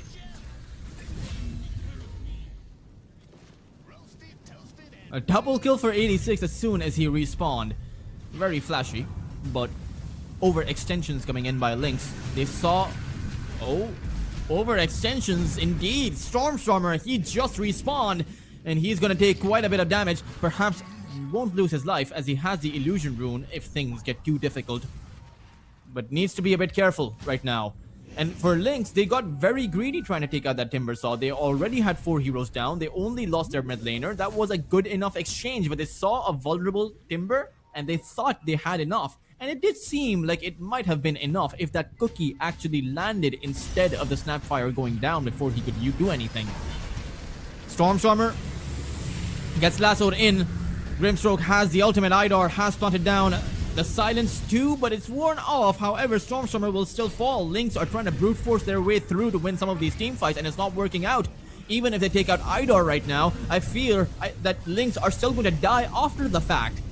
Cracker is going to be the third casualty for that faulty play. Even the Snapfire is going to be collected, and this time around, it is 4 heroes for the price of 1 in favor of Spirit Academy, but the one that they lost was just a measly support. They don't even care about that one. In the end, the goal that they gained from taking out multiple cores, both supports away from Lynx, is probably even way more for Idar who went down. Right? Even Idar probably gained a lot more from that fight. Topside, Igris. No avalanche available. Instead, he's just going to try and turn it around for the right clicks. Decay is going to come in, decreasing HP further. Batshik is going to chain in and make sure that Igris has no chance. 7,000 of a lead now for Spirit Academy. They are firmly ahead in this game. An Aghanim Scepter up for Batshik. And it feels as though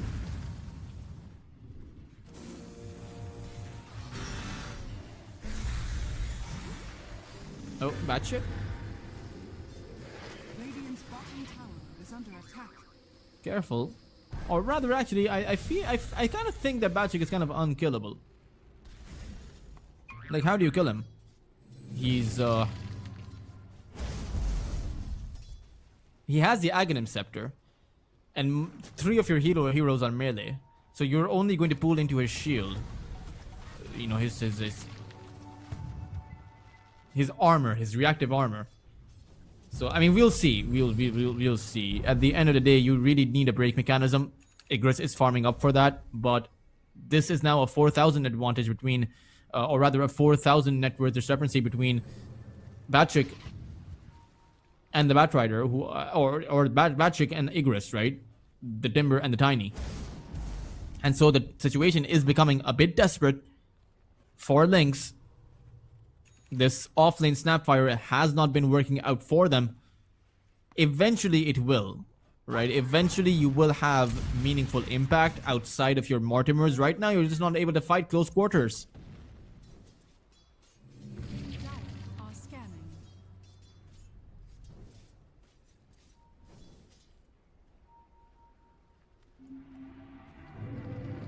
Willow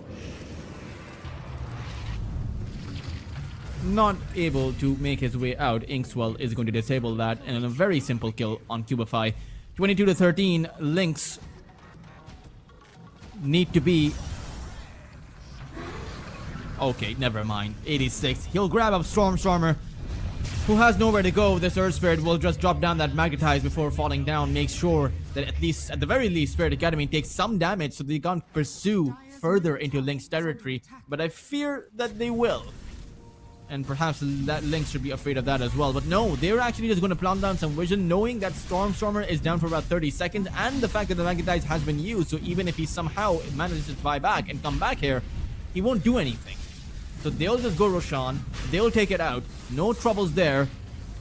Cracker was looking for the hookshot in. Unfortunately, is not going to be possible. He will attempt a hookshot out now, but has nowhere to go. No mana available either. He'll use the magic wand, but a root comes in from Batshik's Atos, and that is going to be a dead Cracker.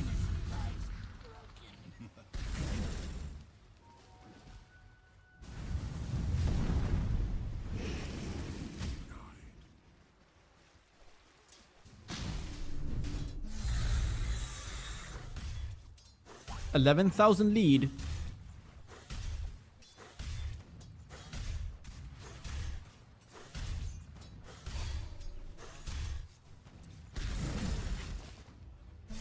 Gaia is still being farmed up. As Kiseki, he's overtaken both the Snapfire as well as Stormstormer, right? Both Vladik as well as Stormstormer. And it is going to be a scenario where you are going to be a melee hero against a farmed up Lina.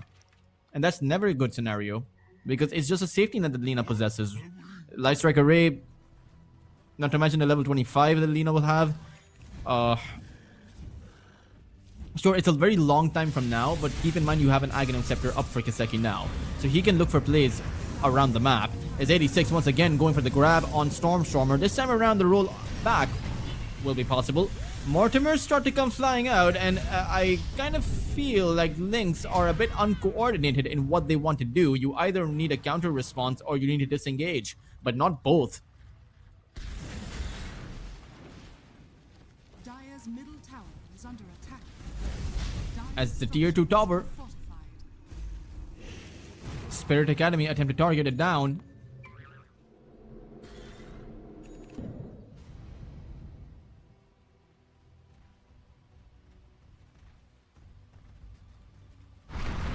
Kiseki, he has the Aegis and the tier 1 tower is still standing. Teleports are going to come in and MOUZ because Spirit Academy want to protect their carry. But Lynx, they will make it out of this position, or make it out of this position like bandits. They just need to disengage entirely. Igris will exit. And so will the rest of their team. Willow will make it out too.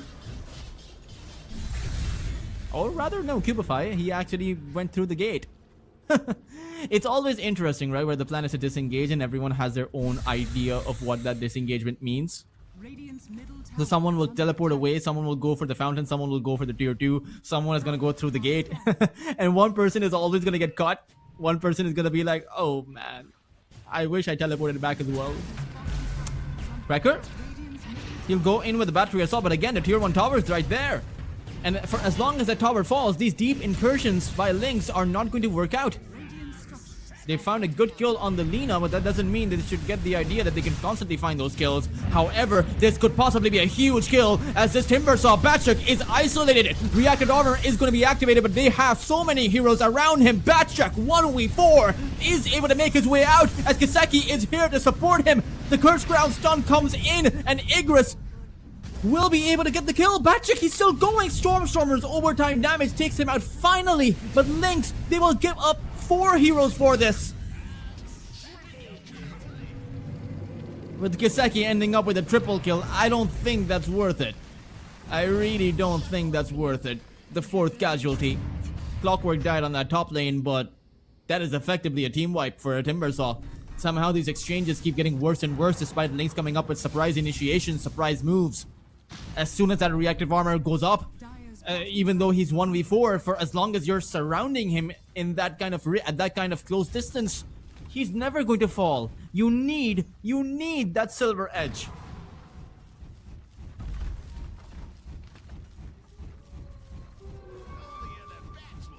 Dire's middle tower is under attack. And he does have it. The silver edge. Idar is gonna fall 31 to 15. There's still avenues to which you can come back into this, especially with if Spirit Academy start bleeding kills like this. Salian is going to give up his dominating streak to Igris. And you need to be careful. You're strong but not invulnerable. Right? And I would actually suggest that anyone apart from the Tiny that gets caught out in an awkward spot is going to die. Even the Lina with the Aegis on that top side got caught out and died very easily. And Lynx can just find a kill and back away. They have a Silver Edge and a Blink Dagger on the Tiny. They have the Rolling Boulder for Stormstormer. They have a Blink Dagger for Vladik. And the Hook Shot for the Clockwork. Sure, he's going to use the Hook Shot to go in. But disengagement is always going to be a possibility.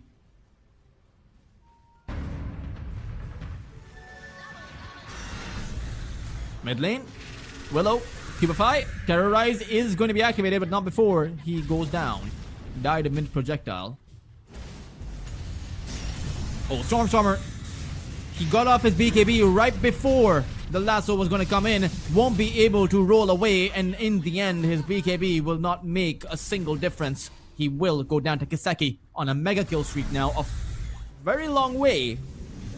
Has come a very long way from his laning phase where he barely had any kind of lost hits. Wrecker will die to 15,000 of a lead now. Middle tower is under attack. Dire's middle tower has fallen.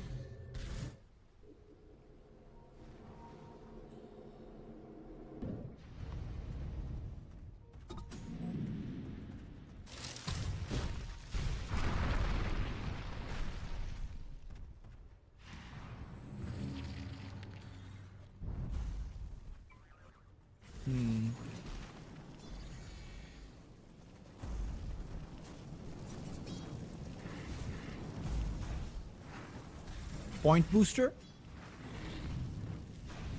As 86 is going for a scepter. Once he has that, grabbing up 2 heroes is not going to be that far off of a possibility, considering you have 3 melee heroes, considering the Batrider likes to play up close and personal, so that's 4 possibilities of a double grab. Oh, Lynx. They want to take a fight. Stormstormer, he's gonna roll in first and crashes on towards 86, but he has that save, or rather it was Kaseki. Lasso on that Tiny as Igris is just going to melt Stormstormer also to go down. Lynx are going to completely crumble in this position as Spirit Academy are not going to lose a single hero. 28 minutes in, Spirit Academy lay in the hurt for Lynx.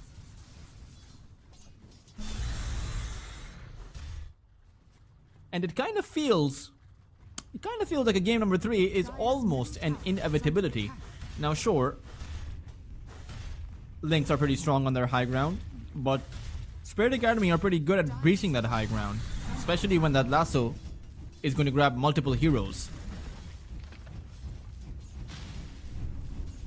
Dire's middle tower is under attack. Dire's top tower has fallen. Tier 3 tower has fallen.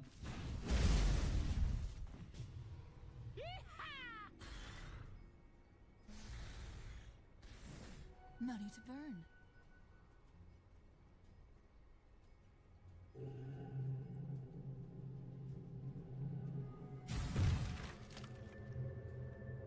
And they never really took down Batrick apart from that one time. It was always just desperate attempts by Lynx. Even the last fight was just a desperate attempt by Lynx. The only difference is at first Lynx were getting 3 heroes or losing 3 heroes for 1 kill. Then they started losing 4 heroes for 1 kill. Then an entire team wipe, or rather getting team wipe for 1 kill. Then they started getting team wiped and they found nothing in response, right? That's what we saw last fight. That's what we saw the fight before that. And quite frankly, if you've had 7 team fights in which you've always gotten the short end of the stick, Dire's middle tower is under attack. you're gonna run out of sticks. You know, you're gonna run out of bones at that point. Stormstormer, really nowhere to go. Lasso is just gonna decimate him. Radiant's top tower. And again, similar to how Spirit Academy picked up a Swen into the Batrider, it was also Lynx who decided to play the Earth Spirit into the Batrider. Right? Last game Spirit Academy, sorry, they picked up the Swen against the full lineup of Lynx, and Lynx picked the Earth Spirit here. So it's really, again, it just goes back to a bet of your own making. You have to lie in it. You have to accept that the choice you made Dire's bottom tower is under attack. is, well, Dire's structures are not ideal. You know, sometimes you have to play the cards that you're dealt, but sometimes you have shitty cards and you still go all in, right? It's just, yeah. You don't want to have pocket 3s and, you know, Radiant check.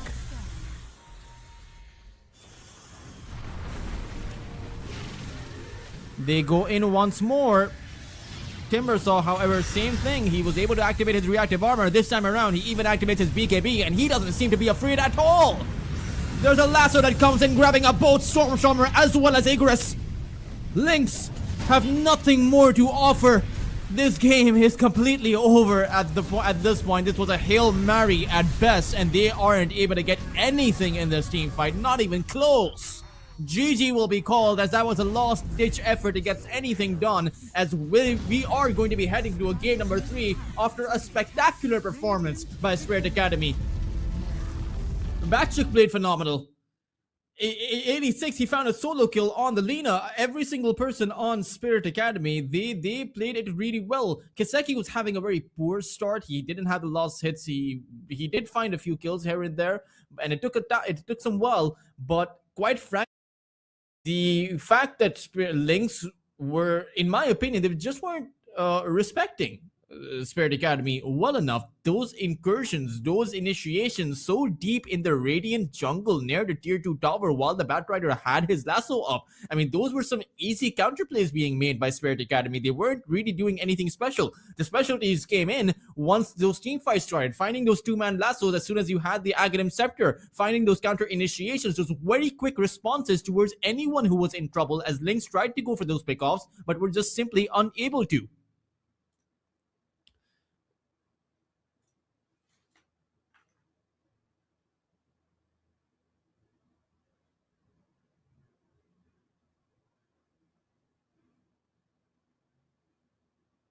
As of course, guys, that is just we still have one more game lying before us. It is a best of 3, of course, Lynx versus Spirit Academy for game number 3, and we will be.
every single other carry hero is available to pick up.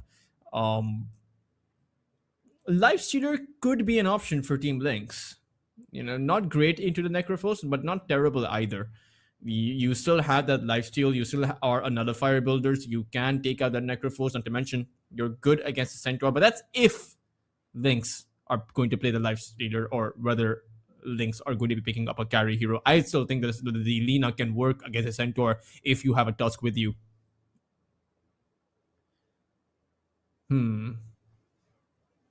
Spirit Academy?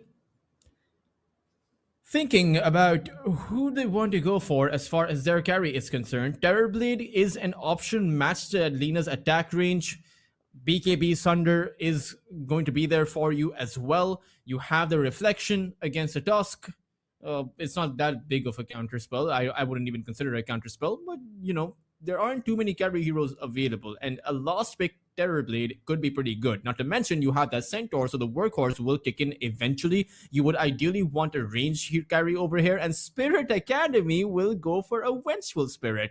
That is insane. I have seen the Vengeful Spirit. If you guys are tuned into the regular European Pro League seasons, and in season 39, we saw a carry Vengeful Spirit come out, and even though it took a really long time, the Vengeful Spirit eventually worked. They found that eventual comeback. So it will be 86 on that mid lane Necro. It will be a carry Vengeful Spirit by Kiseki, and we'll see what Lynx pick to counter this out, or if they even have a counter to this. When I think about Vengeful Spirit, I don't necessarily think that you have to counter a Venge, right?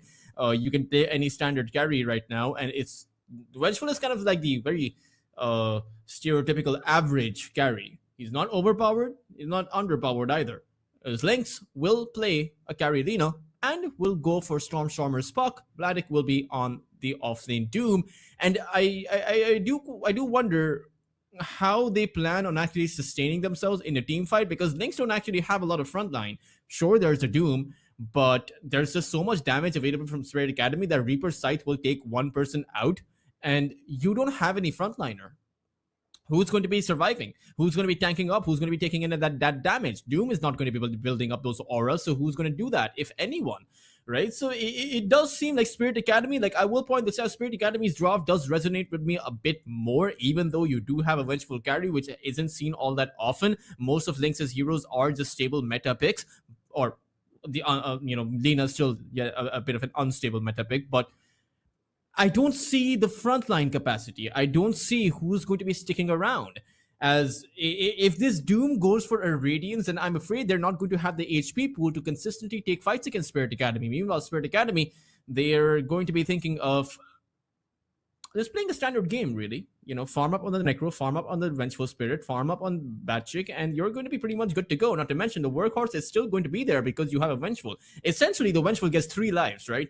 Aghanim Scepter, Workhorse, and then the standard life of the Vengeful herself. Not to mention, if you can't take out this Necrophos, his aura still works inside of that Workhorse, right? If you have an Aghanim Scepter for 86, for example, Magic has an Aghanim Scepter, you grab up the Necro in your Workhorse and just stick around in the team fight. He doesn't even need to dish out to the right clicks. His Heartstopper aura will just do most of the work, especially considering that Lynx don't have tanky heroes at all.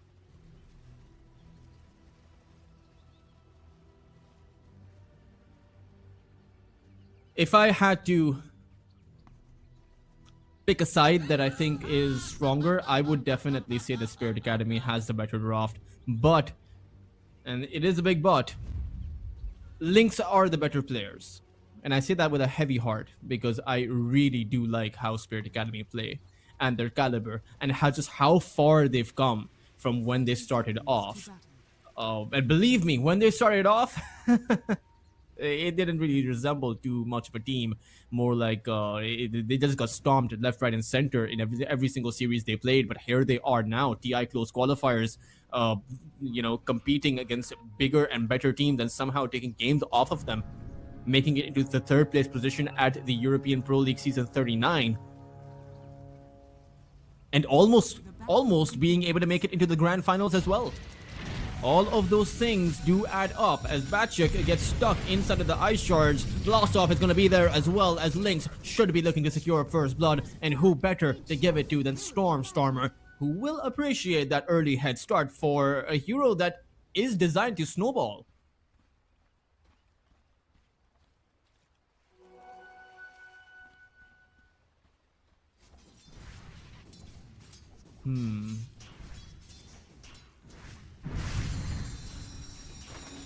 Stormstormer on the mid lane against the Necro. There's not too much the Necro can do. The Heartstopper aura still does do a bit of damage to Stormstormer, but the thing is, the Death Pulse is so incredibly slow as a projectile. I think the Death Pulse is the slowest projectile in the game, right? And so you can just phase shift that one away.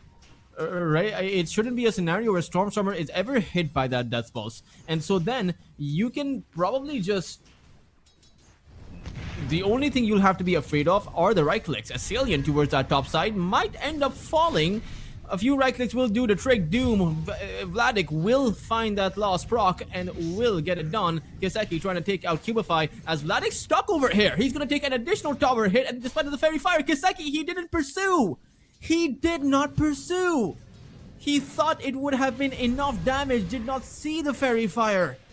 And what was supposed to be a guaranteed kill may still be possible. Vladik trying to run away, but Salient will have the lost right click and will have the lost. Cubify now also very low, but Kiseki again prioritizing his farm this time around. He, compared to the previous two games, will at the very least have the lost hits coming in. That is going to be a sigh of relief for Spirit Academy.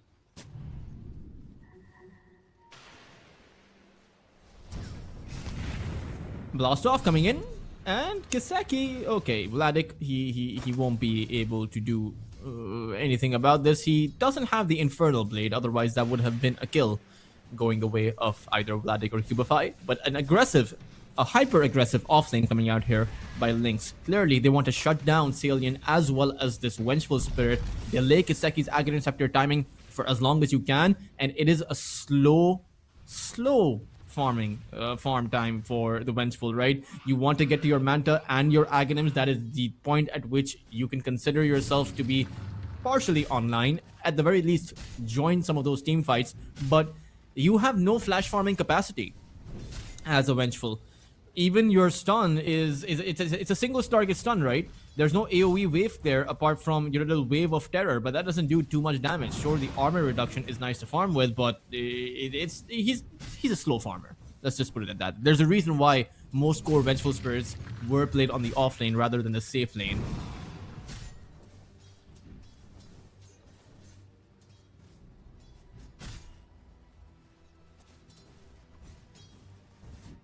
One aspect is the fact that you can doom someone out of the, or rather swap someone out of the doom, I suppose. But that's a small boon, considering you already have the false promise for that.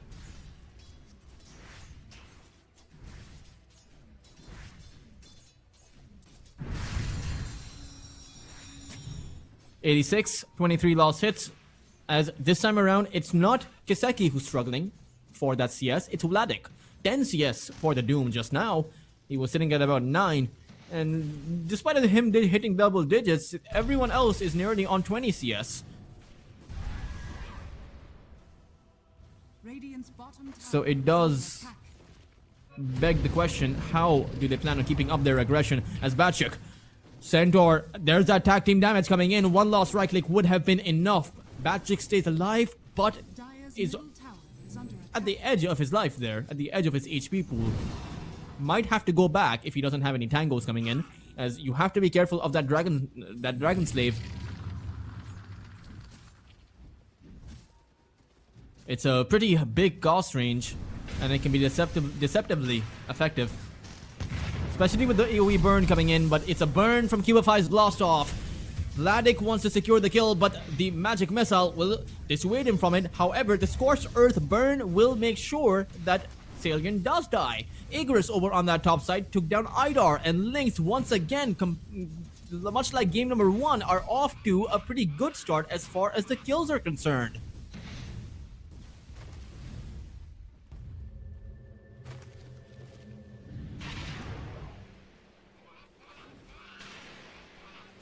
Spirit Academy, quite a lot of focus on this bot side, but the fact of the matter is, kills are the only thing that Lynx have on that bot lane. Again, it's useful to keep your attention towards the left-hand side of your screen where you see the last hits and you see Vladik at about 12. Vengeful Kiseki is on 29 right now. And it's not as if Kiseki is very far ahead. Even the Necro, 86, he has 43 lost hits. He's practically gotten every single CS in this lane. Dire's top tower is under attack. Stormstormer on about 35, Lina on about 35 as well. So overall, Lynx are doing very well, but Doom is a hero that needs farm. His spells may seem really good in theory, and they are, don't get me wrong, but to be able to frontline, to be able to have impact in those team fights, apart from just dropping the Doom, you need to be having the farm for it.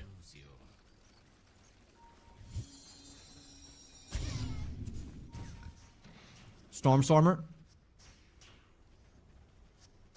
has his supports beside him, enabling him to secure that haste rune. 86 though has the Reaper's Sight, and Stormstormer kind of didn't wait for the Death Pulse. I mean, he used the phase shift before the Death Pulse came out, so 86, that's one of the things that you can do. Right click the puck down enough and he's bound to use his phase shift sooner or later, right? It's not as if he's going to avoid or take in every single right click you send out. And as soon as he does phase shift, you just send out the Death Pulse for that extra added damage.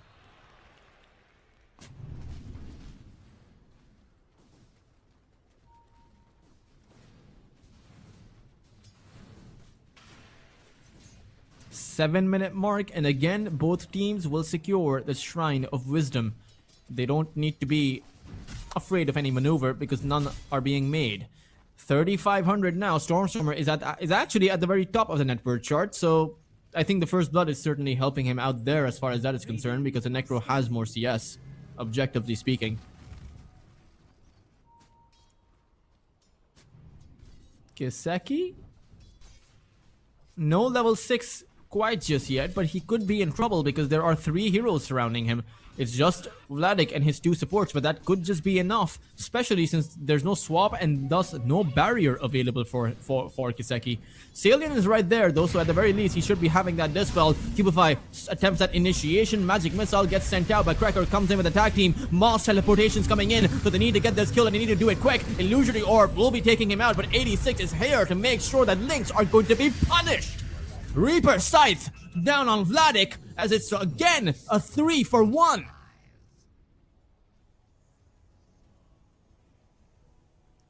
Stormstormer is going to be a happy fairy dragon though. He just makes it out casually. But we saw this quite a bit in the last game, right? Lynx, they were making those kinds of rotations where they were getting 1 kill, but they were just bleeding lives. They were losing 3-for-1, 4-for-1, 5-for-1, sometimes even a full team wipe for nothing. And I hope that they won't make a repeat of that scenario again here this game, because this is the final decisive game in this best of 3. Whoever wins this wins the series. You don't get, and well, I do believe you get a point for at least winning a game. But topside, again, tag team, look at that Centaur melt. Sure, the Laguna Blade helped him, but even if that Laguna Blade was not used, I feel like he would have still died. The only reason they committed it is to be able to secure the kill fast enough. Is under attack. No swap for the Wenji. The Vengeful Spirit had just used it, Cracker. And despite of the dominated creep, turns out Lynx will recognize the Centaur's timing and will actually take out his tier 1 tower before he has an opportunity to start pushing theirs.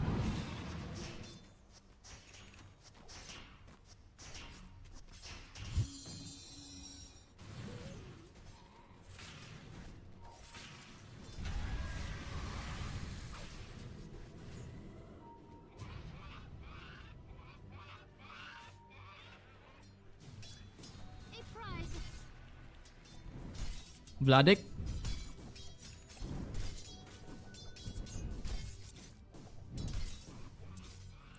Two bounty runes picked up. Cracker thinking about making yet another move on that Vengeful Spirit Kiseki. Are scanning.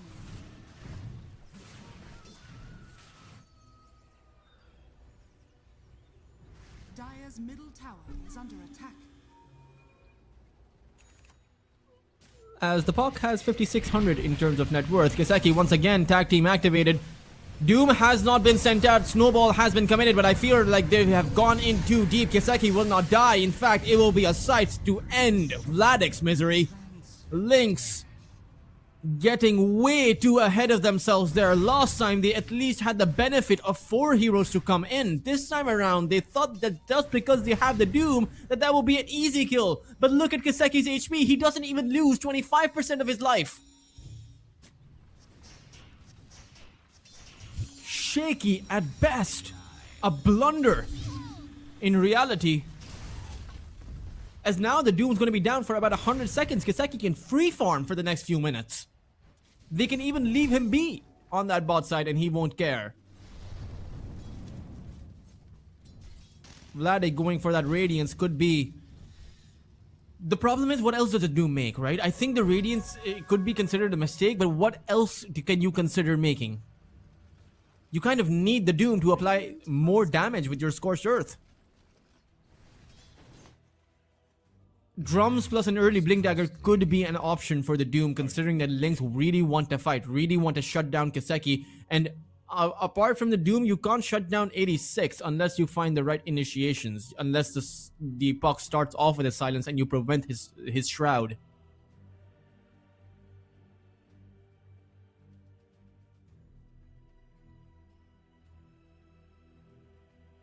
But we'll see. We will judge what happens eventually. I don't judge though, right? That's you guys will judge. I just sit back. Well, actually, I sit leaned in front, right in front of the mic, and just talk about the game and what's happening. And what I see happening is that the Doom is at 3,800 net worth, the least farm core in the game, and not having the kind of impact that one would expect out of this ability that oftentimes goes wrong, but theoretically is considered to be a guaranteed kill mechanism. Bottom tower is under attack. It's 16 seconds of a silence, 16 seconds of just overwhelming damage. And if you can't get the kill with that, you're gonna struggle getting a kill elsewhere. Stormstormer breaking away his own Smoke of Deceit. 12 and a power rune spawns towards that top side, but Idar will secure it. Stormstormer has a very early Witchblade though. 12 minutes in, he already has it, which means that if the 15 to 16 minute mark, he will have a Blink Dagger up. And that means that Stormstormer could potentially look to assassinate that backline. Grimstroke and Oracle will not be a problem for you. And then you have to consider the possibility that maybe Spirit Academy won't have their false promise against the Doom.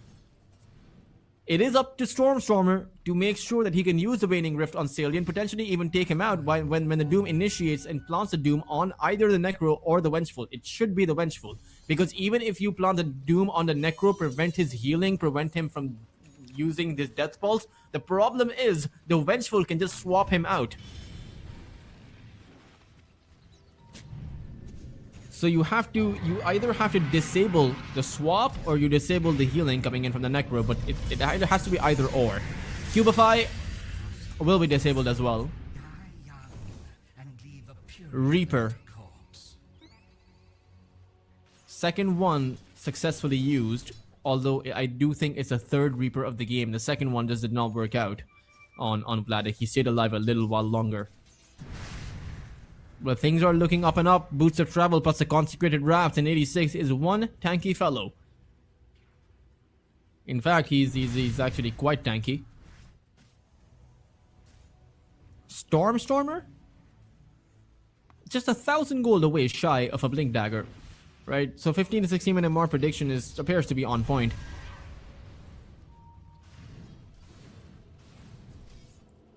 Specialist array at the ready for Kiseki, as it seems like he wanted the stats before he created the Yasha into the Aghanim Scepter. That's at least what his stash appears, or quick buy leads me to believe.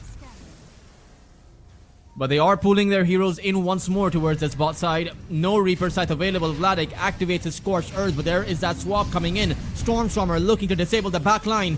will have that silence on HYDRA, as HYDRA is still alive. He will eventually take out on the last right click coming in, as a Doom has been planted out. However, the false promise was sent out towards Kiseki, as he might just live. However, Stormstormer was able to take him out, and it turns out Lynx have the perfect team fight. Even 86 won't be able to make it out of this one. Stampede is going to enable him to actually leave, but I'm also very surprised that Vladik, or rather, that Batchik chose not to come in. Radiant's bottom tower is under attack.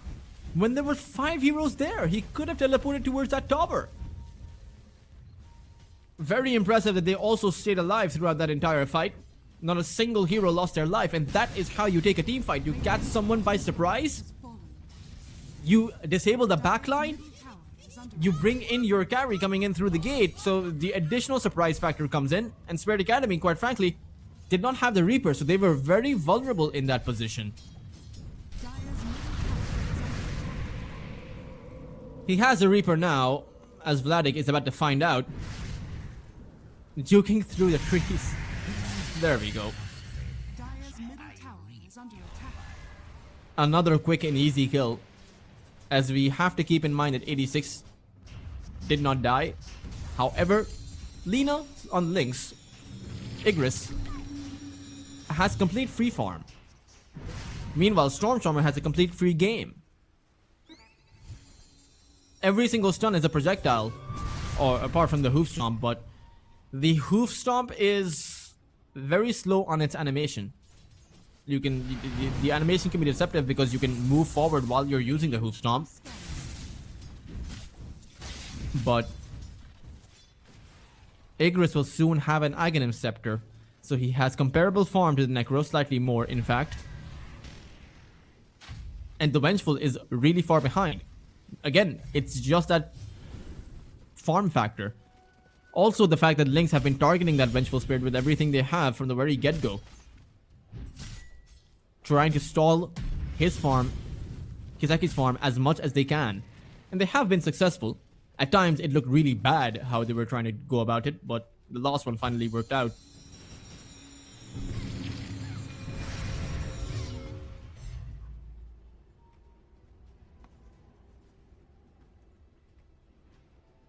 I do think that at that very late game mark, Spirit Academy might just be ahead simply because of the picks they have. Lynx also have, you know, an offlane hero that doesn't I would say that the Doom used to scale much better than he currently does. As Batchik creates that Heart of Tarask at 3000 HP to play with, it's going to be very difficult for Lynx to actually take that one away.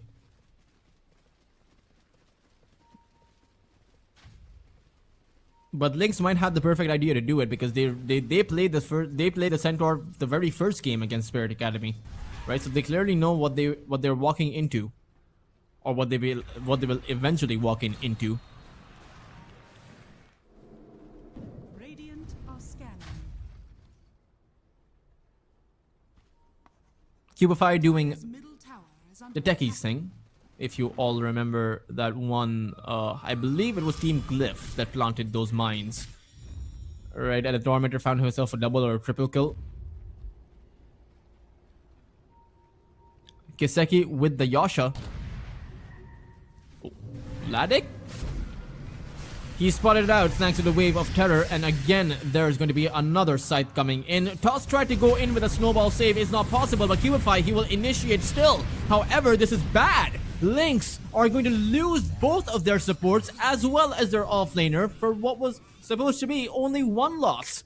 And losing one hero to a 4-man rotation, that's not that bad. But losing 3 heroes for a 4-man rotation, well, that's handing Spirit Academy an advantage on a silver platter.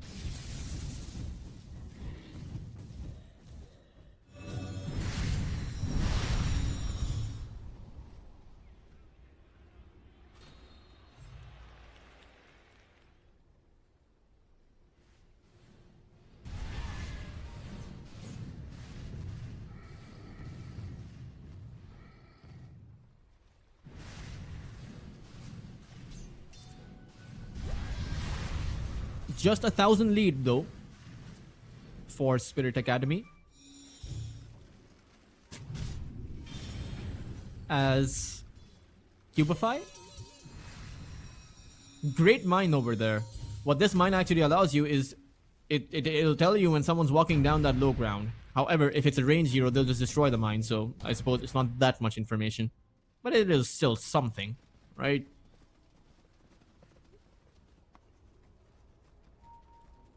I would say the ideal is the deterrence you can provide at the outpost, or rather in your triangle, and the jungle, not to mention the gate. So overall, like 60% of the map. So Techies is pretty good with that. Lina has the Aghanim Scepter, and the Doom has the Radiance. You now need the Blink Dagger as well as the BKB, but Batchik has a Blink Dagger of his own. Blink Dagger, Heart of Tarask readied up by Batchik means that possibly Spirit Academy are going to be looking to fight. I don't think that anything's stopping them. But the question will remain how you target Stormer, or even if you plan to do that, because you can technically take everyone else from Lynx out and then think about taking out the Puck. But how will your supports sustain themselves on that backline?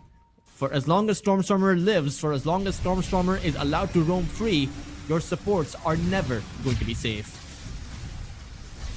Lynx will take the Tormentor though, as Cubify will end up with the Shard. It's a decent Shard. It's not the greatest, but it's still decent.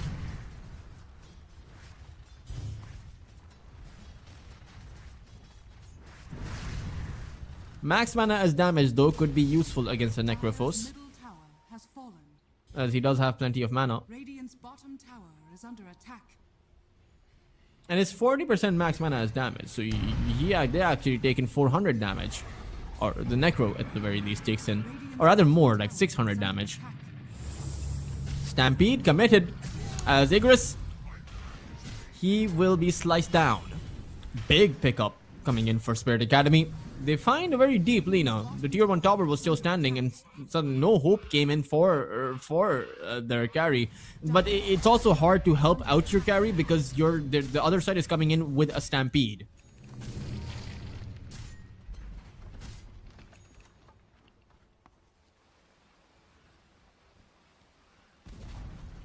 Dire's top tower has fallen.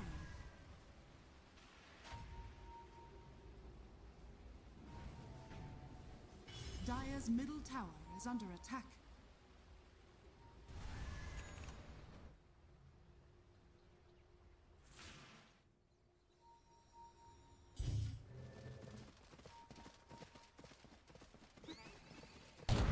I do wonder though, why Spirit Academy are not making consistent and regular moves.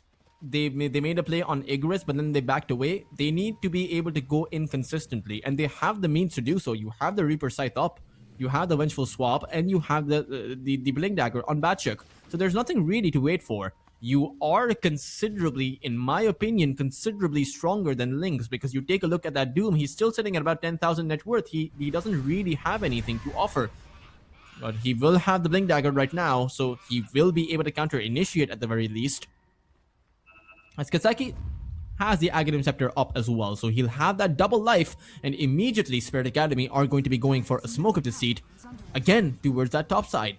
Igris, perhaps he will play it safer. He does have the Boots of Travel, so he might just teleport away before they can reach her in time. But Kaseki, he spots out Cubify, who is inside that glimmer, and Igris will just teleport away as soon as they saw Kaseki. Cubify will also blast off towards that low ground. His Glimmer Cape coming back up in about a few seconds. Will he be able to make his way out? And he won't. He will be killed.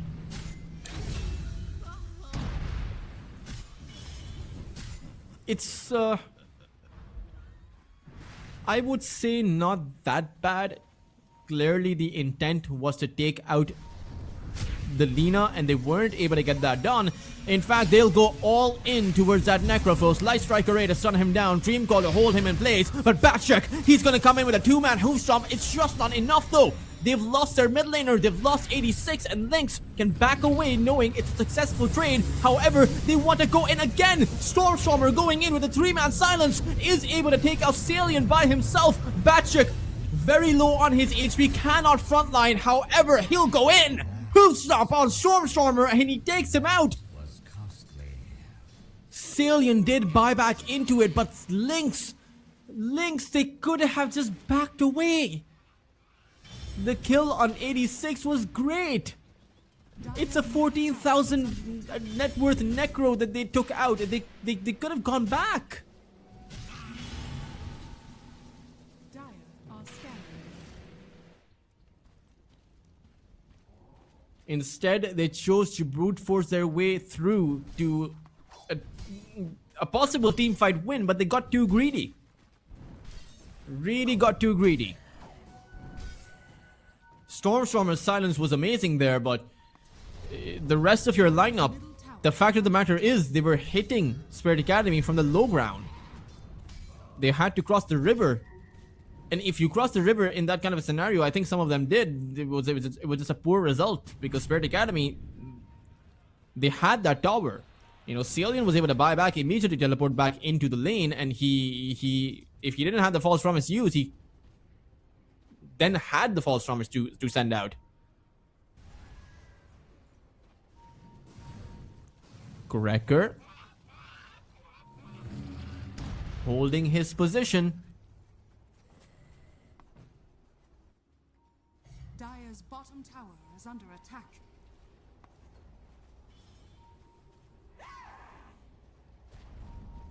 Dire's bottom tower has fallen. As Spirit Academy, they're huddled up close to Roshan because they want to take that objective, but they need to find a kill before they can go for it. The Puck's Dream Call, Vladik's Doom, Radiant structures everything is available for Lynx. So going Roshan, is under attack. essentially blindfolded, is not the best of ideas. Even if you do have the swap, but keep in mind Kiseki will have to be inside of the pit. He is the majority of their physical damage. As it turns out, Spirit Academy, they will scout out the triangle and then attempt for a sneaky Roshan. And Lynx are not in position. Igris is all the way towards that top side, but he will teleport towards that bot lane, so it does appear that they are planning on grouping up. Stormstormer is on the mid lane, so they might actually get here in time, but they need to be quick. Roshan has already dropped to less than half HP. Vladik is going to go for a backstab. They find Salient, but the swap is going to be there. Salient still goes down though, and the Laguna Blade takes out Kiseki. 86 inside of the 3-man dream call that Stormstormer created. The Puck this time around essentially completely free for this team fight.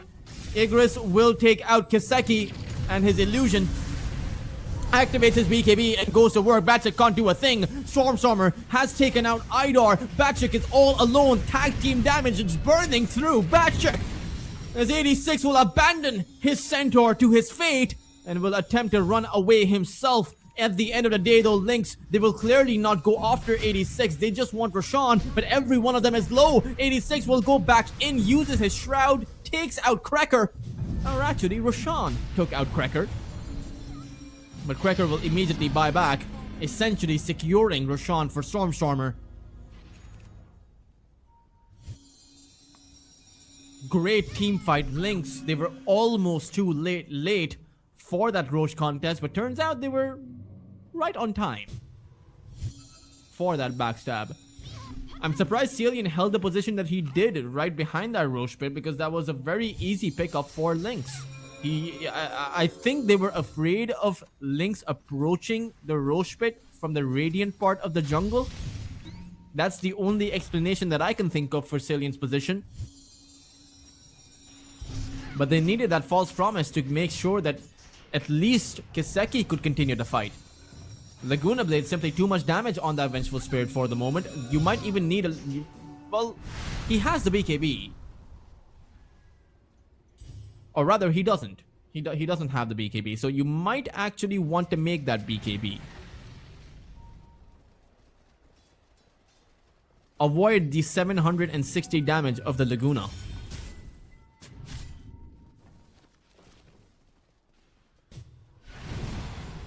As Zelina has yet to build up that shard. Once you do, coupled up with the fact that you have, you know, that level 15 talent, the 5% Fiery Soul magic resist per stack, you get supercharged for about 12. So that's about 60% magical resistance. Necrophos ain't going to be doing a thing to the Lina. for those 5 seconds. As Stormstormer, he initiates towards Kiseki. Blast off is going to come in as well as Kiseki. He will just simply melt. No BKB available means that that's always going to be a possibility. As Lynx, they want to continue fighting again? Doom.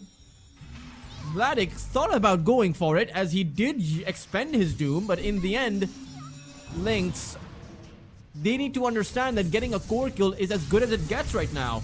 At least for as long as you're attempting those core kills right in the center of Spirit Academy and where they can teleport.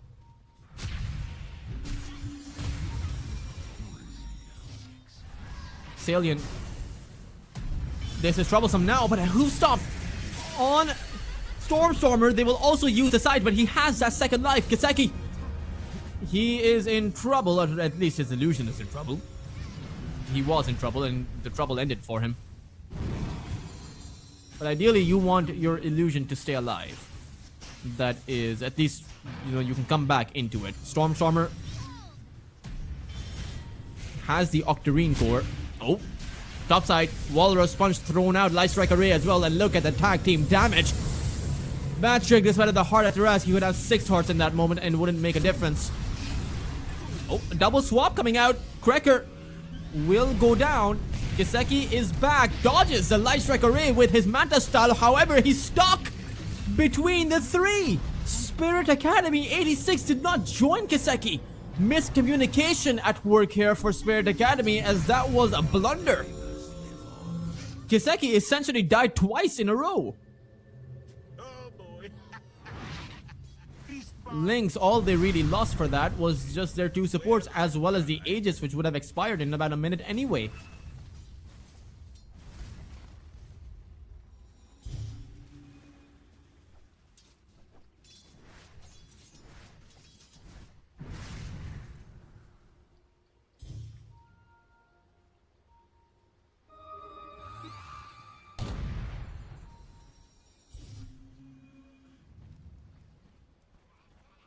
Vladik.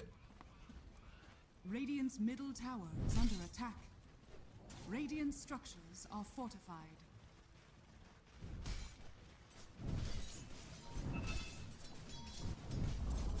Radiant's middle tower has fallen. Thinking about Are scanning. building up that Lincoln Sphere, possibly against the swap and against the Reaper's Sight. It's a decent enough item, but it's super easy to break. Salient could break it from a very far distance. Just use the Fate's Edict.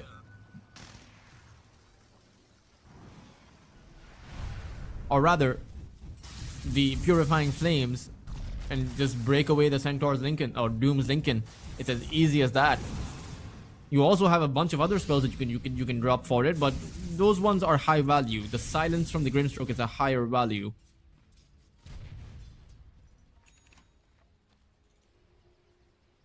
Eventually, in order to unlock the late game scenario successfully, Spirit Academy will have to build up a Scythe of Weiss. There's no other way to take out Stormstormer. In fact, in very few games do pucks ever feel so safe that they don't build up a Lincoln's or rather an Octarine or a BKB. And Stormstormer has neither one of those, simply because he doesn't feel threatened by Spirit Academy and their ability to catch him.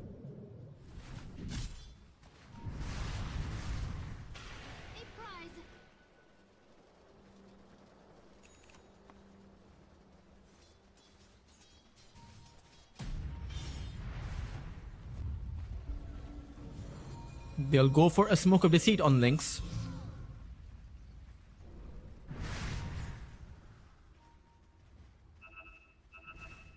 As 86.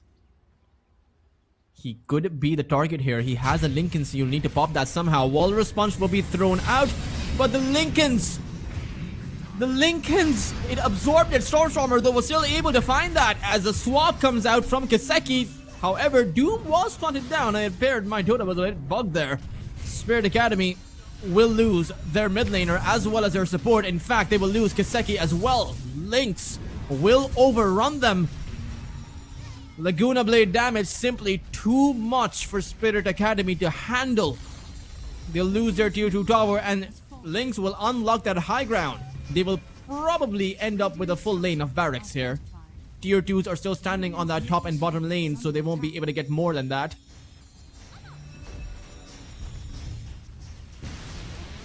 Radiant's middle tower. Igris. With the day, there's simply too much. Level 25 talent unlocked as well, so he will always be hitting for 150%. Especially considering that there are no BKBs on the other side. There is a Lotus that you can dispel away, but Lina has permanent spells, essentially. So you either have that BKB and you can avoid that 150 critical, or you don't build a BKB and you can't avoid it. Radiant's top tower is under attack.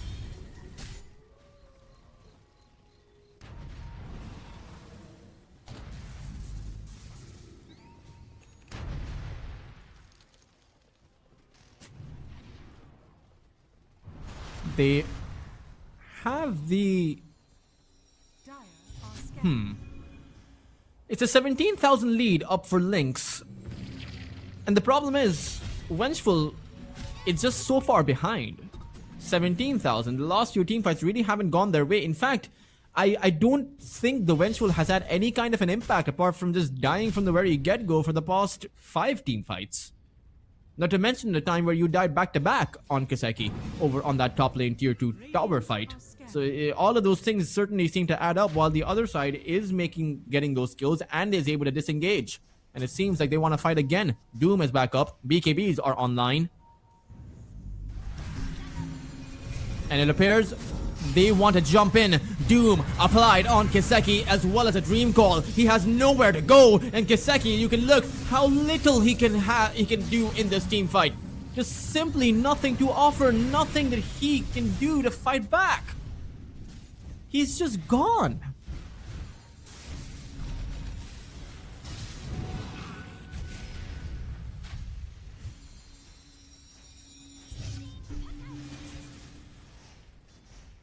Lynx. Radiant's bottom tower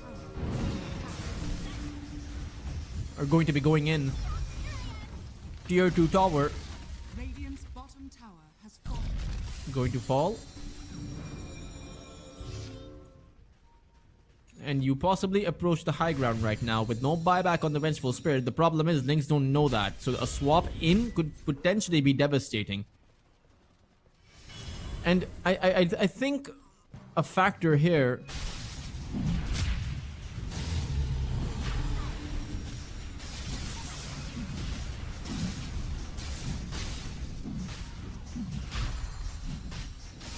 Roshan is also going to be collected. I think a factor here is the techies. The disarm means that the Vengeful can't really right click. But from what I can see, from what my eyes tell me or show me, is that Kiseki doesn't have the space to even right click. Like, he can barely get off 2 right clicks before he goes down. But Spirit Academy have been in this position time and time again. And once I've even seen them with a Vengeful Spirit, somehow, some way they're able to find a comeback. I think they found one against Syntax in season 39 with the very same way.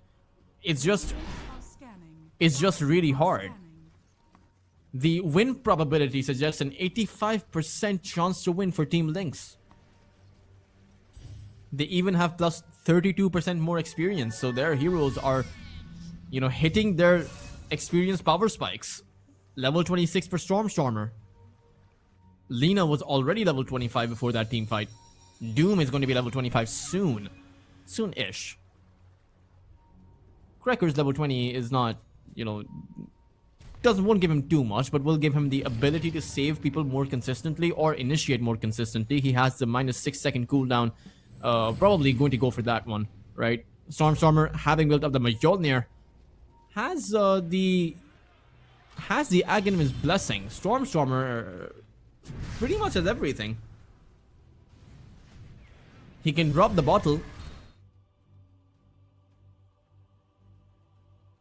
Could build up to a Shiva's Guard. Maybe actually just build a Daedalus and end the game, right? It's not really an item that we see all that much on the POC, but if you have an Aghanim Scepter, you can build up the right clicks very easily.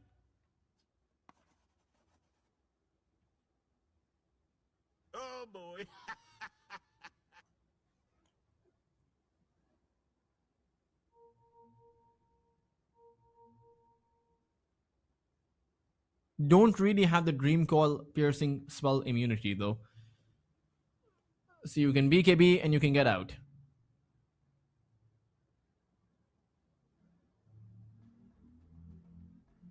Oh, crap!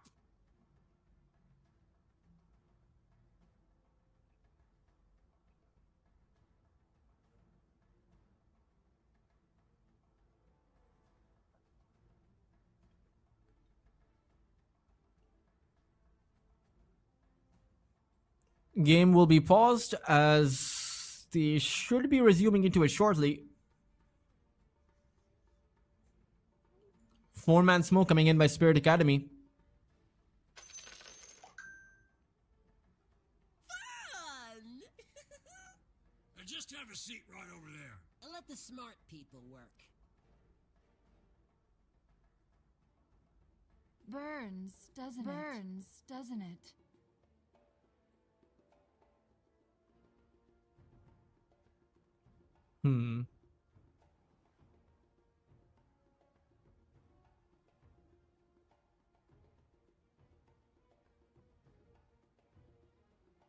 Are you okay?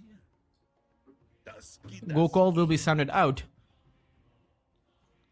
This is one of the more desperate smokes we've seen, right? It's similar to how Lynx were going for Smoke with Deceits in game number 2. If this works out, this could be big. If it doesn't work out, it could be devastating. Possibly the end of the game if it doesn't work out.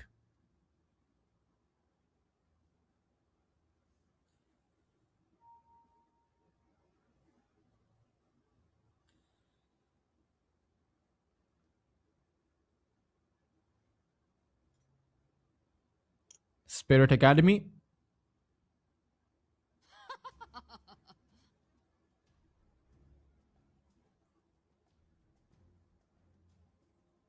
They can go whenever, because Vladik is ready and his team, of course. But they probably need a second or two to think about how they want to approach this smoke and what they need to do. And quite frankly, what they need to do is somehow make sure Kiseki doesn't have a target on his back, but he will every single team fight. Right, Stormstormer is going to disable their front line, and the Doom is going to target Kiseki. Those two things are certain, so how do you win the fight? Snowball save is also a factor, so somehow you have to disable that. It just feels like there's too much that you have to get done right, which makes it a super difficult execution of a team fight. And it really feels like Lynx have to make several mistakes in order for Spirit Academy to actually capitalize and win through that.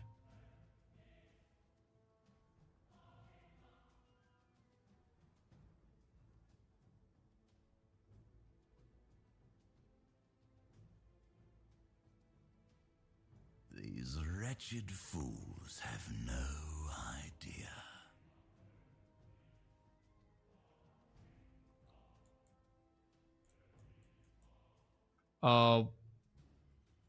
These wretched fools have no idea. Well, I tried. Roshan,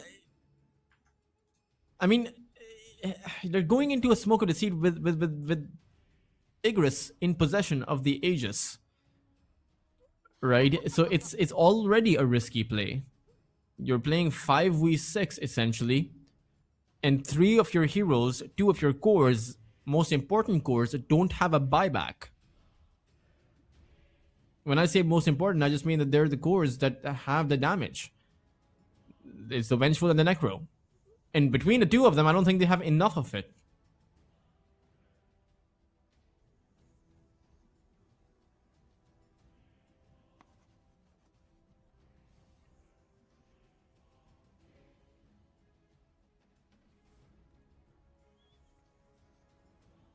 Go call will be sounded out and we will be resuming into the game. Let's see what kind of a move Spirit Academy have up their sleeve and whether they can pull out some rabbits out of their hats, Bottom tower is under or if they even have rabbits in there, or hats at this point.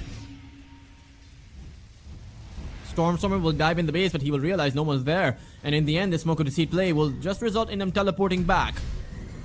Centaur will go for a hoof stomp as 86, he goes in as well. He's gonna get stunned up by the Light Strike array. Stormstormer jumps towards that backline, taking out Idor.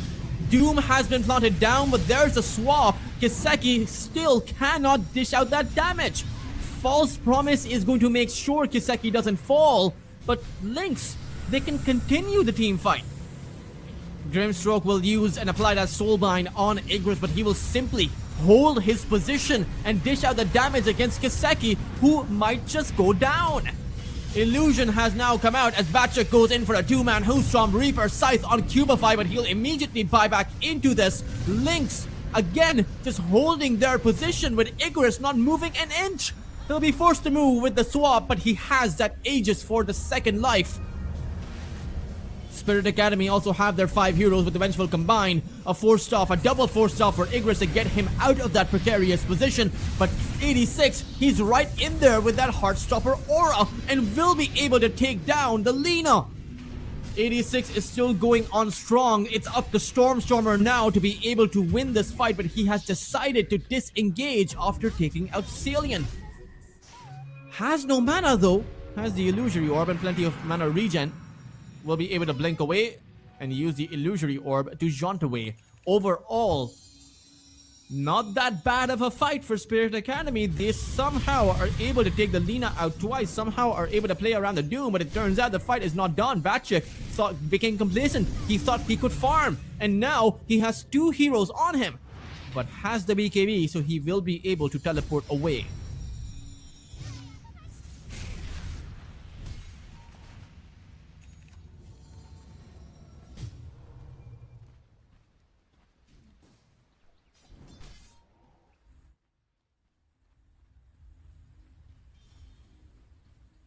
Kiseki needs the Hydra's Breath to enable his damage. Last fight, his position was pretty good. And for Lynx, they need a better way to approach that high ground. They must have realized by now that brute forcing their way through while the other side has all of their heroes up and alive is not the right idea. They need to approach it a bit, you know, in a bit clever, a bit more clever. They need to take someone down and then go high ground. Particularly as they must realize that there's no buyback on that Grimstroke if someone was keeping count. Take out the Grimstroke and it'll be a 4v5. And Stormstormer can take out that Grimstroke 100 to a 0 in less than 2 seconds from what we saw. He just needs to do that again.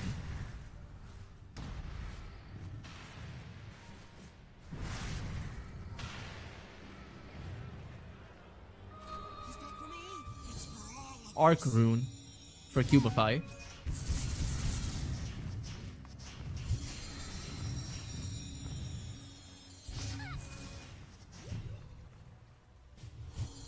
Vladik.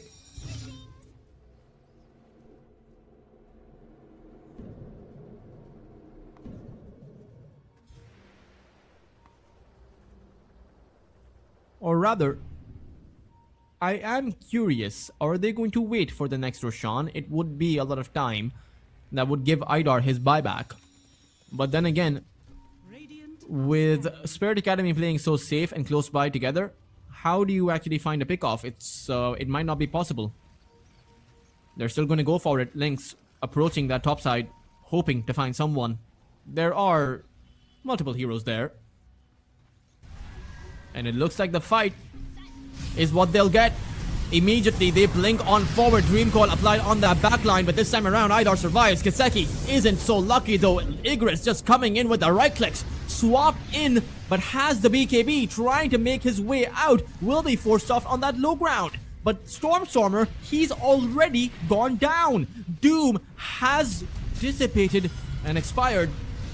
It's the techies who is going to get caught. Reaper's Sight planted down on him. Cubify will die. And for Lynx, again, this is how Spirit Academy find the comebacks. If you've watched any of their games, you would realize this. 10,000, 15,000, 20,000 disadvantages, doesn't matter.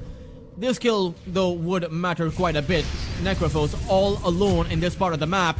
86 has a long way to go and has no teleport, will not be able to make it anywhere. Igris will be able to pick up the kill, down for about 100 seconds, has a buyback, And right now, Lynx should be looking to force that buyback out. They are teleporting towards that top side. Can take out Kiseki's illusion. But Patrick, he's waiting. He will drop down a 2-man hoof stomp. And Igris is very low. He'll end up going down instead.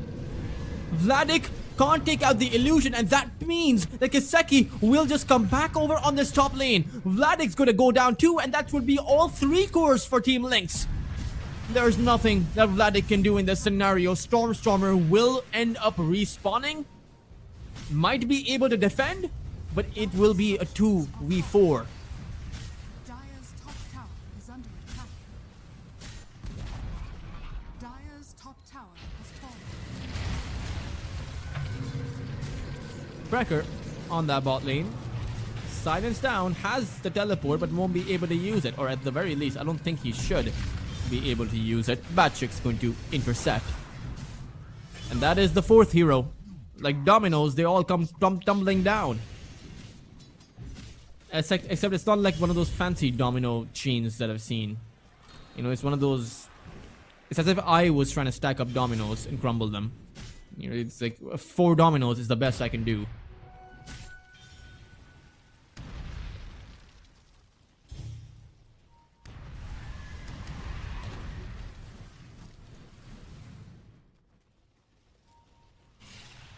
Dire's middle tower is under attack.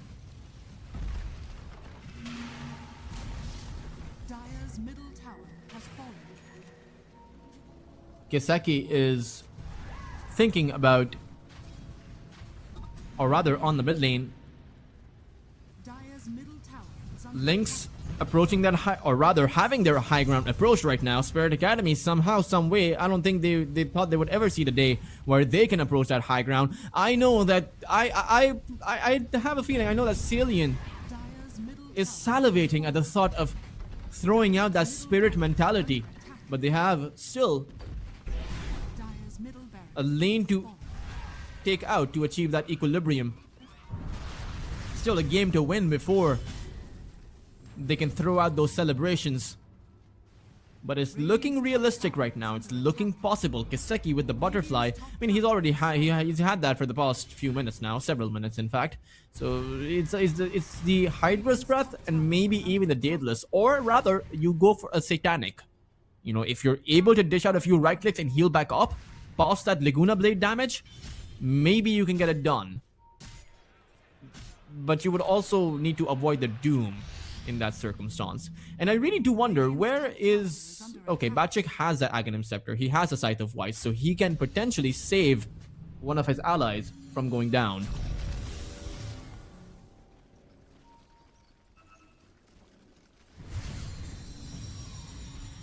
Looks like a team fight is going to start. Or rather, it's already started, but it's not looking too good for Team Lynx. They will instantly melt on Cracker and Vladik. They'll buy back immediately as Igris is taking in too much damage. Reaper Scythe is not going to take him out, but he can't trade against Kiseki. Lynx have gone for all of the buybacks that they can. Cubify is going to be the last potential casualty of this entire fight. In fact, no, he'll have the Glimmer Cape and the Regen Rune. Turns out the fight is still going on in the triangle. Cracker hexed up by Batchick and will be taken out for about 100 seconds. Has no buyback. Dire's bottom tower is under attack. They are coming back into this team fight. Stormstormer throws out his Dream Call. Cubify goes in with the blast off, and they will take out 86 as well as Kiseki. 86 will immediately buy back into the fight. As Igris, he's still plenty healthy, but needs to be careful. Reaper Scythe might just be there coming in from 86. However, right now they're trying to right-click him down. They've gone all in, so they need to make it work. They will be able to take down Igris as he's down for about 100 seconds and doesn't have a buyback. He doesn't have a buyback. Stormstormer needs to hold them off right now, but he's gone back to the fountain. Lynx will not pursue further. And for Spirit Academy, they desperately need this Aegis in order to make these hasty buybacks work out.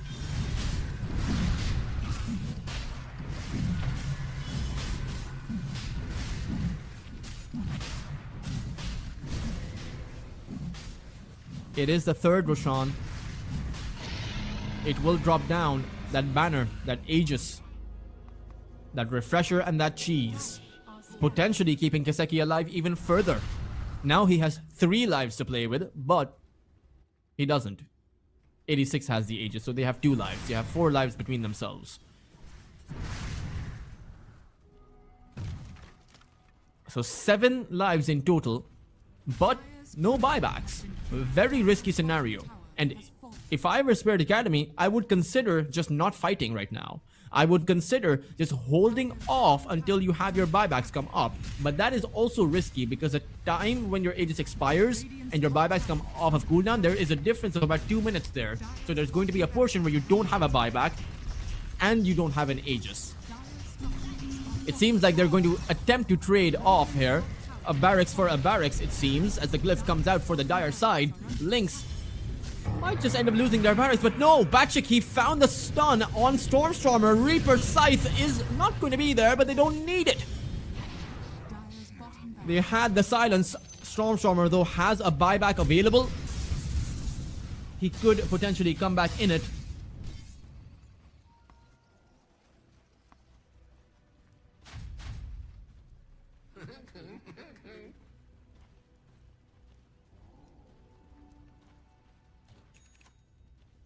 Radiant are scanning.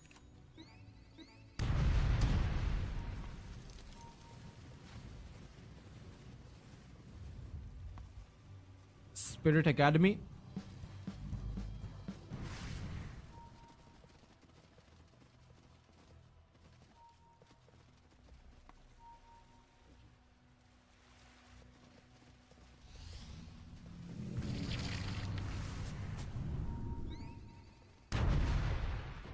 They are thinking about going up that high ground. Still 3 minutes on that Aegis, and you have a double Reaper Scythe. With the Soulbind, you might even have 4 Reaper Scythes. You know, use one of the Reaper Scythe, even if they're not low, refresh and use the another one. But Lynx, they will go in towards Kiseki. However, Workhorse is right there. There's that double Reaper Scythe. It hasn't really found anyone apart from the Tusks, as Stormstormer has bought back into it. Another Reaper Scythe, but it whiffs. Vladik will still fall, though, down for about 120 seconds. Dead without a buyback. Igris does have a buyback on his hero, but he needs to be careful of the swap. Gets swapped in as Batchik ends up with a 2-man hoof stomp. Igris immediately buys back into this, but it is a 3v4. Kiseki, his illusion is still alive. So even though he doesn't have a buyback, he can still participate. You need to be really careful about this. Not a single hero on Lynx has a buyback available. Stormstormer will go in for a Dream Coil once more. Somehow, desperately trying to hold Spirit Academy back from ending this game. Dire's middle tower is under attack. It's still not over as a 3-man blast off comes out. Plenty of damage available, but Igris was hit by the Scythe of Voice and now swapped in on Cubify. He will go down 2v4, or rather a 2v5, as you still have that vengeful spirit. Dream Coil is available once more. However, there's a hoof stomp on the Lina. Igris is in trouble. Deathfall's coming in from afar. It's not going to be long until the Reaper Scythe is up, as Igris is potentially going to die outside of the fountain. GG will be called by Cracker as Team Lynx. Somehow, they dropped the game despite of having a 25 to 30,000 net worth advantage. And that is time and time again what Spirit Academy have called upon as the Spirit mentality. That is what time and time again they do to several teams out there against Syntax, against Lynx now, against nearly each and every single contender. They might have actually found that exact same thing, that what they just displayed back potential yesterday. It truly was a phenomenal comeback. Kiseki found the impact. After all, once he made that BKB, he was able to readjust in his positioning. 86 was able to readjust in how they were approaching those team fights. And I mean, for Team Lynx, it is a brutal loss, especially since this is, I believe, Stormstormer's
like Team Spirit Academy's last season run at European Pro League season 39 was kind of memorable to anyone. But yeah, as the Tiny gets picked up for pick 18, we are still missing something for Stormer. They ban out his Invoker, as is the signature for most of them. Although I'm quite not sure. I didn't really talk about this either with Mobe or Copy. Stormer, I don't think he enjoys the Tinies that much. I could check his profile in general to try and get a better sense of what his hero priorities are. But I know I've known him more, like, okay, throughout this season he's played 5 Tinies overall, won 3 of those games, but I usually prefer him more on his Puck or the Invoker, as the ban suggests. Even the Ember Spirit would be on a higher priority. They go for the Zeus instead. Noob will address that on the other hand. As Jing looks like he'll be the one staying so far. But on our official list, he's not the main player of the lineup.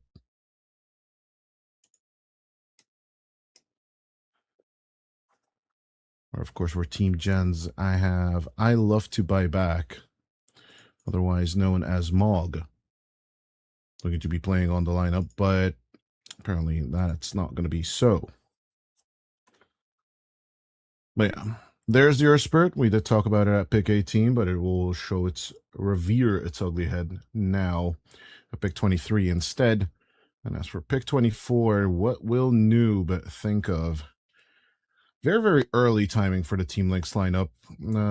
Generally, I'd say at minute 28, you want to have that Echo Blink. Shadow Blade is a good question, but it does shut down the Axe, so I don't think it's that bad of an idea. You're putting the Snapfire in the support position.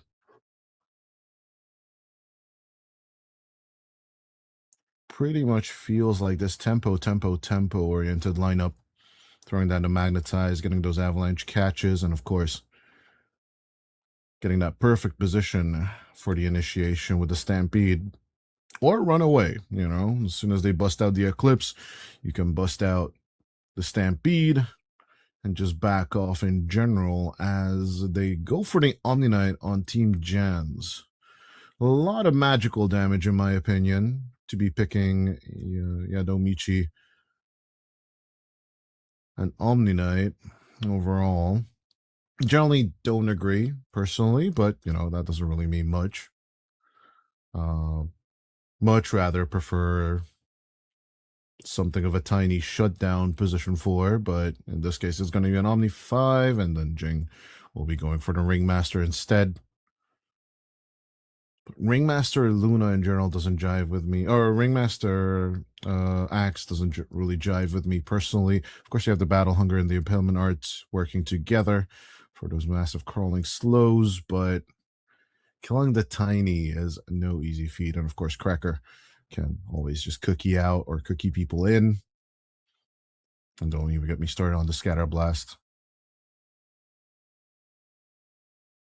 Generally, I'd say I would favor the Lynx lineup if it would come to me because of the Omni-Knight pick.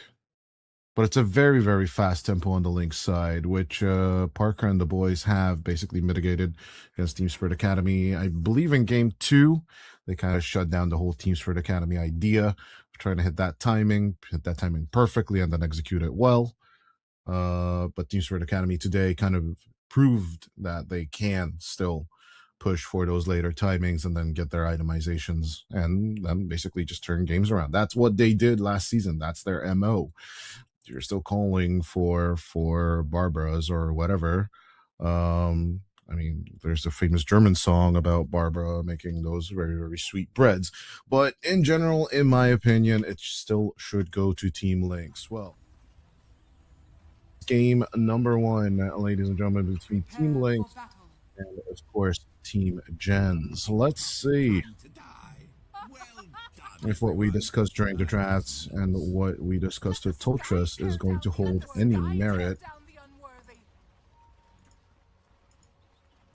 I won't eat As we have smoke gathering on the triangle, and we have smoke gathering on the river, actually, for the link side of things.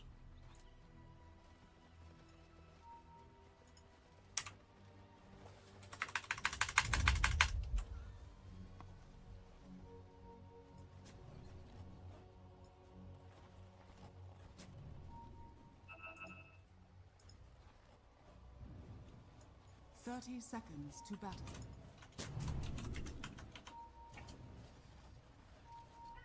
Bit of a swift around. Switch over coming in from Team Gens. So go for the aggressive approach.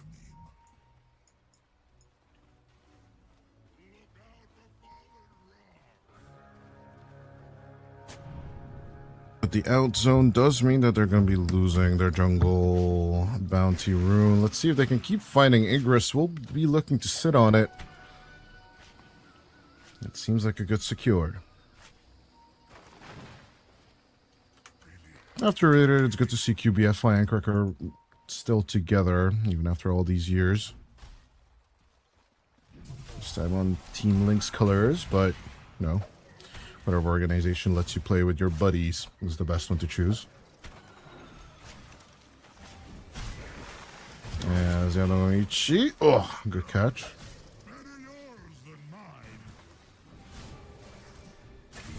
So going to be first blood on the Omni Knight, as kind of predicted, I guess, with QBFY also falling as collateral. Cracker could be next here, as Gens secure a double kill on the axe.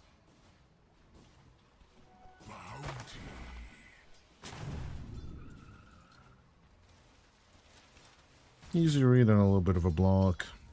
Holds out on the couriers as well.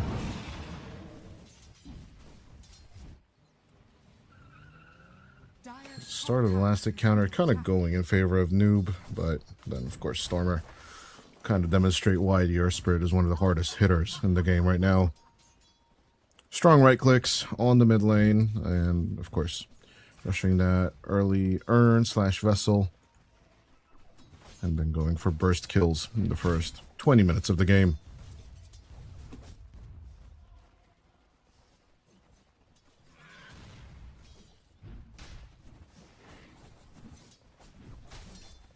On bottom, we're going to really talk about it, but the Luna versus Centaur matchup is a little bit Luna favored, so to say, but I think there are still kill opportunities onto Yandomichi down the laning stage, where he'll just overextend, and no matter how much he tries with the purification and other survivability abilities, he's not looking at a long and healthy stay on the bottom lane. He's already low already, as we just talked about it. There's the Bramble catch and the double edge. An easy execution on the Omni Knight. Wow, it's like this guy can see the future, or he's been playing 15,000 hours of Dota. Choose your poison. To be fair, let's just be fair. About like 12,000 hours of that Dota was basically watching the game. They can't even watch the game anymore, so why'd I even have the game open? Other than broadcasting, as there goes the Avalanche. Good double block. Could potentially save Cracker, but we did talk about this. As long as there's a vision on the Grandma, there could be easy kills on her, as well as the even... Ooh! That Tame the Beast will tame the neutral creeps to actually deny Cracker here. One way or the other, Grandma's gonna be killed. But a nice deny.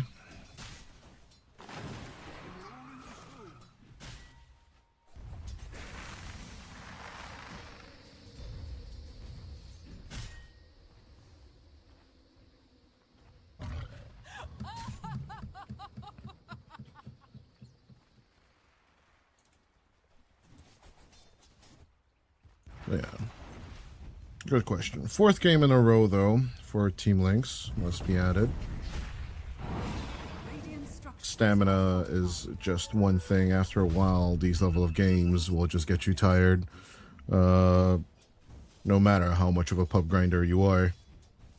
these levels are just a little bit different and more tiresome than your average game of Dota. Dire's middle tower If you don't believe me, just join some amateur tournaments on the mid lane. We do have Noob getting caught, and the Lina will be burned. Dire's top tower is under attack.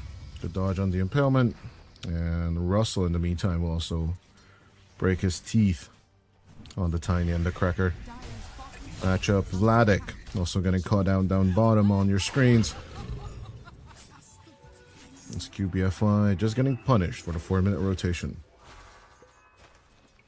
Nice funhouse mirror dodge. Radiant are scanning.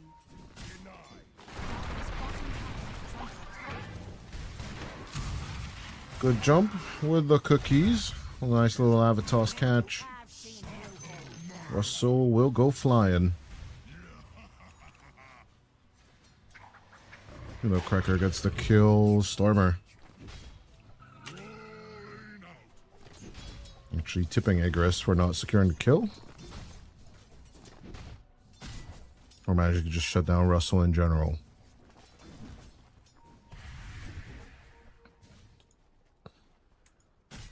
As someone who's known players who've played against Russell, it's no easy feat deleting the dude, but apparently getting hit killed twice in a row will get you a tip from Stormstormer himself.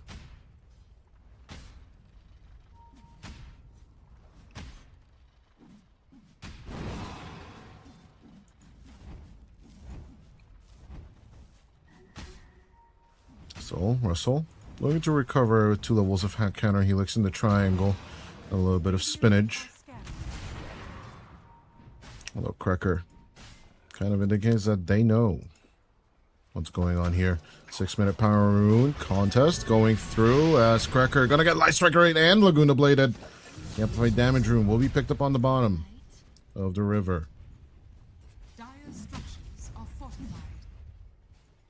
Tempers are rising as both teams are heading into a mid-game that feels a little bit uncertain with a tiny net worth lead. Pretty dominant for an early laning stage. Although it must be said, Russell was shut down for this one. But neither Stormstormer or Vladik had as much success, though, on their respective lanes. And that could be a problem down the road.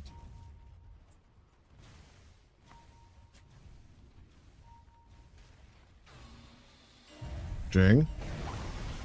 Nice little catch. Cookie on the over. And of course, Jing will be dying with ease.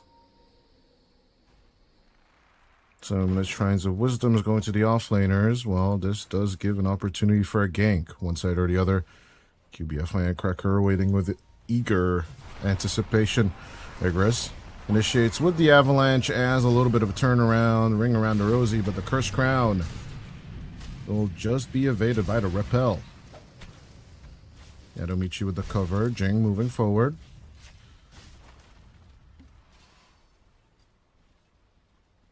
But the chase will be short-lived.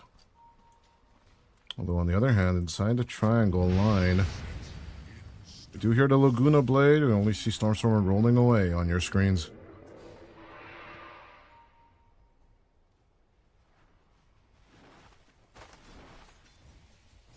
But Stormer, having not leveled Magnetized just yet, I don't think this is a time for a team fight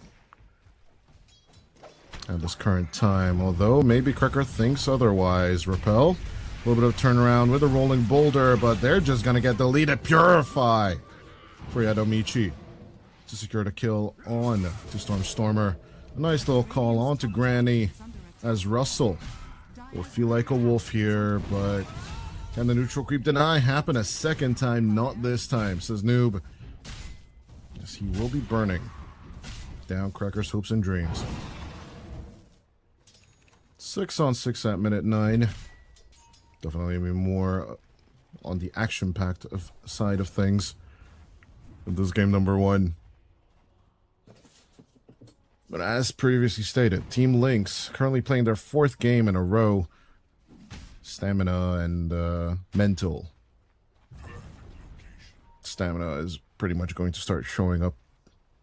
They can be baited into mistakes, is what I'm trying to say. The more tired you are, the more mistakes you'll make anyway. That just tends to become a habit throughout the night for Dota players.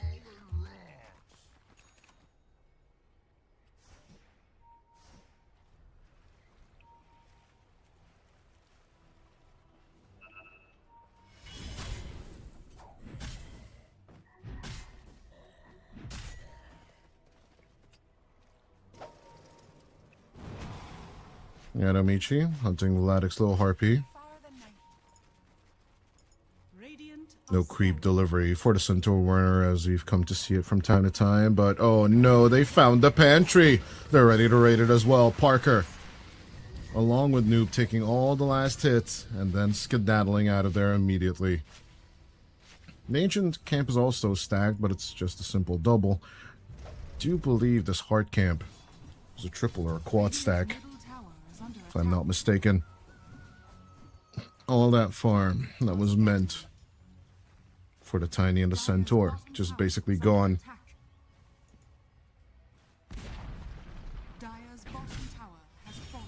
Meanwhile, Parker. I think one of the reasons why BSJ kind of mentions the Luna on the same level of pushing powered as the TB. So currently you can see it's just a Yasha on Parker right now, and the Luna already. Not just having shoved the lane, but having taken the tower already at minute 11. This is just basically gonna take over this whole triangle space all to themselves. Basically force the Centaur Warner to get generally out of this lane. No more creep skipping, no more shenanigans.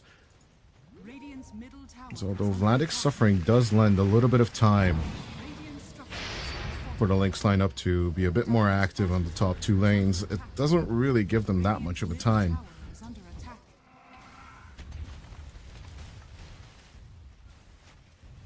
The tier 1s on the mid lane and the top lane are still at more than half HP. Of course, this top one might just fall now with the help of the siege creep. But I highly don't believe that Lynx can basically take over the enemy triangle with as much confidence as Team Gens did.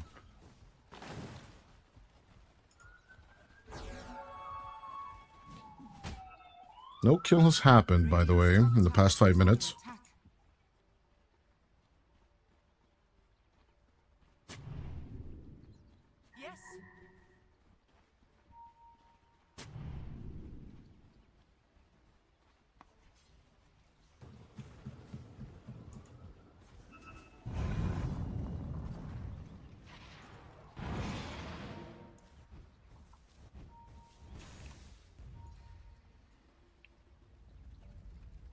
Yeah, clearly the most important thing, right? If you're playing a series one after the other, highly don't recommend, by the way. Blame your manager if your schedule is like that. But overall, you're still thinking of the enemy as one entity. You do gotta realize that you're facing off another team, another level of team in this case, and it's hard to deny that when it comes to Team Spirit Academy versus Team Gen Z, Team Gens is just on a whole different level with the fact that they have Parker and Noob and Russell. Don't get me wrong, Adamichi and Jing have proven themselves yesterday to be effective supports. But overall, just basically not having these star level of players. As for example, the former offlaner of Nemiga Galaxy and, of course, Parker. They were so scandalous backgrounds. Still doesn't really matter as long as you get them kills. As Russell will go for it, they'll find Stormer. And the former entity mid laner will be falling to Russell and Noob. Great blink reveal from Russell, by the way. Just hiding it for an important target. And now Parker, wanting his pound of flesh, will move back into the triangle once again. Lynx doing their best to be avoidant as much as possible.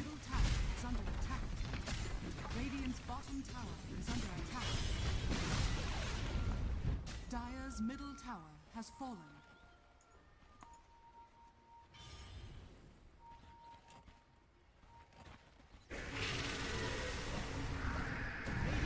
Fourteen minutes into play, Mortimer's Kisses starting to fly out all onto the mid. Nuba and Omichi will fall victims. Guardian Angel not even leveled for a reason in this case.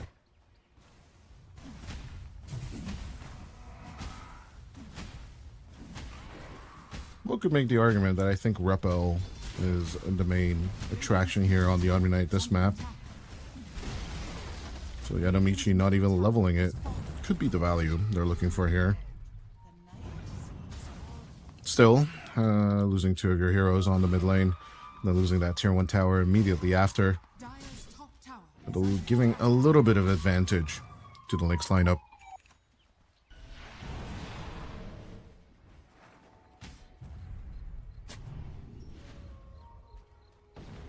I can definitely confirm Team Gens are not happy with the current status of the game. Sure, Parker's first on the net worth, but having to go into team fights this early, it's not what you want with the Luna. You'd want that extra 3 more minutes of farm, as the call will be a little bit off the mark, coming out from Russell. The Impalement Arts is not. top tower is under attack. Good with Dagger 1, good with Dagger 2. Cracker kind of outzone, but Stormer moves in. Goes down to Magnetize along with a Vessel, but here comes the Eclipse, and of course, the beams from the moon are gonna massacre you. Or at least Stormer. A lot of much ado for just one kill ado, but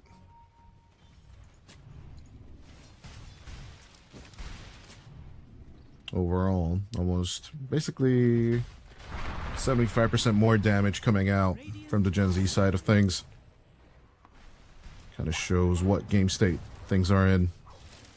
Although Parker doesn't mess about. They've already moved down onto the bottom lane, start farming in the jungle as well. With Vladik's creep, trying to cut off as much as possible.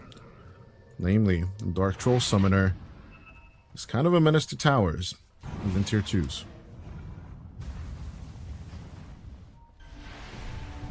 Parker good find onto the creep, but on the mid lane, an even better find on Cracker. Nice escape attempt coming out from the Grandma, but that's the problem with Grandma, is they're a little bit slow. Dire's middle tower is under attack. Kind of first time I've heard that voice line or reaction line from the Ringmaster. Maybe he learned it from Jenkins in general. Yeah, Vladik still having not lost his creep. Just trying to keep the Dark Troll Summoner alive as best he can. Switch over to Hellbear Smasher instead. Part already done on Vladik. He wants to be active in fights, giving us that impression, but he will need the blink to be as aggressive as possible. I have to say, Lynx holding on to tier 2s though, the last tier 1 though, up on the top lane, could be value that they're just holding on to. Don't know when, but it will be happening that Team Gens will just start moving in, try and take over the area. Though they might just be content controlling the bottom jungle, and basically ensuring that there's no Roche steal going on or Roche control going on. 18-minute power rune will be on the bottom of the river. Stormer will gladly take it.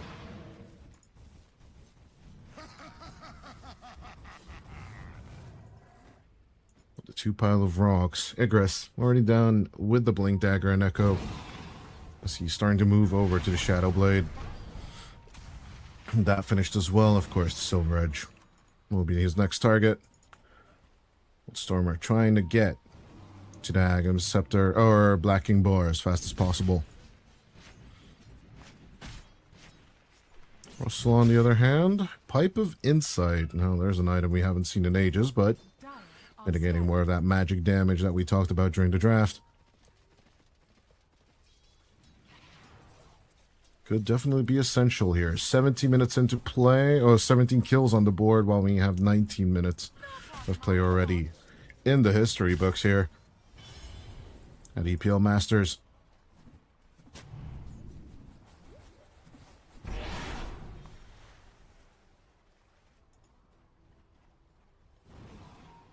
cut through jungle. Plane is being scribed on the map.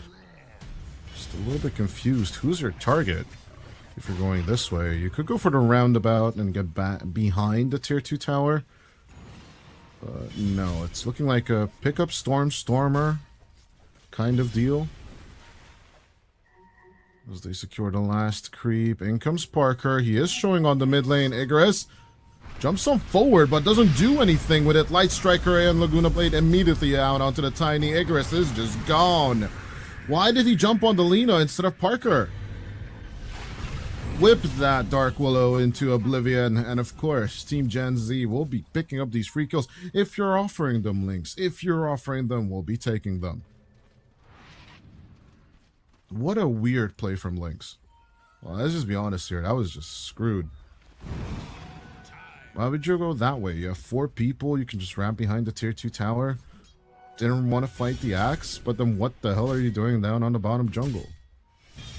Wrap to triangle. Wrap to pre-Roshan territory. It's just a bad choice all around. Or prepare for Tormentor. I don't know. In general, that mid lane play felt kind of saucy Baka. Oh, sassy for sure, but Baka immediately is Parker. Gonna get grabbed on the top of that twin gate. Can they keep him there is rather the question. Adomichi and Russell coming through. Good with the call. In goes the Light Striker, right? And, of course, a Laguna Blade to finish off Igris as well. 2 piles of rocks will be put down into rubble. In goes the Centaur Warner as soon as they get the axe. That's their consolation prize. They're not getting anything else. As Parker, I don't think, is willing to let go of the Centaur Warrunner. The Scotty is there. Your heart does nothing. And a team wipe for Team Gens. Kind of indicates to them, yeah? They are the more rested, they are the more fresh team. Team Spirit Academy also went into this weird mentality of just playing 2 series.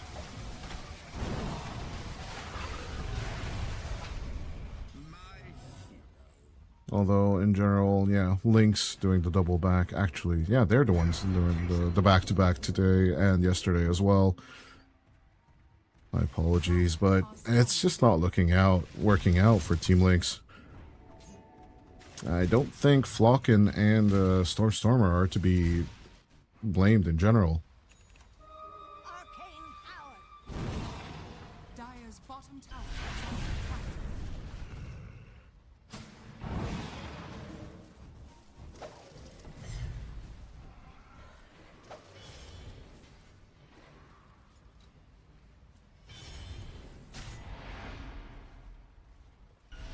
As good catch onto Vladik.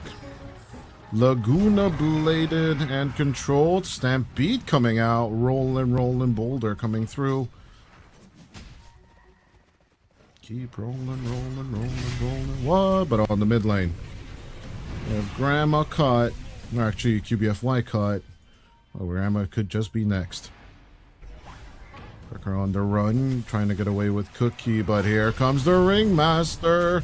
Battle Hunger and Impairment Arts slowed to a crawl and dunked on by Russell. Double kill once more for the axe. Roche territory secured, and of course Tormentor deleted everything. Going in way of Team Gens. And mostly from the back of just Russell and Noob. Of course, good old Jing. Just basically playing it to the maximum.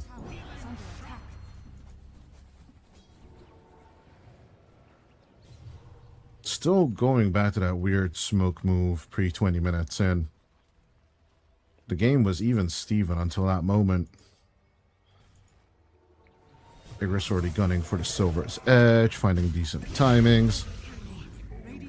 Now this is just basically the cherry on top of that boat. Or that steam machine. Basically Team Gens are riding towards the end of the mid game and into the late game. Gaben immediately giving them an 88% of a win probability. He was believing in the Radiant before that as well. As against Stampede, needing to be used defensively. It's just not boding well for Lynx in general.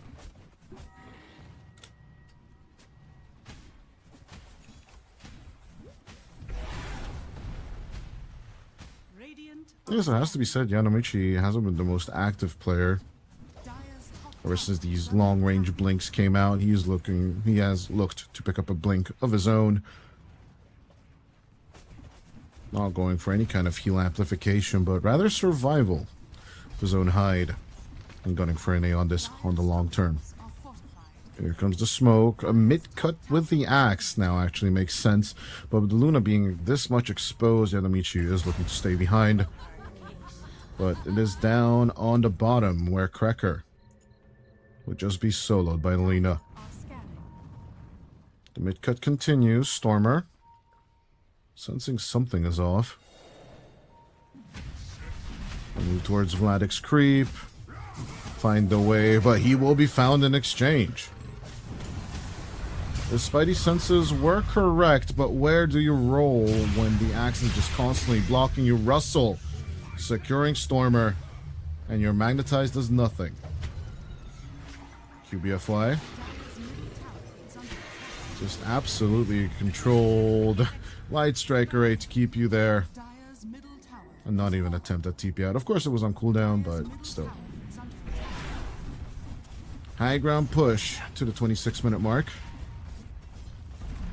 And despite Igris having had 6 to 8 minutes since he's finished the Shadow Blade, you haven't really seen much progress in the itemization of the Tiny, along with Vladik, who ever since the early Hard and Blink hasn't really been able to join any kind of fights. Sacrificing the mid-racks, and Parker keeps on rolling with the punches. Doesn't really seem like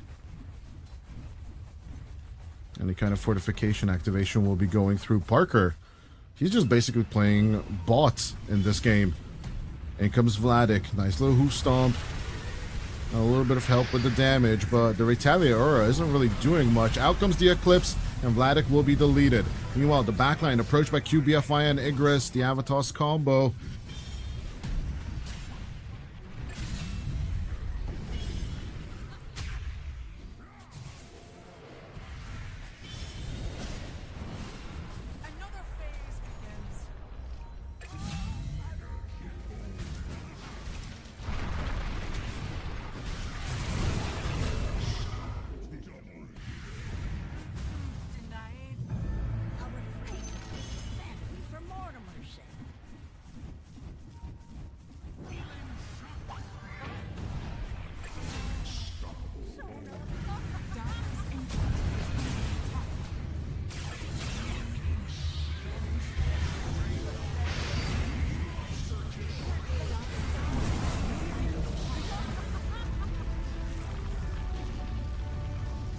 One in 28 minutes. Dear audience, this is just the Parker effect, is all I can tell you. This Luna massively tempoed, and not only did they achieve what they wanted to do in this game, they I still want to say it was handed to them.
But even with the high win rates that Parker dips into, he will go back to the ye old trustworthy Luna.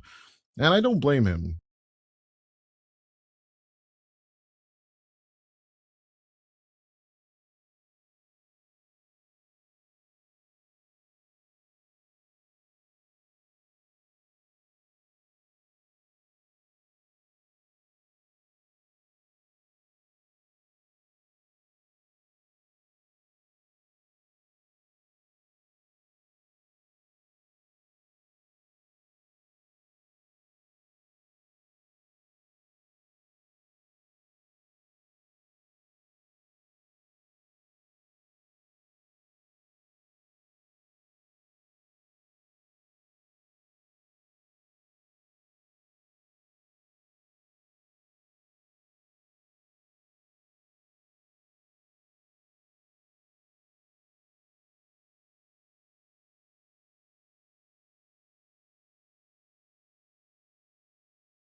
Clinks.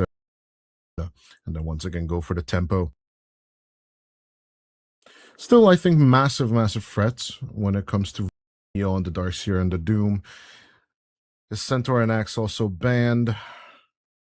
Was about to say Centaur, I'm not gonna lie, but since that is gone, I'm wondering, is it time for the Vladic Enigma, pick 24? That would be an interesting choice, obviously.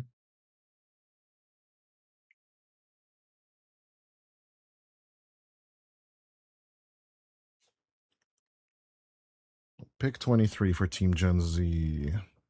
Ringmaster's still available. I think it's the obvious choice for Jing. If it ain't broken, why fix it? Also, the magic resistance inside the box is really comfortable against the techies. And of course, the damage resistance against the Clinks as arrows. They go for the aggression instead and pick up the Snapfire for the Mortimer's Geeses. Giving the slight availability of putting the Snapfire mid in the Lina position 4, but I don't personally think it's something you want to play. Lina is more than comfortable with playing the Invoker lane, in my opinion, although your stacks can be destroyed by the Tornado. The Fiery Soul stacks, I mean. So that could be annoying, but in general, I think you're fine. Playing the Lina into the Invoker, I think EWC has kind of proven that to us, that the Lina is the more stable mid laner out of the two. Invoker's still extremely passive in those other terms. As Team Lynx want to go on the hunt, we'll pick up the Slardar for Vladic. Not so sure I agree with the choices done by Team Lynx.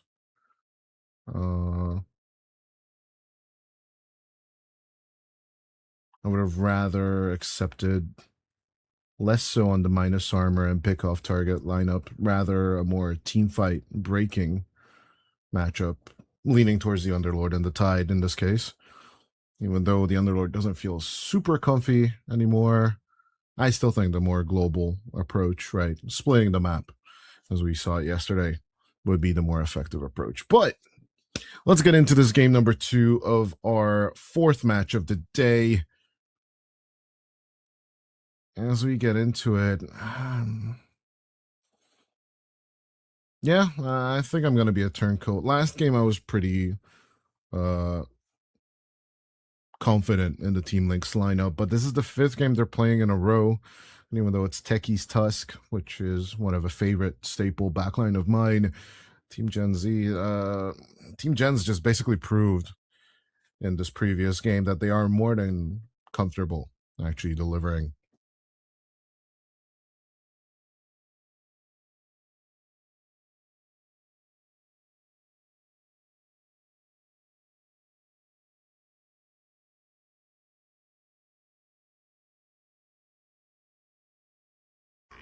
Job's done before you know it. Job's done before you know it. Gotcha.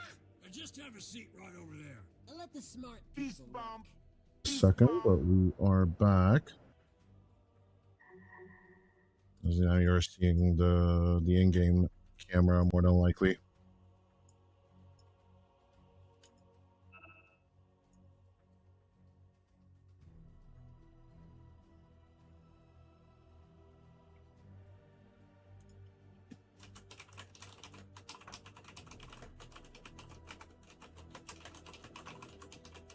Oh boy.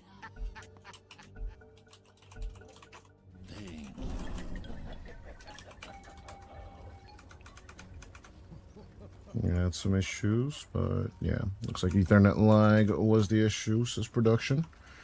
But we are here before anything good happened. Why,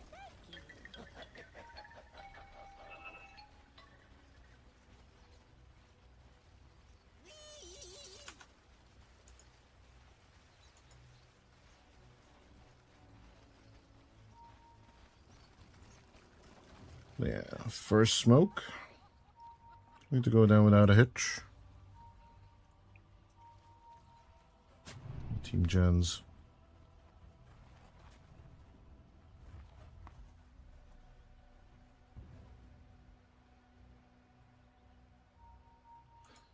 Actually think about the Slardar Luna lane. How much would I enjoy that lane if I'd still be playing carry? 30 seconds to battle. Keeping your distance away from the Slardar with a possible Techie's bomb in your face doesn't seem super comfortable, but I'm pretty sure Yadomichi can do a little bit of cog blocking. Just keep the fish away from you.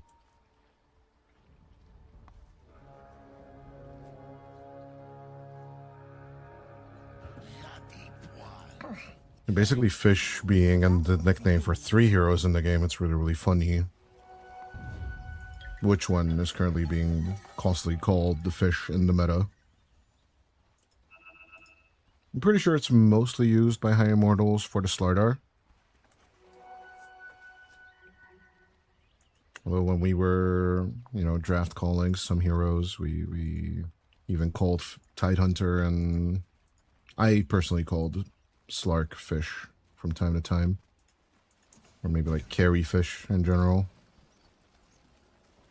Well, now that he's been coming out on the mid lane from time to time, maybe Nico baby and his rise with Bulgarian lineup could be funny at ENC later on down the line the year.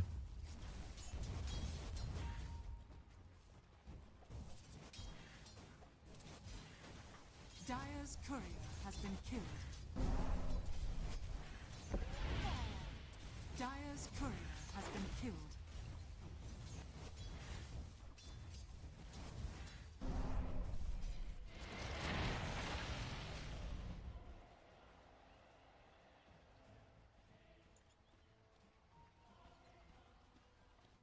It looks like the technical issues are continuing on the player side of things. Hopefully you guys are not experiencing any of that. Just have a seat right over there. let the smart people work.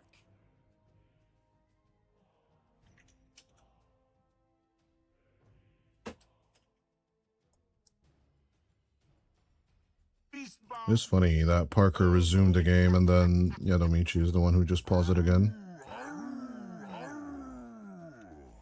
And then it's Parker who disconnects. Okay, okay. Interesting.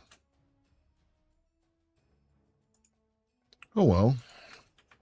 In other terms, though, if you look at Parker's stats in general, this is his 11th Luna game of the year. And he's won 8 of the 10 games played so far. So this is going to be his 9th win, or is this going to be his 3rd loss? That's the question we're asking ourselves right now. The Templar was right there for pick 18, I'm not gonna lie. And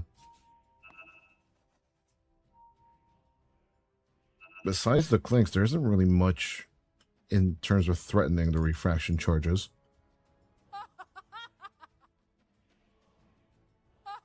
There isn't really much dot damage in general on the Clinks, the burning arrows, or generally searing arrows are only dot damage in overall, so even though they will break the refraction charges, I think a Templar would have had a decent time here.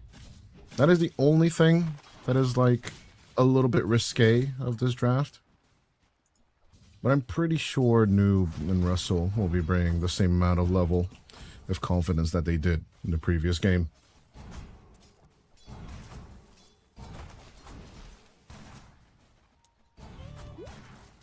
QBFI messing up the jump up top while we are watching bottom. A load of shotgun to the face. Jing is just showing a bit of care.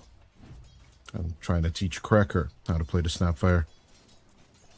This is a great separation and creep skip, by the way, from both Jing and Russell. Not letting the Clinks get close, even though at level 2 he will go for the Death Pact. He's just not having the opportunity to pick up the boars in either shape or form. Eventually he will get one, as on the mid lane, Stormer. Trying to just lower the HP of Noob.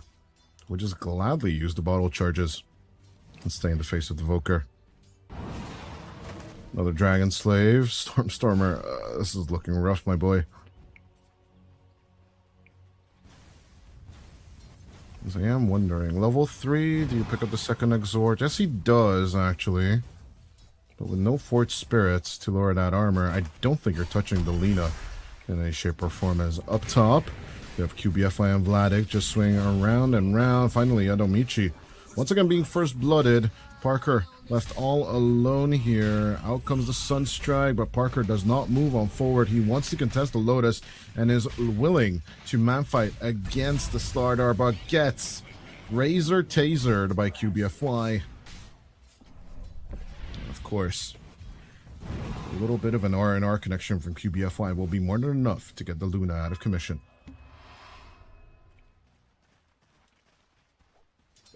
Double death on the safe lane here, and of course with the Lotus picked up, Vladik will feel a little bit more comfy. So Vladik rotating down his items. Just looking to heal back a bit more than usual, and with a full salve coming in as well. He's going to be trying to be full HP and then jump the wave as fast as possible, but the salve could be cut short by Yadomichi. Good on that approach at least.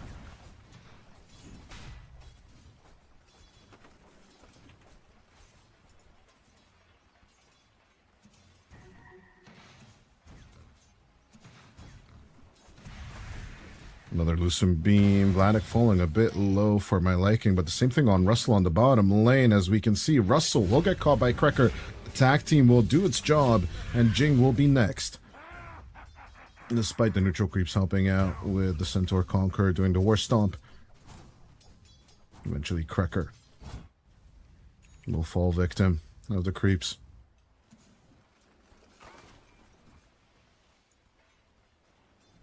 Well, I guess the tower in general, but overall with a 4-1 Lynx. A glimmer of light at the end of the tunnel, question mark? A few kills will give you a little bit of XP, and a little bit of XP can take you a long way.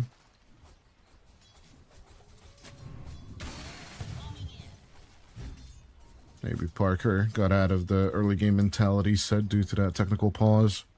So yeah, it's in their face. You will never know at the end of the day, but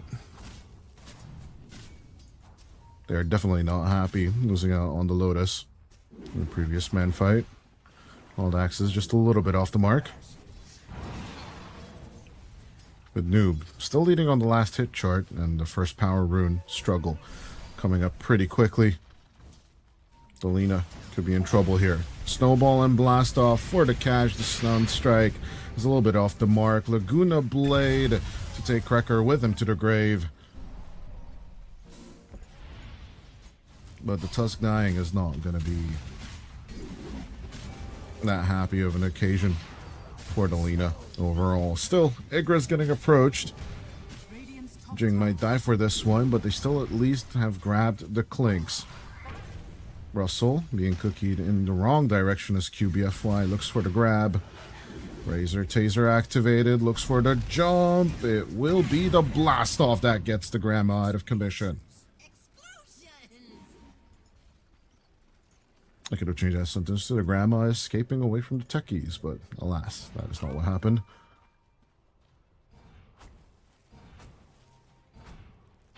Radiant are scanning. Russell being grabbed. Easy kill onto the Beastmaster.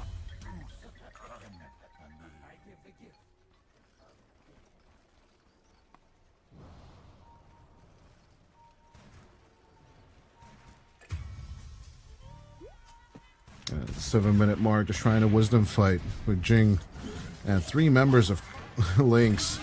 Isn't going to be working out that well for the grandma. QBFY and Cracker could be getting closer to that level 6 in just about a minute. Could be massively beneficial here with Yanomichi still being level 4. And the same thing for Cracker. He's trying to wisdom losses. Could be detrimental in the long run. But still, Parker in first place, followed by Noob next. But Russell going down once again to the 3-man of Cracker, QBFY, and Igris.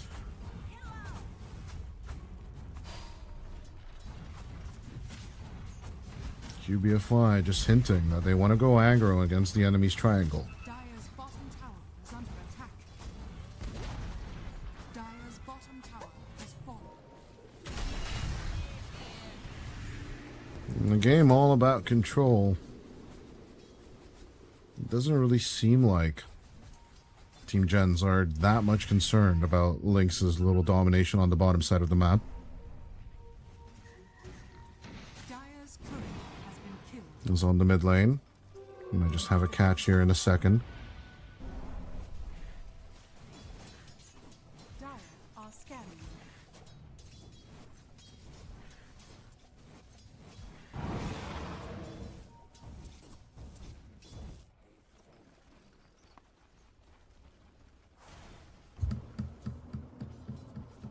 Dire's top tower is under attack.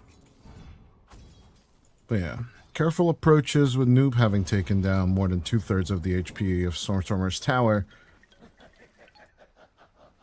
I'm just anxiously waiting which tier 1 is the next one to fall. With Parker's camera still just showing a red screen. Not really sure if production's mad about that, or is that an admin job, but Are scanning. Dire's I'm basically not getting, whatchamacallit, hired to pay attention to that in general. What I'm getting hired to pay attention to is this cog block. Once again, coming out, this time from Yadomichi. Radiant's As long as the 3-man hammer doesn't fall on top of the Luna,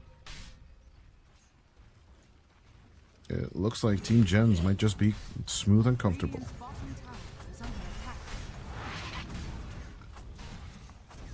The Gaben graph, by the way, having been biased towards Team Lynx.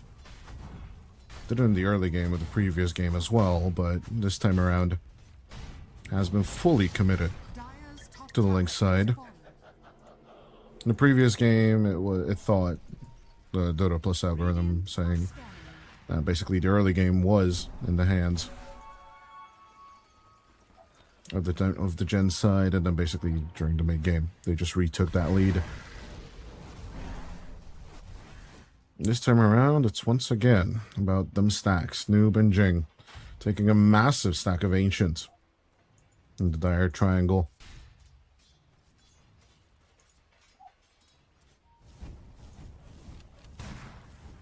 As you can now see it on camera, it was basically twice this size when they started. But them creeps aren't really going to be living for long. Nice Parker. Moving over to the Yasha pretty quickly. Under attack. Switching the slippers off. Never fully actually completes a Wraith Band in general. Just slippers of agility, one circlet. And now he's already selling one of the slippers. But here comes the approach. Good with the blast off. Reacting with the eclipse, but Parker and Adomichi are just gone. Overstaying their welcome on the top side of the map. Radiant's bottom tower is under attack.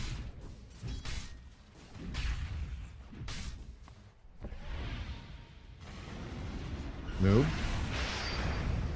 Gonna disrupt the meme hammer play of the Invoker. And of course, taking out the Fort Spirits will be essential to dive the Lina. Nope. Not surviving the onslaught as Vladik jumps in to disrupt the Grandma. Yadomichi coming through. As the Clockwork gets a corrosive haze, I guess the Tin Man is rusting. No hookshot available either, so the chase is pointless as Parker. Yeah, no, that's not the right move. No matter how you look at it. Once you saw Russell and Yadomichi putting your carry out in the middle like that, especially with Vladik having the blink, is just an unmitigated disaster as Russell gonna get burnt down. Mistakes on mistakes on mistakes are being stacked up right now by the Team Gen side. And Lynx, well, so far the way they got into even series was by winning the first game of each of their series. This might be the first time they can turn a series around. Dire's top tower is under attack.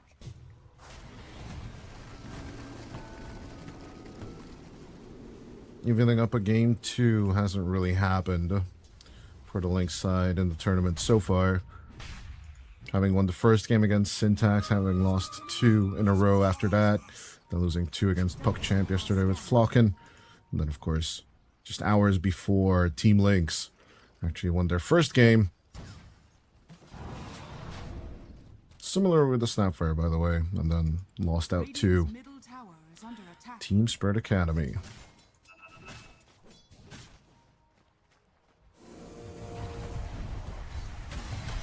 Well, out comes the Eclipse. A nice little catch onto Vladik. Parker and the boys showing signs of life. Team Gens. Could this be the first turnaround where they don't have the Grandma and can actually get the W? Radiant are scanning. Radiant's bottom tower is under attack.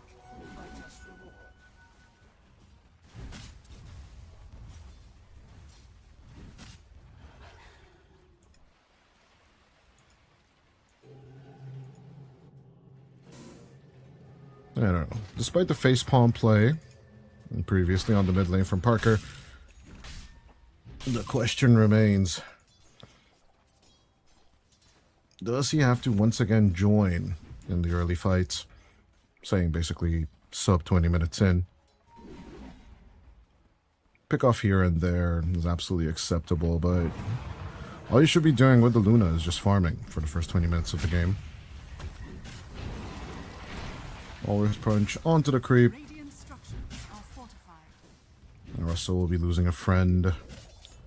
Thus, Cracker single-handedly forcing out the defense and a retreat from the Team Gen side.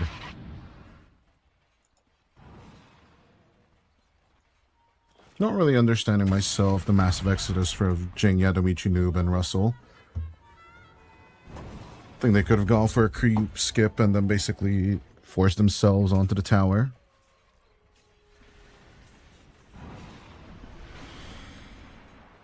But it is what it is. Who am I to judge? As Yadomichi and Jing on the hunt for Stormer. Well, at least he has this former jungling position. Stormer has many invokers. Post-Meme Hammer has finished the Boots of Travel, but is not going for the Shard just yet. He's straight up gunning for the Octarine Core. Astrune activated by Noob as they are looking for the hunt. They will Primal Roar the Tusk. If they get QBFY out of commission, Jing raised into the air by Stormer. The Boots of Travel proving to be an effective rotation tool.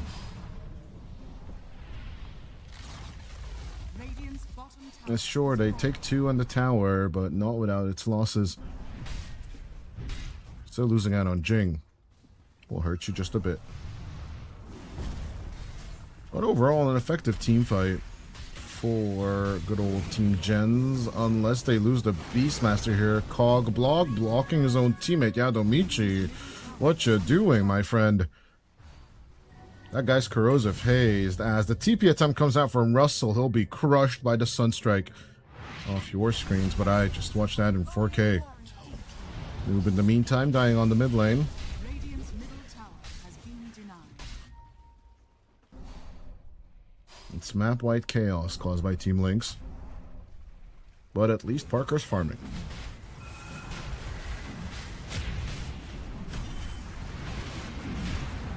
Sub 20-minute attempt at Roshan, and should be an effective one as well. Attacking and all the goodies available. Igris will get his first Aegis of the series.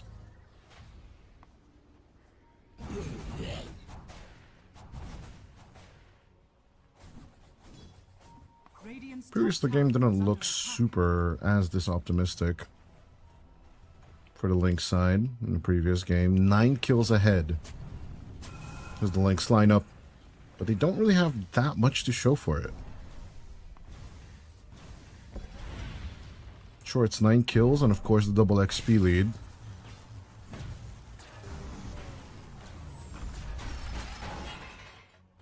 Ever since then,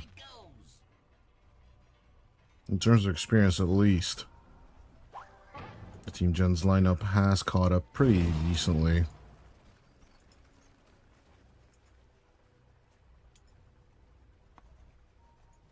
Parker still 2 levels ahead of the Clinks. Could be the benefit we're looking for here right now as QBFY makes an attempt at a jump. Meanwhile, we see Jing being hunted down by Vladik. That's the successful kill that will happen. As the Cookie or Blast Off Sunstrike play was not that successful. Primal Roar coming through as Igris will be losing the Aegis. Let's see the rotation coming out from Parker and Yadomichi as the follow-up. They'll take out Cracker and Igris with ease and not take any more casualties.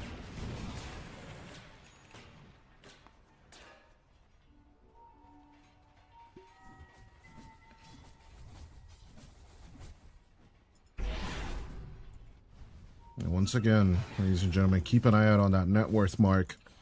Despite the quote-unquote massive lead in kills, Team Gens have an absolute chance in this game. I'm not gonna lie. One common mistake the average Dota viewer, or actually the average MOBA viewer, will do is just give too high of credit to kills. I've spoken about this with many a teams. Many a players. Kills are a nice number to show, but at the very same time, they are not the #1 factor in the game. It's the objectives and the gold lead that you're paying attention to mostly. That's Cracker. Good on the approach. The cog block is massive. Cracker even gets the Guna Blade, but as he's trying to bait into the proxy mine, he will just lose his HP due to the damage.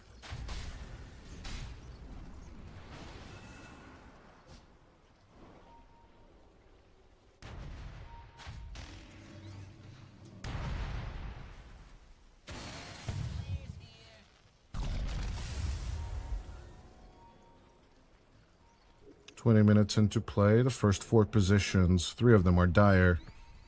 Team Gens massively just ignoring the mines and of course pushing with the Manta style illusions. Parker trying to buy time, but they know his position is in the triangle. Let's see if Igris. They look to fight the grandma first as Russell. Still holding on to the Primal Roar, will not throw that out to QBFY. He wants a bigger target. Jing actually surviving the onslaught, and we can immediately see Lynx on the run. The chase is not that fast, but the Rocket Flare is, as they find Cracker. Question remains, how deep are Gens willing to go? Tormentor out on the open. Jing, I don't think, should engage with it in all senses. Sunstrike goes through. I think with the Black Dragon, you're going to be more than sufficient and get it. Adamichi falling low, and the Grandma gets the upgraded cookies from the Shard.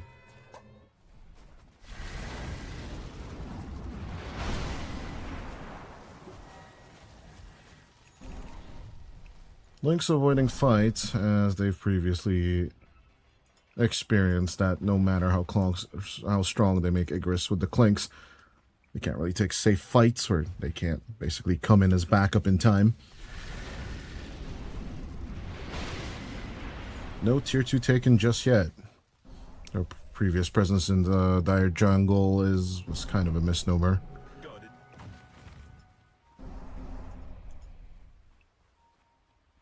But yeah, Igris gunning for the Aghanim Scepter, post Dragonlance, and Desolator. A little bit of greed. With Vladik almost having finished his BKB, and Stormstormer following up him. Having finished the Octarine Core. Just trying to go for the same build. Just finishing off an Ags.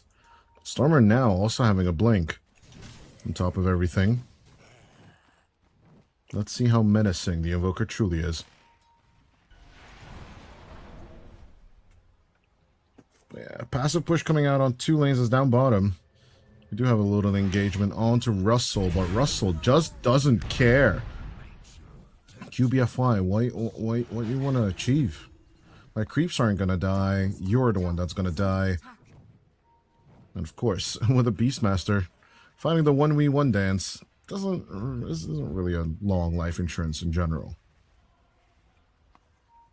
Jing and Igris side by side. Here goes Mr. Cookies, but Yadomichi messes up the hook. As Parker comes in from the follow-up from the other side, will use his Blink, which I do believe is the new item on its roster, to actually execute the enemy position 1. Tier 1 line to be broken, Parker. Radiant's top tower is under attack. And is slowly but surely looking to aim at something massive scribbles Is under attack. on the minimap from him.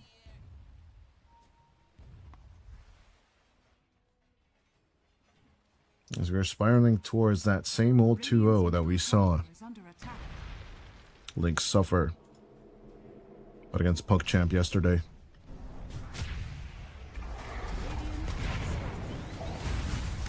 Good Sunstrike and the Snowball will secure Russell.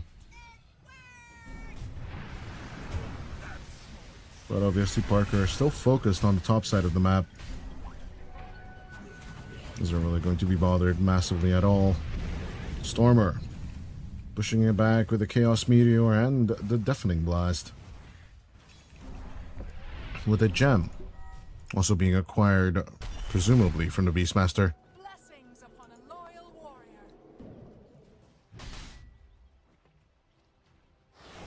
I'm trying to find it because it was pinged previously.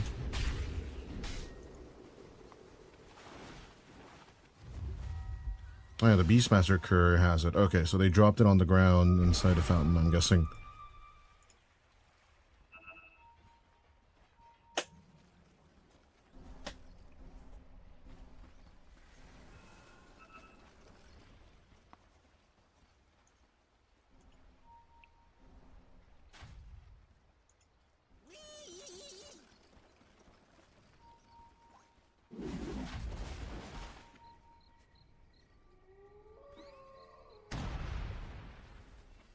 Triple blinks on both sides. On Gen Z, we have Parker's Luna, Yadomichi's Clockwork, and of course, Russell's Beastmaster.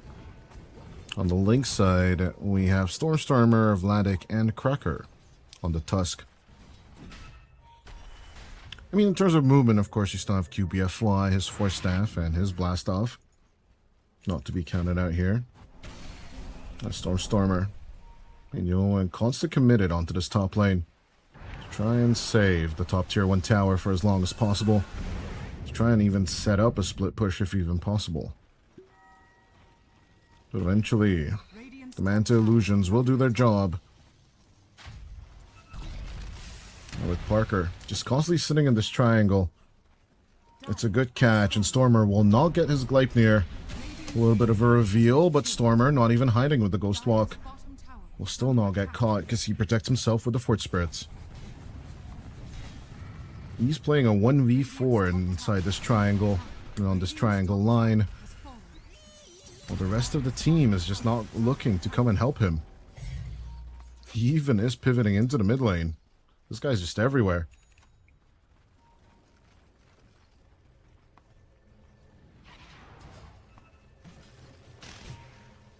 Radiant's top tower is under attack.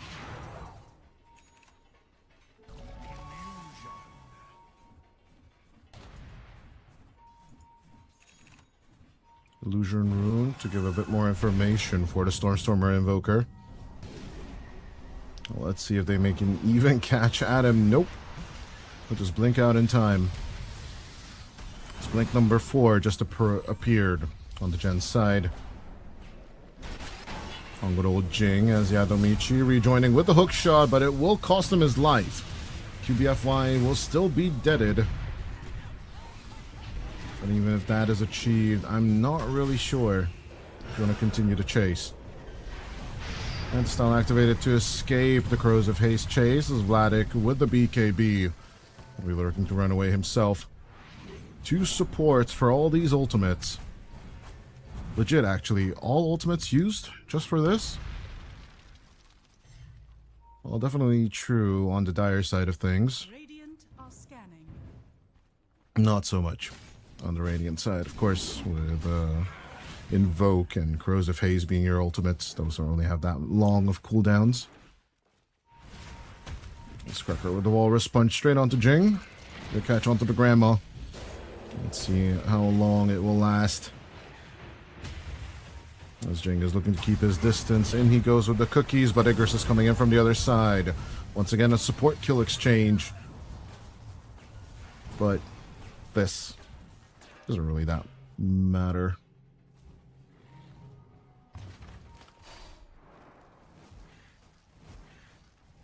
$9,000 gold difference between the 2 carries. Igris constantly falling behind over and over again. And this is kind of the go time for the Parker lineup. Butterfly finished. He is moving over to his last item to make a full inventory to get that Swift Link, and then more than likely the Satanic to finish things off. Although yesterday he did build a refresher for shits and giggles.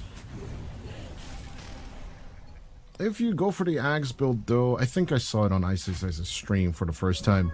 Ags refresher on the offlane Luna in the during the time, or was it the support Luna during the time? Did you forget? Overall though, I don't really advise for the build currently for your position 1 Lunas. That would be a really quick, fast earning of a report, or 9 commends if you actually get success with the build. But yeah, I ain't a fan of that in general. And of course, good old Mr. Toltrus had a, you know, a flashback to the time where there were a refresher, still refresh BKBs, and you could have the double ultimates, or even triple ultimates if you got the shard as well. Yeah. Making mistakes is the path to wisdom, as he's not currently aiming for either Satanic or the Aghanim Scepter. But with this finished off Swift Link, let's see if this go time will actually be successful. 4th day of the game, the 30-minute mark is here, as the tier 2 line will be broken by Stormstormer himself. The Invoker is just doing so much damn work. It's hard to even comprehend. Yadomichi looking for the connection. We'll find QBFY, but the cog blocks are not that good. Dire's bottom tower is under attack. Would you actually call them cog punting?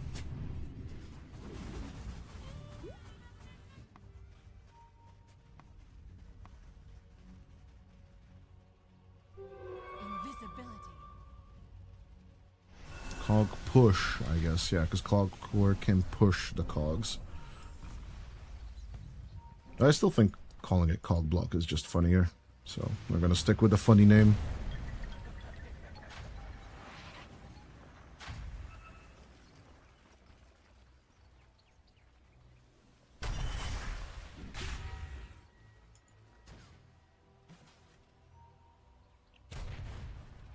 Noob going for the TikTok build. As the Aghanim Scepter has the Dagon. Currently at level 1. Doesn't seem that he wants to increase it in any shape or form. Wants the Black King Bar instead. Which is the understandable desire. As Russell going for the Assault of Kras. And nothing else. Stormstormer with the Tornado. Trying to rat in here as much as possible. Out goes the Gleipnir, the Deafening Blast, and a little bit of control with the Sunstrike. Noob will fall down to 300 HP. As Igris throws out the Burning Army, it's actually the rest of the team that will make a counterplay. Cracker goes down as Igris keeps his distance along with Stormstormer. But as Noob has regenerated, he is moving over forward as Roche number 2 gets approached by Team Lynx. The back and forth between the Cookie Jump and the Blast Off will once again result in 2 supports dying. Numbers advantage on the Gen side of things. As Russell also has the Granite Golem to keep them nice and healthy. Not to be underestimated, that is an 18% HP increase for the whole team as long as they're inside the aura.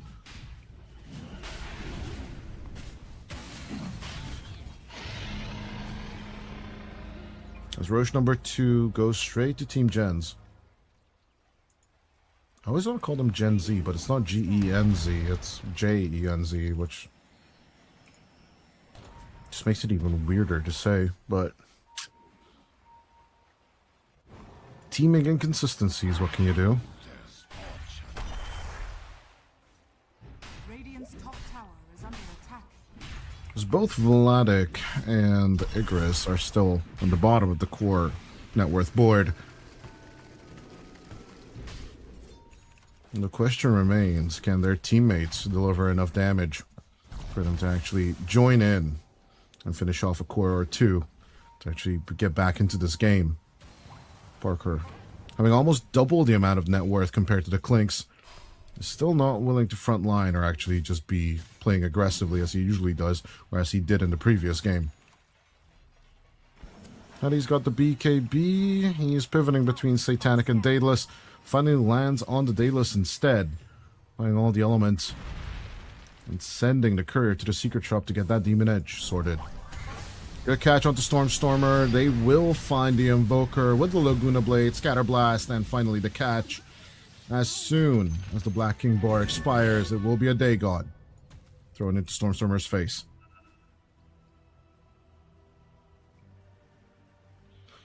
Despite all his efforts, despite his tier 2 break, the rest of the team, even with an amplified damage rune, is still hesitant to move over to a tier 2 tower. Double fortification on both sides. Or tier 2 fortification on both sides, more precisely. But, of course, Parker just pushing slightly faster here. BKB in the backpack. As the Aegis still has 3 minutes on it. The high ground will be broken, and look at that. Pinball machine. From the beautiful, beautiful Immortal. Coming out from the Copenhagen TI. Barker just keeps on bouncing on them tier 4 towers with the glaze, and he will take out the first one with ease. QBFY with an attempt. Gotta hustle back. With all them creeps pushing in. I don't think that second tier 4 is going to be living for long either.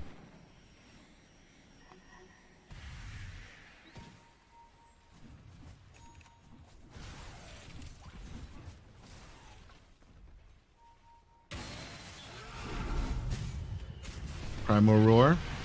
Straight onto the Techies. QBFY's bombing days are over. As Parker. 2 minutes left on the Aegis. I just want to emphasize how fast this is. Basically, when they approached the high ground, there was still 3 minutes left on the Aegis, and now they're at 2. And in just 2 minutes, they will be able to clear 2 lanes in full. As Parker gonna get jumped, but still, he has Aegis, so that first death is a freebie. At the same time, Vladik, Krekker, they are looking for the position. Parker just walking it off casually. BKB in the active slot. It doesn't look like the Luna is scared in any shape or form. The nullifier is ticking off, but this is where the Satanic would be helpful. But instead, it's just 4 staffs and pushes. The Sunstrike will be off the mark from Stormer, but a valiant effort was definitely made. The Radiant Ancient Open with a full lane on the top side is still available for the lineup, as the neutral creep will break the escape, but let's see. Could it just be a Primal Roar and jump out? As Vladik will get deleted by Noob. Needs to start getting on the run. Fly like a butterfly, sting like a Lena. Should definitely be in our children's vocabularies. Yeah, tier 4 items available. It looks like Noob will be willing to farm out those at least. Parker following the same. He just got in the items. Let's see what he chooses. Giant Small immediately with the alert feat.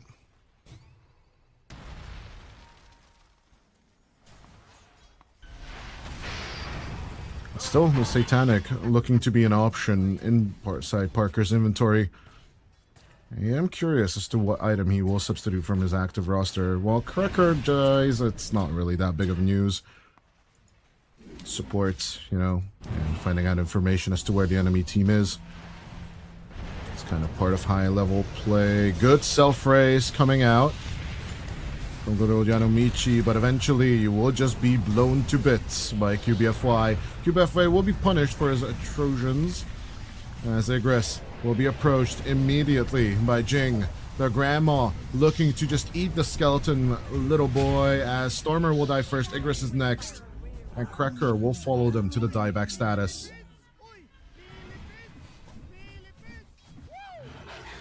And while yesterday we did kind of miss out on Jing's little taunt, today we get to see the Team Nemesis taunt go through. As the only Pinoy on the team, he's definitely proud and loud about it as well. Vladik will go down as he still has the buyback. Can Stormer and Vladik Slardar do anything to protect this Ancient? And as it's finally open, the fortification is gone. Stormer with one last BKB tornado. GG, good luck next, says Igris. As Team Gens delete good old Team Lynx 2-0, just like PuckChamp in yesterday's match. Kind of expected, I would say. Yeah, this Luna was just looking too hot in the previous game. At all. The current result that we're seeing right now. The Team Gen's just basically following Parker's lead, trying to get his timings. This was a bit more of a frustrating game than game 1 in most accounts overall. But with Parker even finishing with a Sanjay and Yasha at the end here, it just, I don't know, elevated itself into ridiculous heights where the Luna just basically crushed everyone and everything it saw in its path. I will say this though, QBFY did the most damage in the game, beating Parker's damage count by almost 1,000 throughout the whole game. But in the end there, it was just not enough. With that, ladies and gentlemen, we are going to go to our final break, our last series. Since we were behind schedule, we are now going to start our last series on time, as it will be good old Team Zero Tenacity versus Team AION coming to you in just about a few short minutes. Please bear with us until then. But until then, Team Gen Z 2-0 versus Team Lynx.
Park is just fully skipping the bottle on this one. Radiant structures are fortified. Tops an adjacent build, although he's not looking to build the kind of Boots of Travel just yet. Dire's structures Those Dragonlance, he is looking for a Manta style as Mobe. Re-arriving on the mid lane, another splash of Nether Toxin out onto the play. As the Acorn Shot bounces, Exus Vampire. Not the perfect catch, not the perfect secure. And the tier 1 tower looking low. Meanwhile, up top, we do see Mixa just suffering a little bit.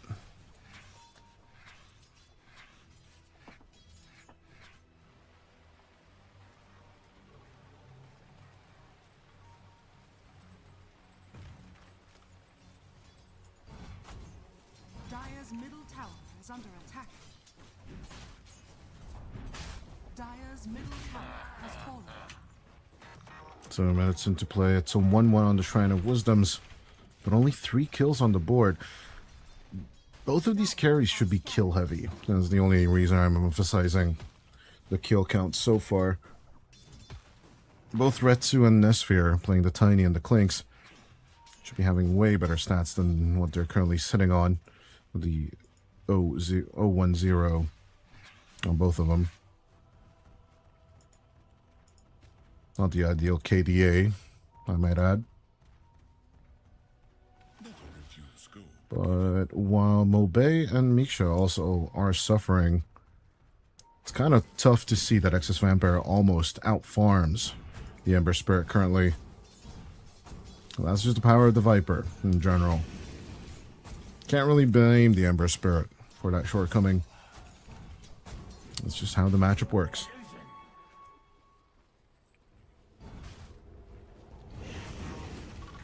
At the same time, shaking on Misha.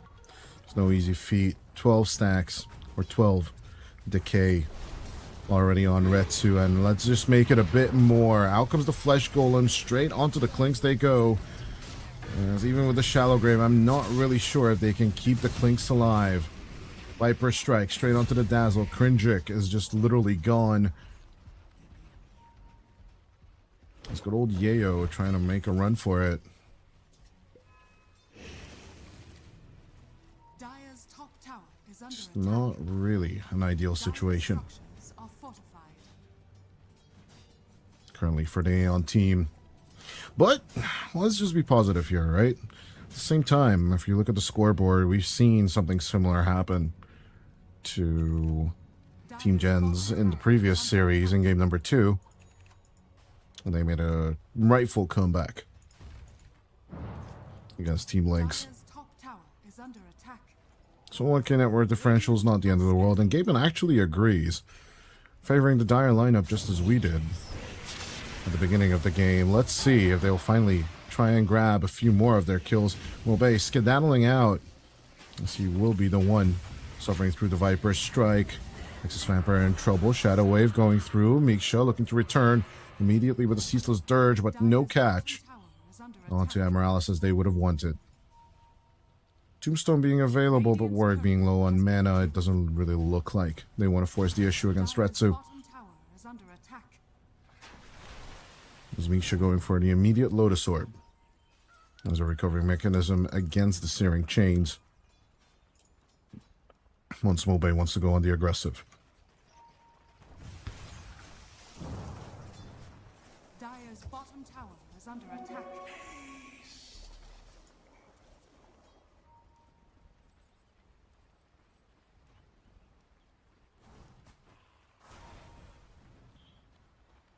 No, it has to be added. Mobe recently did win the German land we were talking about recently, in the beginning of the game. So a little bit of competitive edge, you know, lands just give you a bit more of morale. So despite the rough start, you might be looking at a quick or swift recovery with a few stacks here and there. Dire's top tower is under attack. But Warwick, on the other hand, is just outshining the Ember Spirit pretty hard. In 1,500 gold of an advantage against his mid lane counterpart. What is truly interesting is that Yayo is currently out farming everyone with his Largoba, but Largo has been left quite alone for the past few minutes with Retsu. Making a move onto Miksha pretty deep. Excess Vampire messing up the Bushwhack. It's not going to be a catch.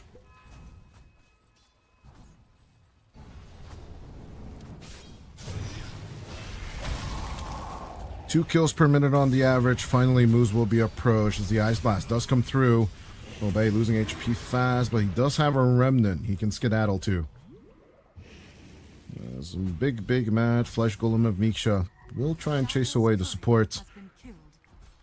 Oretsu still left behind, is looking to run away. Miksha, Phase Boots available in 2 seconds. Will be Excess Vampire on the other side with the Bushwhack. We'll just look to block him off.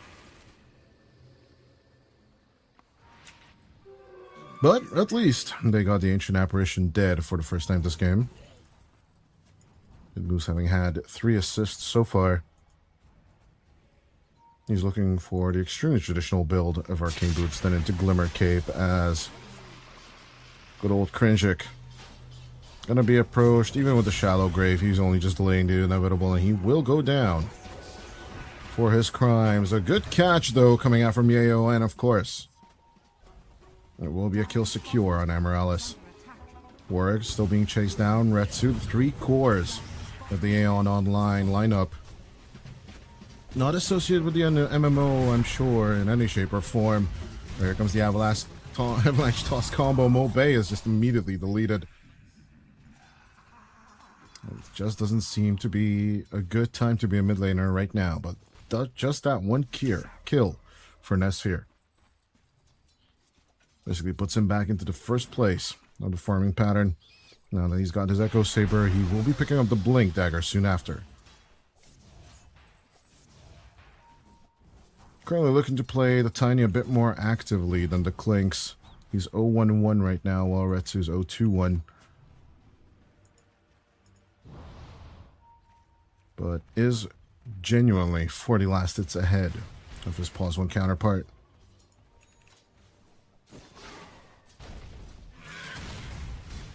At least the kill count is starting to catch up to the minute count. There is hope just yet for this one game to be an interesting one. 14 minutes into the play, everyone's just looking to keep it safe as much as possible. Zero Tenacity are definitely in no rush. I think it's the Clinks lineup that needs a bit more time. And as long as Z10 just basically keep up the pressure and just farm out territories and force the Ember Spirit to spirit away. And don't let the Largo basically invade your jungle and take away all your stacks, etc., etc. Things should be a-okay for the Z10 lineup.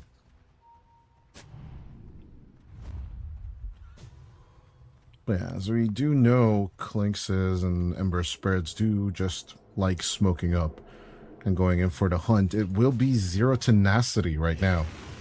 Are looking to follow up that plan. Excess Vampire breaking the aggro so far, shaking off Miksha and Amaryllis, but at the same time, here comes the Ice Blast. They're ready for the Avalanche, and Retsu goes flying. As Miksha gladly picks up the kill that was set up by his carry. It's time to take over the Dire jungle for Zero Tenacity. Ain't much to talk about in this territory. It doesn't really look like the Tiny wants to go for the slow approach either. Having queued up a Yasha so far, I would not be surprised if it's going to be an SNY build coming out from Nesfear. Some people would say it's bait, but I'm personally a fan of it overall as Krinjik dies on the mid lane. It was like a massive debate in between some immortal friends of mine whether the SNY is good at all. I think status resistance in general, it does have diminishing returns stacking on the Tiny, but I think the SNY, due to the movement speed, is just better than the Manta. In terms of stats, though, it's hard to argue. if you want to give up the Mantis style overall. It does have the diadem inside, as Retsu will be revealed by the Dust of Appearance, and of course with the Avatos combo. It's an instant deletion onto the Clinks. Nesphere just having the time of his life on the top lane, will eventually look to return onto the other side. Oh, the blink. Keep shoving the enemy backwards. Dire's courier Another catch onto Krinjik by Miksha and Amaralis on the other side of the map. is under attack.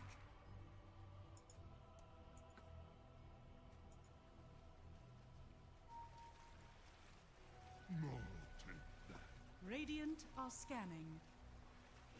Dire's top tower is under attack. 6k in the net worth lead so far. Let's see if Z10 can keep up the tempo. All they're doing on this map, it's kind of easy to read. It's just a slow push, but as Kezu said on EWC Paris, it's kind of easy for us to read since we see everything on the map. For the enemy, or for the teams playing right now, it's kind of hard to speculate with no vision.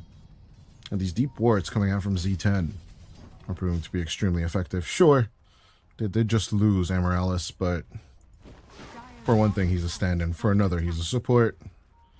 These are necessary sacrifices for them.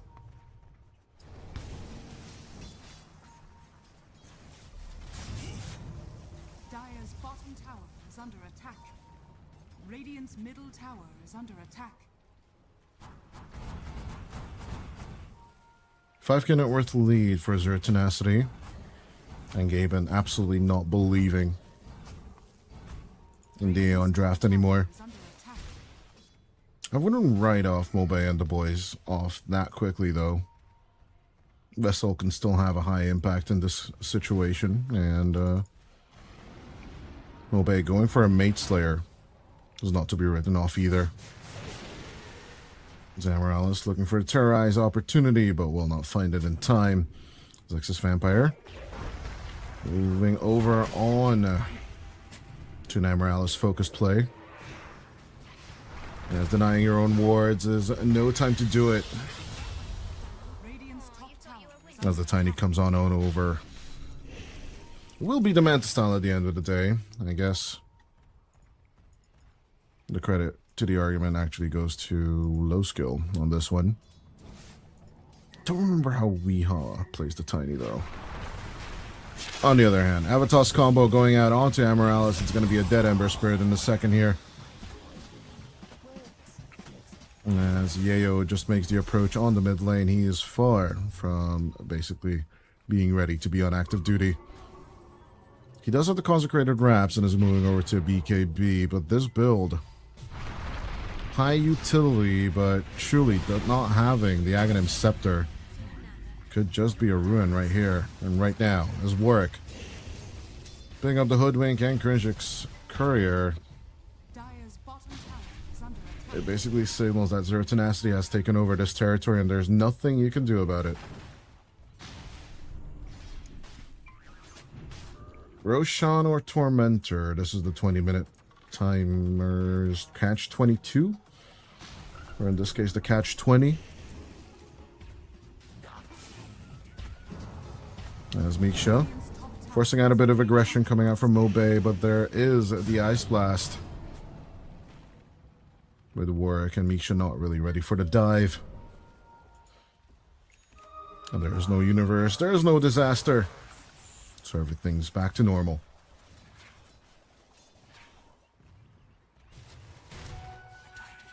All Zero Tenacity are doing now is just basically threatening the objectives. They don't necessarily have to take them. As long as they see where the enemy is, this smoke play should not be successful. As this should be expected, that's why Warwick is joining up on Nesphere.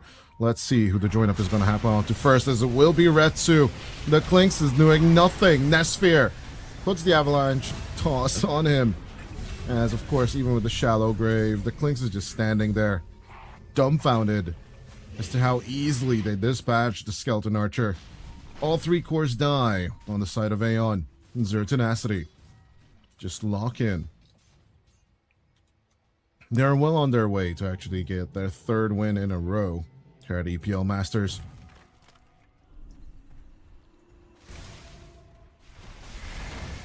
Not gonna lie, their performance yesterday against the Nemiga Gaming lineup was more than convincing. So them getting the W here was absolutely plausible.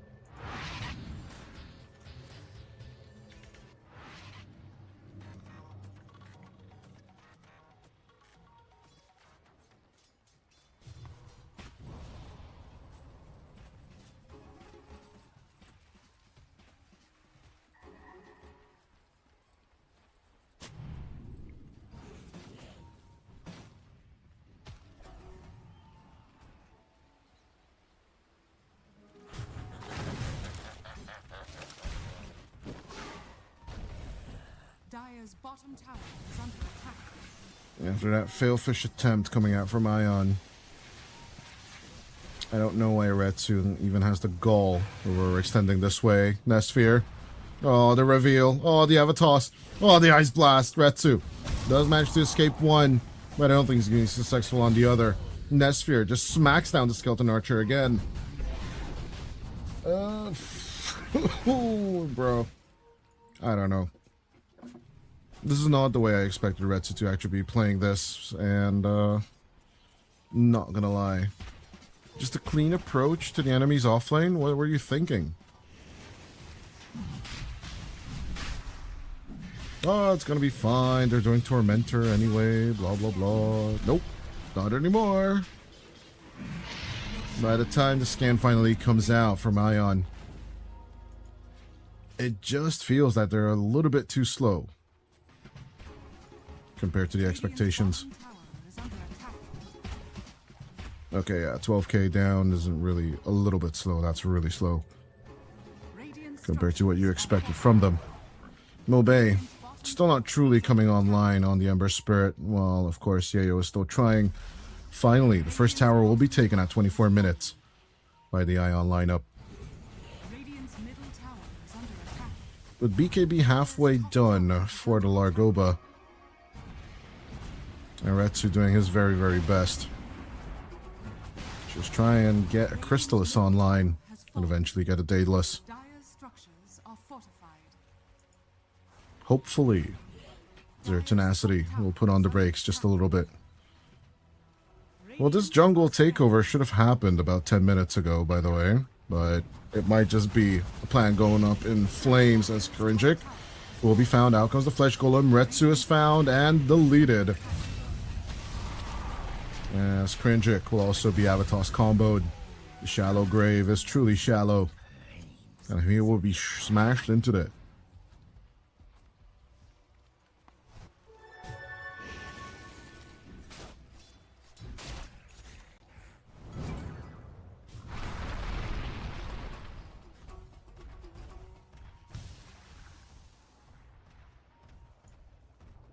Tier 2 line already broken on the top lane. The Dire is not looking too good.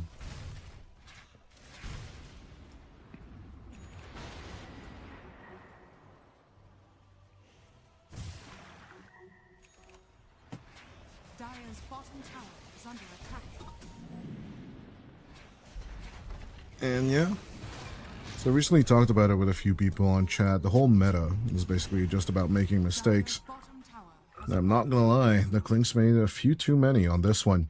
07-1 right now. It's like I'm watching Ame trying to flop around like a fish on land.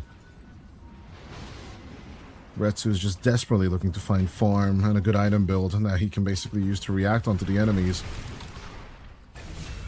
Trying to decide between more damage and a bit more of protection with the BKB, but not really looking to settle for either or idea. Well, Nesphere is just basically free farming creeps, heroes, and whatever he desires.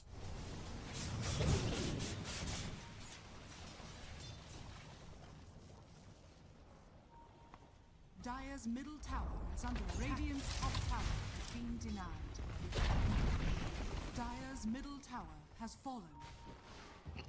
Well, MOUZ Denies last tier 1 tower on the Radiant side, and Nesphere will pick up another tower on the mid lane. And high ground it is. 2 more minutes left of the Sages. Nesphere is not going to waste a minute of it. Radiant's courier has been killed. Dire's middle And I must say, so far, the debut series, this has been the case for the Hive as well. This isn't really going super well for Excess Vampire Dire's middle barracks and are Kurjik. It has to be said, they are playing with 2 stand-ins compared to quote-unquote the regular lineup. Losing out on your strategist and playing with a different offlaner is definitely not something you want to do in your debut series of competition. Dire's top tower is But to be honest here, right? PuckChamp have been using Got the Juice in the previous days. As out goes the break. Nesphere in trouble. Will go down to ones, but still, it is just the Aegis. Blink out available in between the Frog Stomps, and out comes the Viper Strike. And with the Ice Blast running through the Largoba and some friends. It's a chase back up to the high ground where they belong.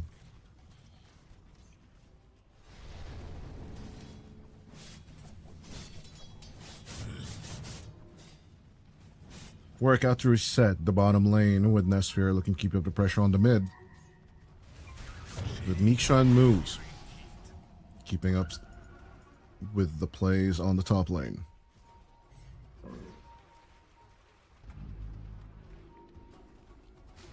But the Rohirrim charge out of the base right now, I don't think is the wisest decision coming out from AION. They're desperately looking for any kill, every kill, anything they can get their hands on, and this desperation is reeking across this map right now. As their mid lane is being pushed in, Excess Vampire will be found. A bushwhack looking for the escape. Not even attempting the sharpshooter high ground trick. He's just looking to run away instead. Buybacks are just below the heroes, as you can see, but none are available on the Dire side as the top racks just disappear like magic.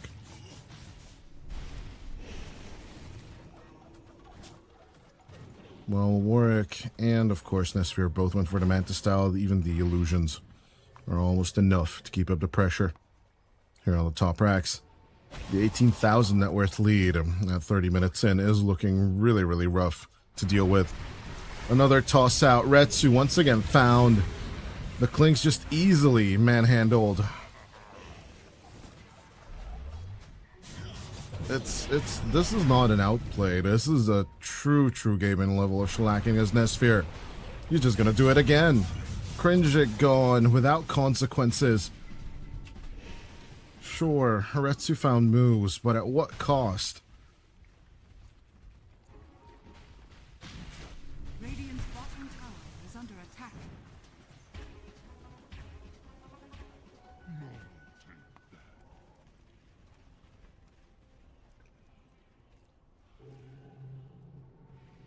This isn't even Dota anymore. This is just bullying.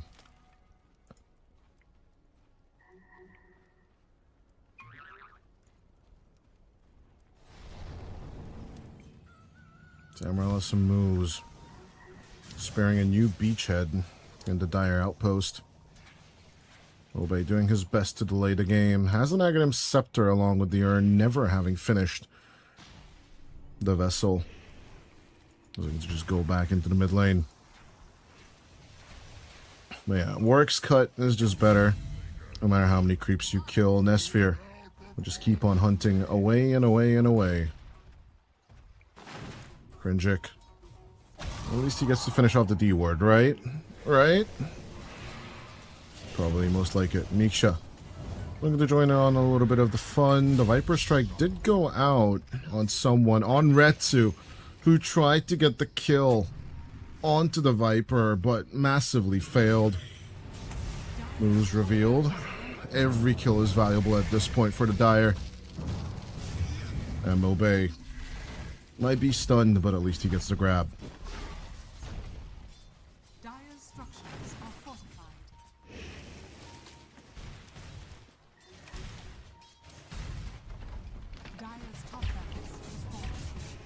Who's in an interesting position, though. Not gonna lie, the former OG member.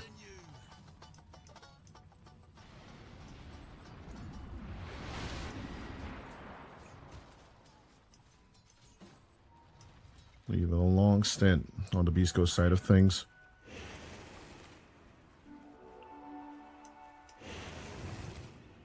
It has been pretty much a staple of the Tenacity family by now.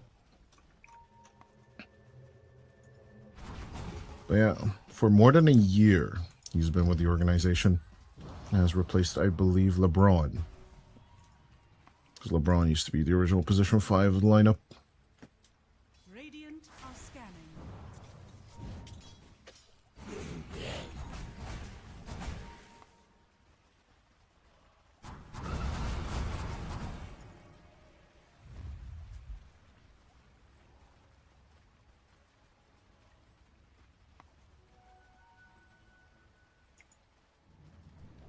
Well, still 33 minutes in. Zero Tenacity trying to force Team AION to cry out uncle. But with this much lead, he can even afford to make a few mistakes here and there. Let's see where they go with this smoke up. A little bit join up. Nesphere leading the charge. Mobe breaking along with the Tiny, but the rest of the team coming through the river. Mobe caught out by the Brambles and the Ice Blast. It looks like the Shallow Grave will help a bit, but stunned up and stuck, the Ember Spirit will die along with Retsu, being tickled to death on the outside. This would be the time I personally would be calling it. It's not even a casual wraparound. It's working out against the enemy. On the other hand, why would you be trying to wrap around against an enemy who is that much ahead? And basically has full control of the Roche pit. Bottom is where you should be at, and trying to split the map as much as you can. But as Exodus Vampire gets caught out as well, only Yayo remains. Who's casually post BKB. Tries to finish off the Aghanim Scepter, is basically 50 gold away from getting the Ags.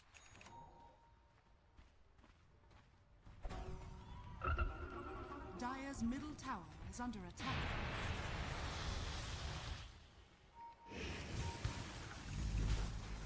I really don't see the way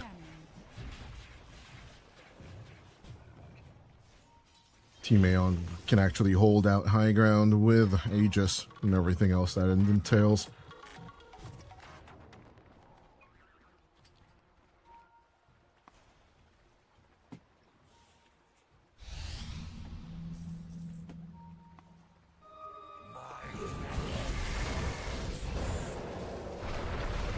And a nice little grab up once again on Retsu. All this vision, all this information pre-prepared to him. On the minimap to the right side of the current screen, you can actually see that the Observer Ward and Sentry is right there. So every time Retsu moves out on this angle, he's seen. If he moves towards the jungle, he's seen. Anything, basically, Retsu does is under vision.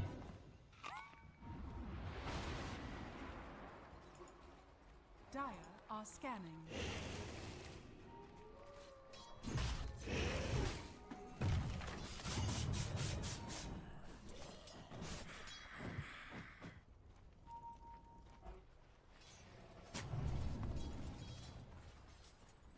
Mobe clearly seeing that the approach is happening from the bottom. Zero Tenacity attempting to go for the jugular and at least secure Megas, if nothing else.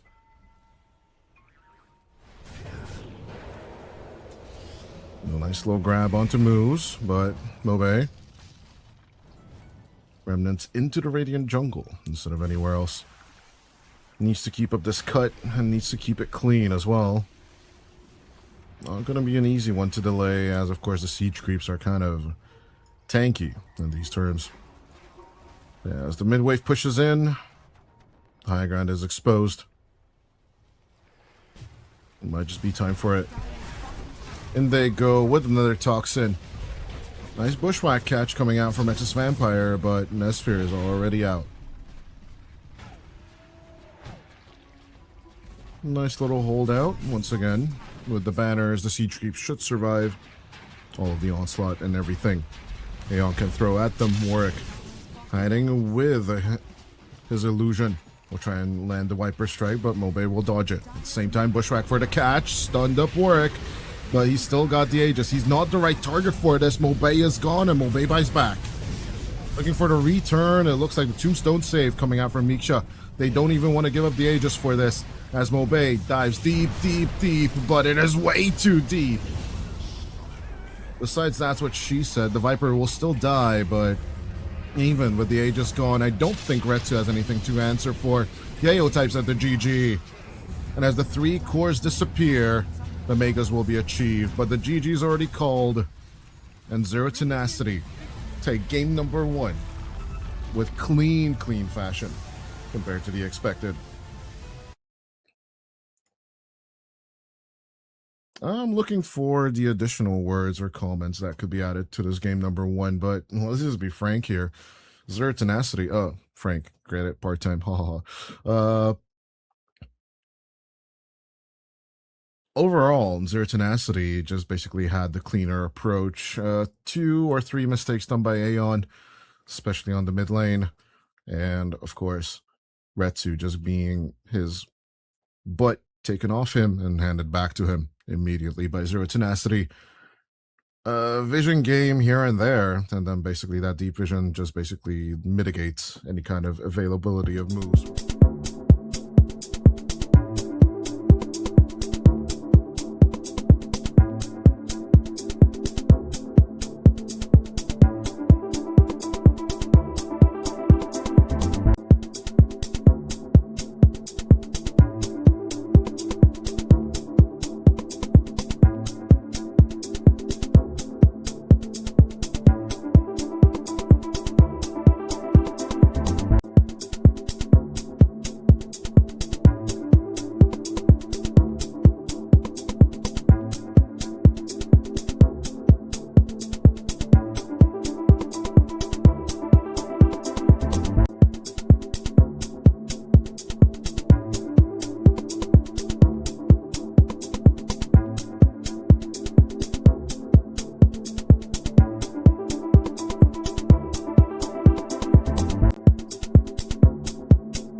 the fact that they're playing with 2 stand-ins instead of Cloud, they have Yayo, and of course, instead of Fishman, they have Krinjik here on their debut series. But Zero Tenacity definitely on a massive roll with Amaryllis once again sticking with the team. Standing in for good old Desire, that is, but so far, so super good. The Keeper of the Light coming out, and Miksha still missing a hero. Question does remain, what will the Serbian offlaner will want to be playing in with the Keeper of the Light? Currently, I'm eyeing picks such as the Timbersaw, or maybe even the Pangolier out of his top 4, but with Lina appearing, it might just be that pick 18 for Zero Tenacity will be aimed directly towards countering the Lina on the mid lane there against Mobe. Will be the first time I see the Lina Mobe in a competitive match. He has played it 5 times throughout the season so far. Has 2 wins and 3 losses with it in, I would say, ticketed matches overall, right? It's competitive matches. It does count the amateur leagues or the national leagues as well, so it's a bit skewed data overall, but it should be taken into account one way or the other. Yeah, ladies and gentlemen, we shall see. This is going to be the last game of the day, or is it going to be something special? Interestingly enough, Mirana being picked without the Bane pair counterpart, that is basically one of the reasons why I try and set up for this draft. And no Luna picked up just yet, even though the Mirana-Luna combination is kind of nice to set you up for success one way or the other. Pick 18 coming through here. Zero Tenacity, this is the choice that has to be made.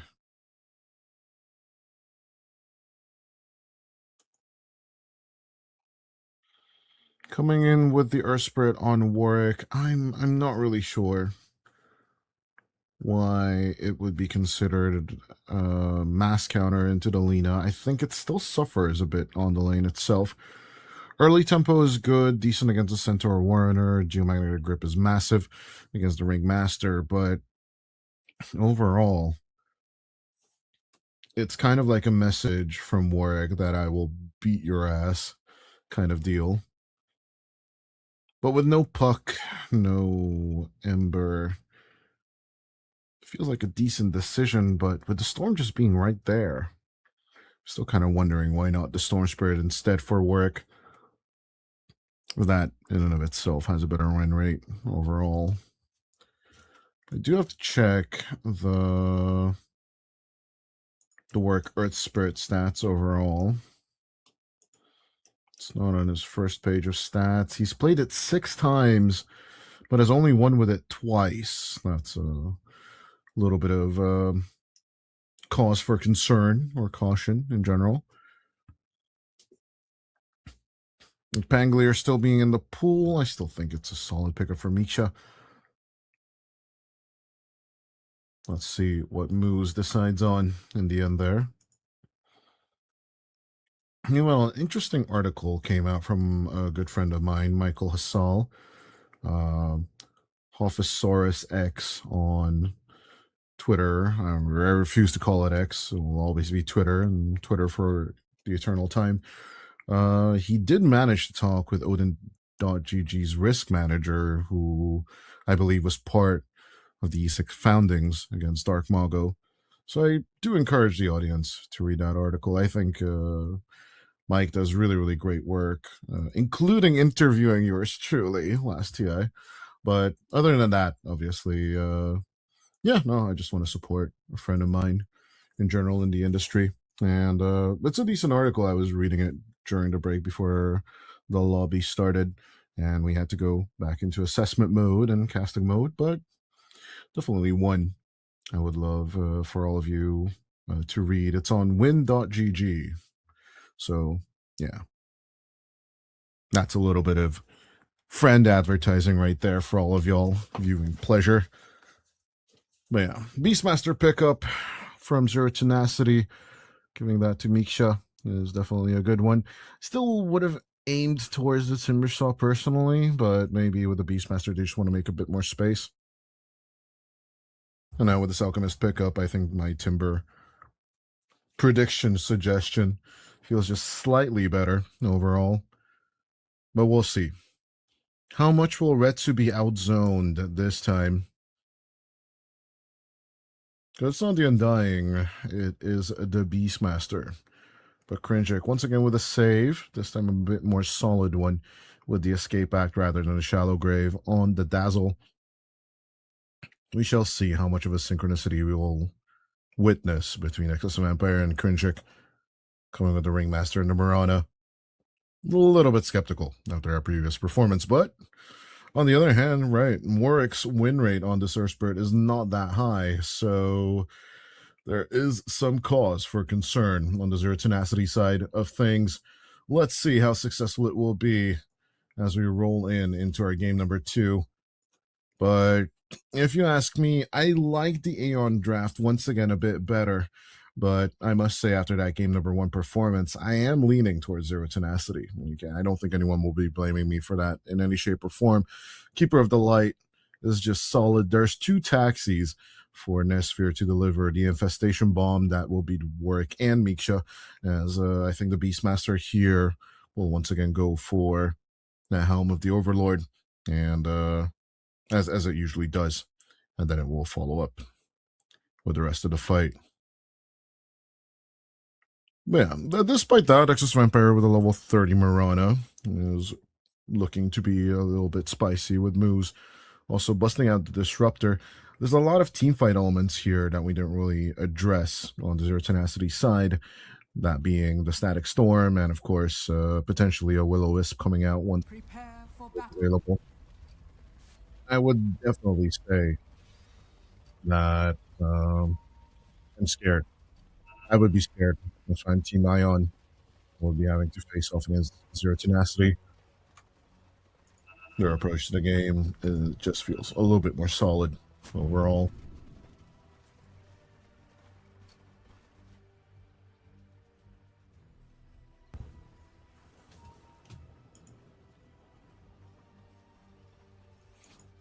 Yeah, both teams just cooping up on their own jungle sides and then going for the negative 40-second smoke up. A little bit of a nod to Bex. 30 seconds. Oh no, that's actually not a Bex voice line. That is the Marana voice line. Interesting. Haven't seen the Marana persona in a while now. Do you tend to play it in arcade modes? Marana Run and its friends. You know, that are weird modes, including Horde mode, which is one of my favorites. But her voice lines don't really come out, and I haven't really collected them much ever since Solar. Begins. What was it called? So it was Moonlight Shadow or Solar Empowerment or something along those lines, right? Does everyone remember those facet choices on the Marana? It's kind of goated. Give a bit of magic damage to your whole team, map-wide. Ensuring victory in fights, etc., etc. But yeah, alas, those days are done. Now she has these weird celestial quivers, and obviously those charges are kind of nice. And I will say that even with a 6-second cooldown, empowerment does put the Marana into potential of a core choice. But out comes the Sacred Arrow. Speaking of them arrows, out they go on Nesphere. The Rager Cager Lifestealer is getting a bit low, but Thunder Strike and his Excess Vampire. Let's see if the first blood can be secured on the Nesphere Lifestealer. At the same time, chase back and forth. Yayo. Being slowed down to a crawl. And I will say, another unusual part of this draft is that Nesphere is on a strength hero, or a lifestealer in general, but he did play it yesterday, and was a successful victory against Nemiga Gaming. This time around, it will be Victim of First Blood.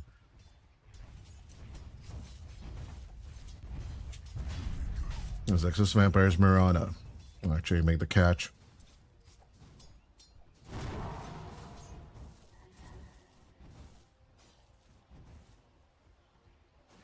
On the mid lane, we did talk about that Mobe should be the one dominating with the Lina, and quickly we move the camera down onto the bottom lane. And are focusing on the happenings. Not really sure which way this matchup will lean.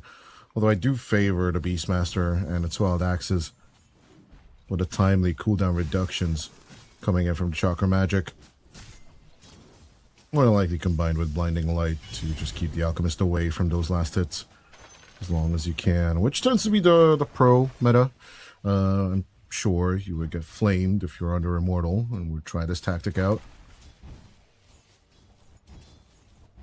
Maybe around Divine, some people would understand why you're going for this instead of the Illuminate, but in my general experience, lower MMR players are like, get the Illuminate, just stand in the trees and just send out the waves against them. Get early levels, shove the lane, but I don't think that's something you'd want to do if you're a Beastmaster.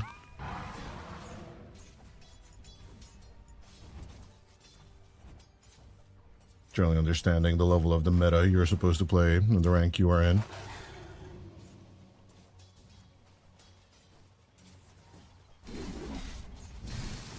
Three minutes into the play, Miksha. Whipped and controlled. Out comes the Wild Axes, Retsu in a little bit of a pickle, and it will be a pick up on him as well. Carry for carry kills as Miksha. Gonna be impaled one more time. Can Cringic at least secure the kill? Yes, he can. He will get the tonic, but I guess he'll just die catatonic. Gandalf too strong. What can you do?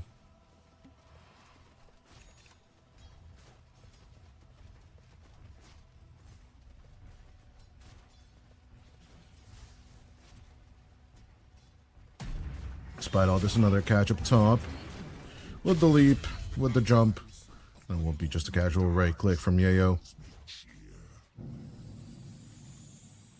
4 minutes in, we already have 5 kills on the board. Definitely not the boring, slow start we've had in the previous game. As they're holding Boulder, smash that Boulder. Warwick tries to make a Sean 2. Obey. You should apologize. Double water pickup coming out from Warwick, by the way.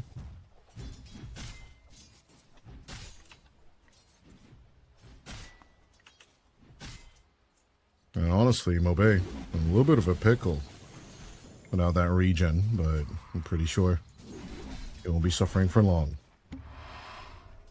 A gift from the tempest of battle. That's on the other hand, keeping a nice pickup as Nesfir dies for his second time.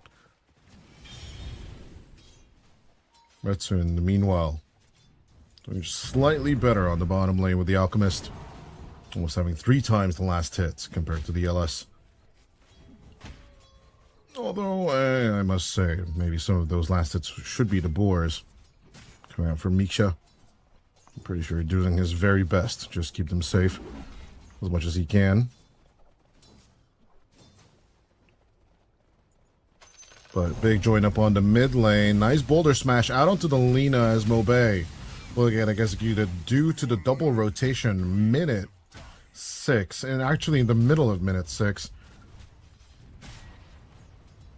Nexus Vampire and Cringic nowhere to be found on that mid lane just yet.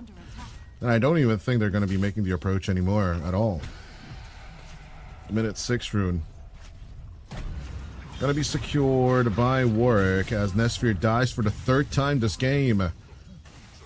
Sub minute 6. 3 deaths on the Lifestealer as the comeback potential is there for the LS, and we've seen Nesfir have a rough time with it yesterday just as well. The question still remains, will the mid and the off lane have a much better result overall? Glimpse back play. Who's looking to secure that Yayo kill. As works, double damage. Already working out in their favor. Cringic on the hide. It is nighttime, so they're just not going to see him. No, that is not them ignoring it. It's just the vision. Basically favoring Cringic in his little hiding spot. Yeah, 7 minutes approaching. Of course, the Shrine of Wisdom already targeted. Yayo gonna be boulder smashed and Geomagnetic gripped. Pulled back into the play as with the Sacred Arrow, they will freeze work for the time being. The Skrinja comes in from behind. Is the 3-man play, and of course the magnetize that will actually guarantee that kill onto Yayo. I don't think Krinjik would be a good target, especially with Mobe coming in from the mid lane. But with the full ultimate of the Earth Spirit just ticking on through, Krinjik will eventually fall. Nestsphere going in for the grab, but the next open wounds is not going to happen for 2 more seconds. But of course, with the pullback coming in from the glimpse, MOUZ, this is just an absolute Giga Chad. The 2 supports approaching level 6 a bit faster now. Zero Tenacity up on the tempo once again.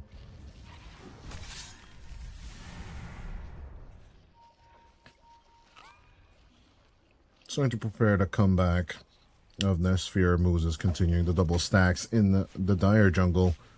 Dire are scanning. And of course the boosted tempo for Miksha is definitely going to be those mass stacks in the triangle as well. Made by both Amaralis and his Beastmaster's help from Miksha. Radiant's top tower is under attack. How about the Overlord? Sub 10, I don't think is going to happen. But sub 12 is definitely on the table right now. There's Infest Bomb. Already picking up an Ancient Thunderhide to make people's lives harder as Mobe will be trampled on just a little bit. Mobe falling down to half HP. Glimpse back immediately as they will pick up the Lina once more. Mobe having his 3rd death. Sub 10 minutes in. Nestsphere is just absolutely having a blast right now with the Stealer. Sure, the Sacred Relic will be delayed due to all of this, but at the very same time, do you care?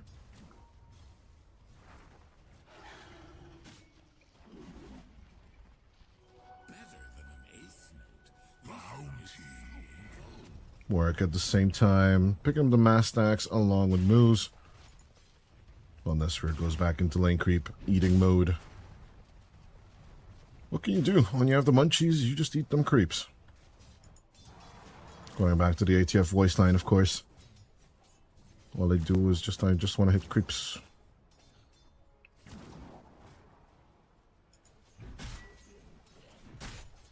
Retsu, in the meantime, naturally on that first position of the net worth leaderboard.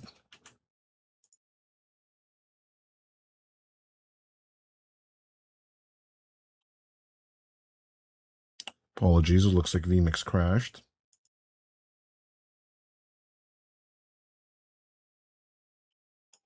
The door, calling production. Any issues? Hopefully everything's fine.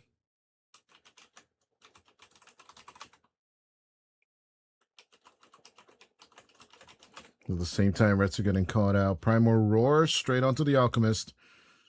They put him inside. He will lose out on the creep, but the boars are going to try and keep contact. Stampede just to ensure that the Alchemist will survive as they are trying to make a run on Yayo on the top side of the map as well.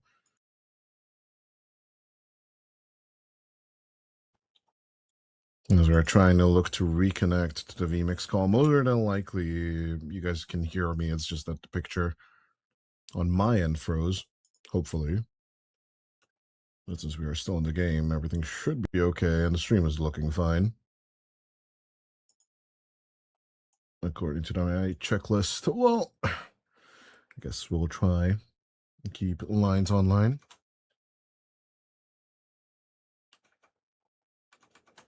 Hopefully everything's a-okay on production side of things.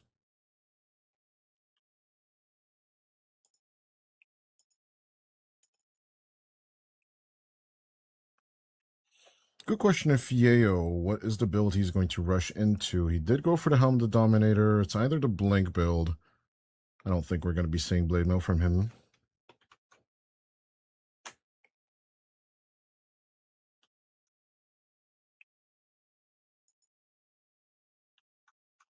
So because OBS is rebooting on the production side.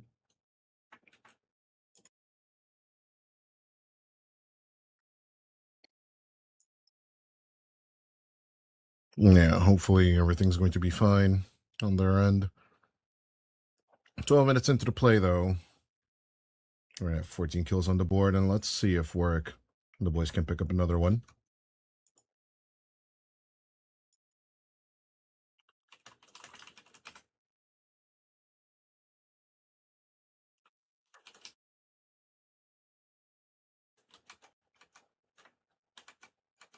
Looks like, yeah, as the OBS is restarting, you guys get to watch me radio host this game right now.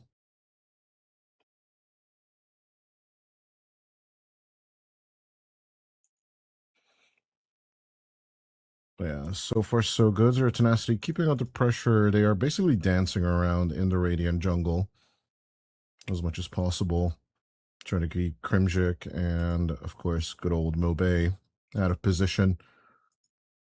But let's see if the hunt for Retsu will be successful. Going for the Wrap Invasion. Nesphere is fine. He's basically went for the Midas route. Okay, actually not that fine. Let's just be honest here. As Lifesteal's recovery will be a little bit of rough restart later on down the line.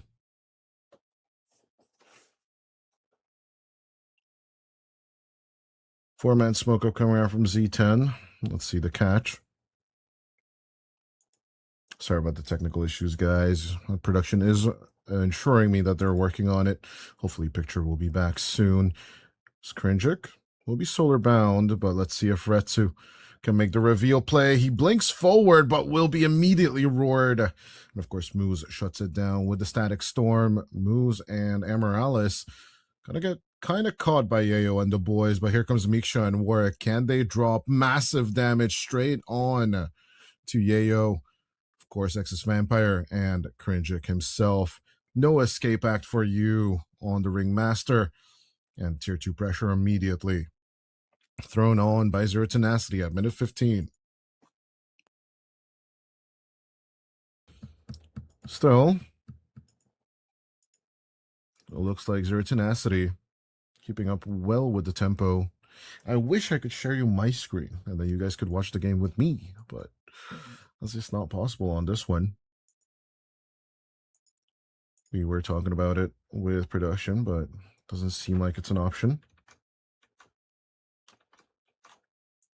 Hopefully the OBS boys and of course your in-game camera boys will be joining us soon, as Mobe not going to be grabbed, not that easily. We're back on the mid lane where Warwick and MOUZ are basically just hanging out.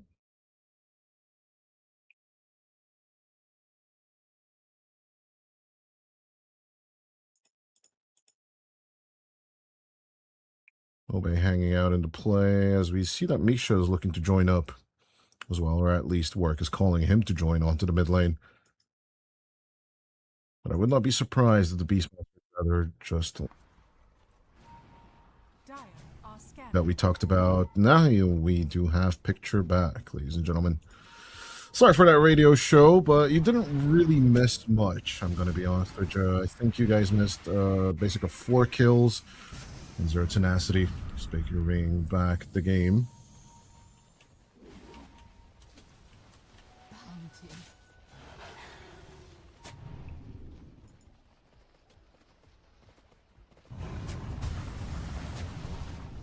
Yeah, with Retsu, a little bit of a hold and a callback, and it's immediately that glimpse.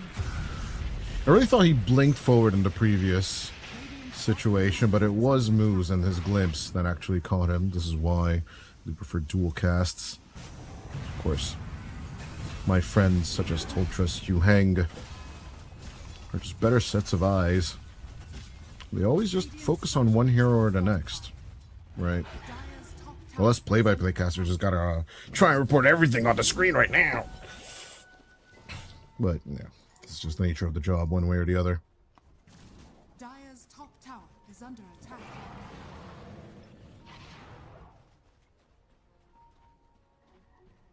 Radiant's bottom tower is under attack.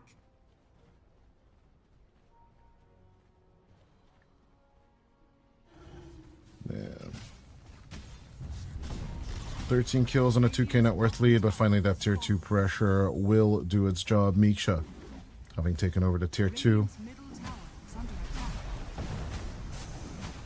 Let's move back into the mid lane. They say Warwick would be happier if this tier 2 tower would be down, but obviously Miksha to want to take care of the safe lane first, I think, is the understandable choice here. Nice and slow and methodical is the best way to go, and then you can take care of the triangle in general.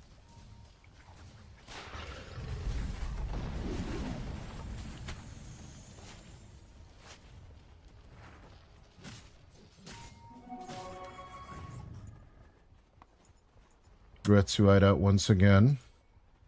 Zamorales does have spirit form. Warwick rolling deep into enemy lines. Boulder smash into the static storm. It's just beautiful. Why are we looking at anything else but the alchemist dying? At the very same time, the cavalry tries to arrive bottom. That's what we saw previously. But Retsu is gone. What's even the point of re-engaging? Mobe throwing out the Laguna Blades around to the Beastmaster, but the Beastmaster will just survive due to the spirit form. Illuminate. A Coddle doing its best to just keep Miksha alive while Warwick throws down the Magnetize. And as they will keep Yayo in place, Warwick will do his best to get the execution. Triple kill for the Earth Spirit. And that's what the hero was designed to do. Nesphere just chilling, thriving on his top lane as he's nowhere near to actually getting that Radiance. Okay, let's just be fair. He is getting closer and closer to getting that Radiance, but it's not going to be sub 20 minutes in with this current progression. To be fair to the poor old Lifestealer, he did die 5 times in a row.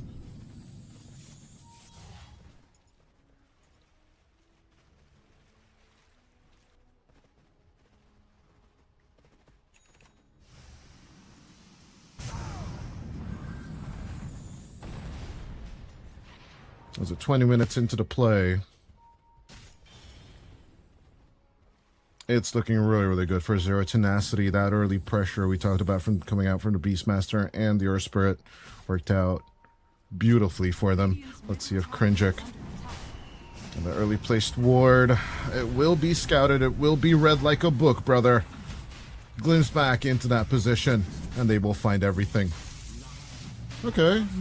Decent prediction. That is the position I would put it in as well, Mr. MOUZ, but Morales with the Illuminate will secure the Observer ward position. And as Miksha is aiming for the sub 20 Roshan 2-1, can he get it in time? No! Roche wants to move! Can he move? But oh!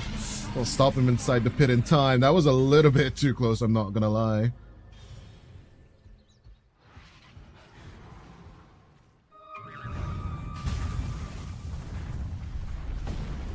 5k net worth lead on the Zero Tenacity side, now with Aegis given over to Warwick of all people. But he is looking to roll deeper and deeper and deeper. 20 minutes in, Wessel BKB on the Earth Spirit. With the rest of the team looking to secure the Tormentor as well. In 740, this used to be a pretty usual timing rotation from the Beastmasters. In 741D though, this is less and less common. Coach of Denmark, IVZ or IVZ for the win, of course, could confirm. We always had this argument of sub 20 Roshan and Tormentor are good rotations or not, but as the cavalry arrives around Nesphere, it just doesn't seem like there's a chance for Retsu and the boys. It's like the Clinks all over again as Retsu throws out the unstable concoction. Warwick just keeps an eye out as Miksha keeps in the vision. Boulder smash back and forth. They will execute the Alchemist and of course Yayo as well. Z10 are just way more coordinated than the AION lineup. No matter their efforts, everything seems to be in vain.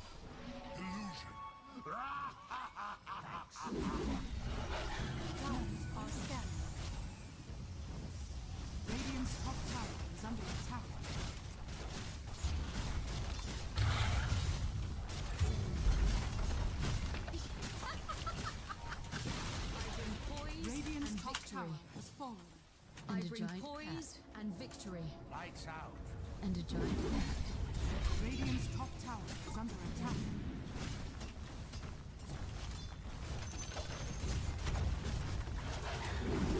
Dire's bottom tower is under attack. Yeah, it's 21 kills already on the board at minute 23, and it goes into the high ground. Radiant's middle tower is under attack.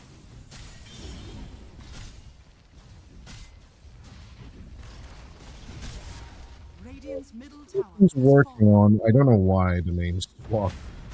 Dire's turret has been killed. Eon became Dire, while Z10 are actually the Dire lineup right now. They're the ones that just basically almost destroyed the tier 3 on the top lane.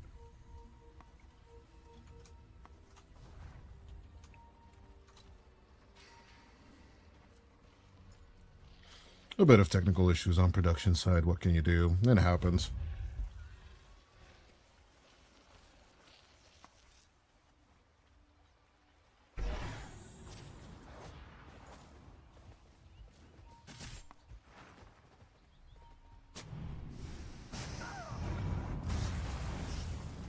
That's a nice little grab onto Mobe.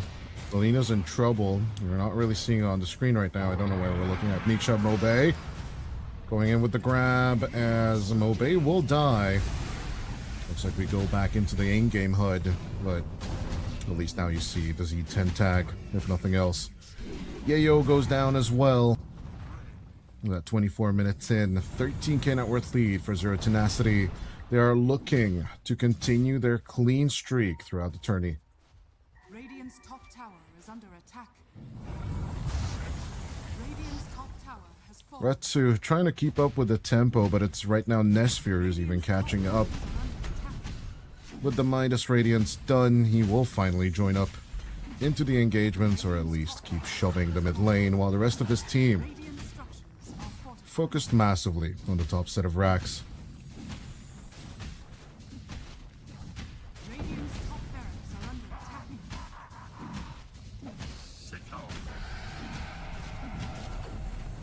Radiant's top barracks has fallen. There's a smoke out right of the Rohirrim coming out from Team AION. It's actually a good question. Do you call the end of Two Towers also the Rite of the Rohirrim, or is the true Rite of the Rohirrim only in the Return of the King, right? At the fields of... Oh, I always forget the name. The fields of... Pelennor Fields, was it? With the Oliphants and everything. You guys know what I'm talking about. I'm not that old, right? But I remember the good old Lord of the Rings, not the weird Amazon version.